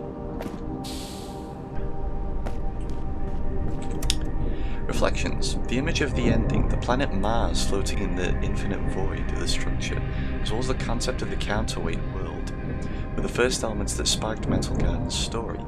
I'm immediately fell in love with it because it felt like such a grand and unexpected answer to the mystery of the setting. It also felt very satisfying to me. What could possibly be beyond the world but more world? You cannot escape the world, you are of it, a personal and political entity, wandering through life and space. On the technical side, while Chapter 6 is very short, it did have its share of development troubles, mainly in how much physical space it takes up. Because the outer shell of the counterweight world is so big, I had trouble exporting changes made to it from Blender to Unreal Engine. Since all chapters exist in a shared space and are merely turned on or off as the player walks through the game world. And this structure is so big, it also overlapped all previous chapters and required a separate lighting setup. Because of all of that, I ended up having to keep Chapter 6 very short, even though I had wanted it to go on for longer. But there's always time for that in the future.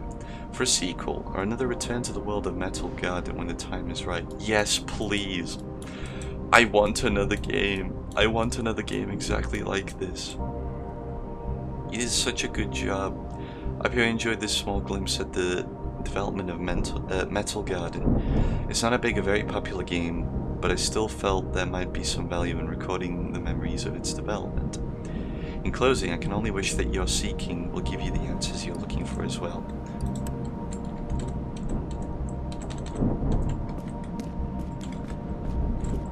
It's a brilliant little game. Love it. It's amazing.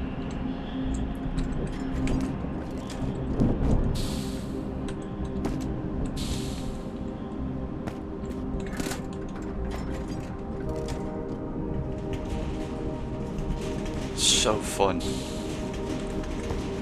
I love the narrative. I love the gameplay. Even if it's as simple as just shoot a bunch of enemies and go past. That's enough. That's enough for me at least.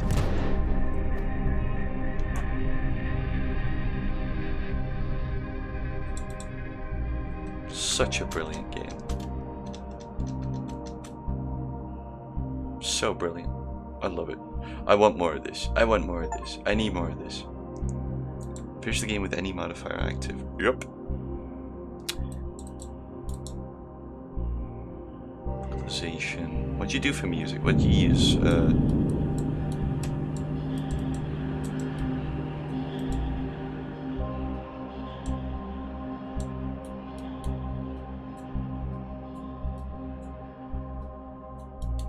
I want to know what music software you used, please.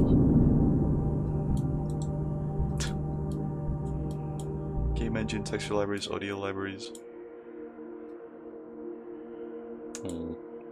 Oh well. We're gonna have to end it there though. That was very good. That was very good, very enjoyable. I loved it so much. I loved it so much. I realize I'm not really adding anything, but whatever. That's how much I love the game. I'm speechless. It's left me speechless. You should go sleep. No, I'm gonna play Minecraft with my friends. / me adds Metal Garden to favorites. I'm missing one achievement. That's to find every secret log. I'm not gonna do that though, unfortunately. Sorry. Sorry, Metal Garden. You're not getting 100%ed. Not now. Anyway, thank you so much for joining, those who did. VOD watchers, thank you for making it this far. If you did, meet me again tomorrow for Tennis Tuesday. Alright? Tennis Tuesday. I still don't know what we're going to be playing for Tennis Tuesday. Padley, what should I play for Tennis Tuesday? Not Hotline Miami. Well, Hotline Miami 2. Do you know? I don't know. Figure something out. We'll figure something out at some point. I might just play Half-Life 2. I might just play Uma Musume. Yeah, I mean, that's what I'm going to be playing for like the first hour. Metal Gun's left me in a Half-Life mood, I'm going to be honest with you. I think I will just play Half-Life 2 tomorrow. Maybe. I don't know. I'm confused. I'm stuck. Anyways, bye guys. I'll see you next time, 8 p.m. BST. Bye bye.